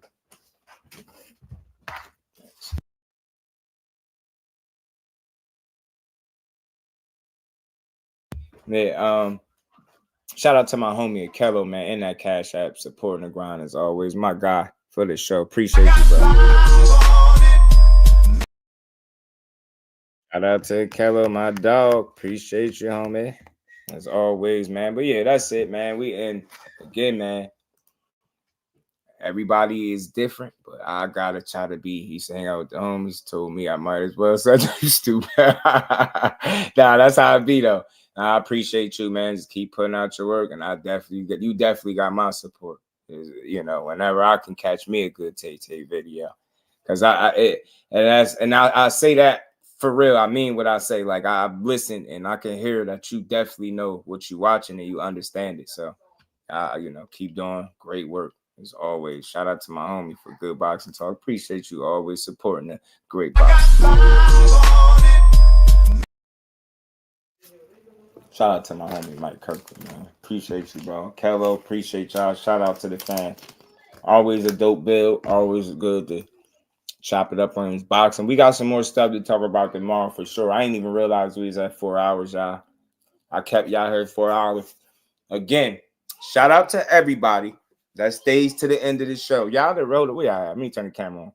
Y'all the real MVPs, man. Shout out To everybody that hit that like button, that supported the channel, that stayed to the end of the show, I appreciate every last one of y'all, man. That's love. We appreciate y'all over here. I'll drink it. It's all good, baby. You try to get soda, right? Yeah, I thought I was getting orange soda. They terrible. It's all good. I ain't gonna even be mad. Shout out to Mike Kirk. Blaze, my guy. What it do, homie? Yeah, man. Tay, keep doing. Yeah, man. Please do, if y'all could, take a second to go tap into the Queen channel. Take 2 seconds to go sub up, man. Over here, we try to support real content creators. And that's somebody, she just love the sport. She love her MMA, and she does it. She does it well. Trust me. And Marcus, what it do, homie? Ramon, what it do, man? How you feeling? Yeah, appreciate you, Thomas, putting that in there. And y'all already know my guy there, man. I mean, I can tell you know how to move in the world, Just. That's my guy. You know it. I mean, I'm telling you, Mike, I'm here to build, man. We're gonna fight the good fight. We're gonna have some, we got every now and then we're gonna have to, back into a corner. We gotta box our way out of it. My homie pound for pound coming through, rocking out with me again. I'm loving it, man. I'm loving it. I appreciate you, man, coming up to rock out with your boy again. Lisa, the queen, I appreciate you as always. Randall, my guy. Boston got these boys in the dog fight. OP, my guy, man. Here, regardless, day one supporter. Shout out to my homie, man. Appreciate you too, man. William Old School, you know it, man. Everybody that supports Big Dre, appreciate you, man. That's love, man. Appreciate all y'all. We're gonna keep building, y'all. Y'all already know, in the world of boxing, that's not fair. Just Do is gonna be fair every chance I get. Y'all hit that like, man. Hit that collection plate on the way out. Hit that like button. It's free, I promise. Yeah, appreciate you. Anybody that subbed to Tay, that's love. I appreciate y'all listening and really going to check her out for me, man. That's love, man. We got to support each other. That's what it's all about. Shout out to the homie A, always supporting as well, my dog. But Marcus, my guy, great cook while I cut this yard. Shout out to LaMarcus, man. Don't work too hard, man. Don't forget your bad, man. The LaMarcus, while you cut that yard, don't forget the bad, my guy. Because I passed the plate around. My bad. I was eating a little bit, baby girl. I slipped some food under me, man. But again, appreciate everybody rocking out. Another good day in the books. We back tomorrow, Thursday, to build on this boxing. And we're going to have some fun. And we're going to keep calling this shit down the middle. Even if they don't know, that's what we doing. So with that, enjoy the rest of this day. And I'll see everybody tomorrow. Much love. Peace to my guy, Panther.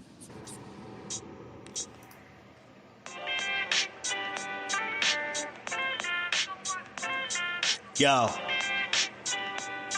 you know the deal. We back again. We never slacking. Word 'em up.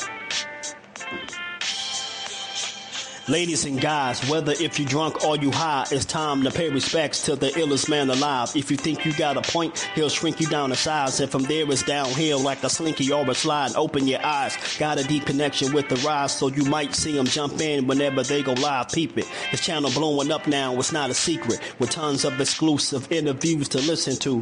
Them other channels I hate, but yo, they missing clues. They start narratives, sip the goose and twist the truth. It don't take a rocket scientist to get the proof. Just click the live at 4 p.m. Eastern time. But when you chime in, make sure you keep it kind. But if cowards want to debate, then it's feasting time. My man Jusdu shine busy all the time. Grind 24/7, 365. Videos he might have 365. My rhyme sick, they make you do a 365. You get a rich if you think you fit to survive. It's Jusdueboxing, time to click the live. Ain't no beginners, if you soft, you ain't down to ride. I crush you, respect too, it's Jusdu. He got the illest boxing show on the internet. The boy been a threat and he ain't even had dinner yet.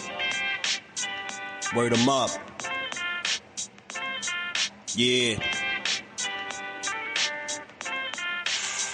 You know what time it is.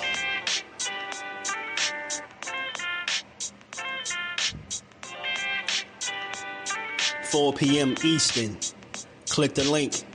In the building. Make sure y'all subscribe to Jusdueboxing, the best boxing talk on YouTube. Jusdueboxing in the building, 4 o'clock shorty, man. Y'all make sure y'all check him out. He's going to be live today at 4 o'clock, man. And he's going to be spewing some good stuff as he always do with an unbiased approach, man. He's probably the most unbiased channel on YouTube. What's going on? And one of my favorite channels, if y'all into that pugilistic perfection. If y'all into that boxing, that's that boy Jusdueboxing here on YouTube. Make sure y'all check out Jusdueboxing, the only unbiased boxing channel on YouTube, because I am definitely biased when I talk about boxing. So as always, we got to shout out everybody in the chat, man. Shout out to my brother Just Do. Y'all make sure y'all go sub to Just, man. Just doing a hell of a job over there. Had a great interview today. The brother, and I say it respectfully, one of the most non-biased individuals that I've ever heard speak on the sport of boxing. And I got a lot of love and respect for my brother Just, man. And right now we're gonna give him his just due. Shout out to my brother Just Do, man. Much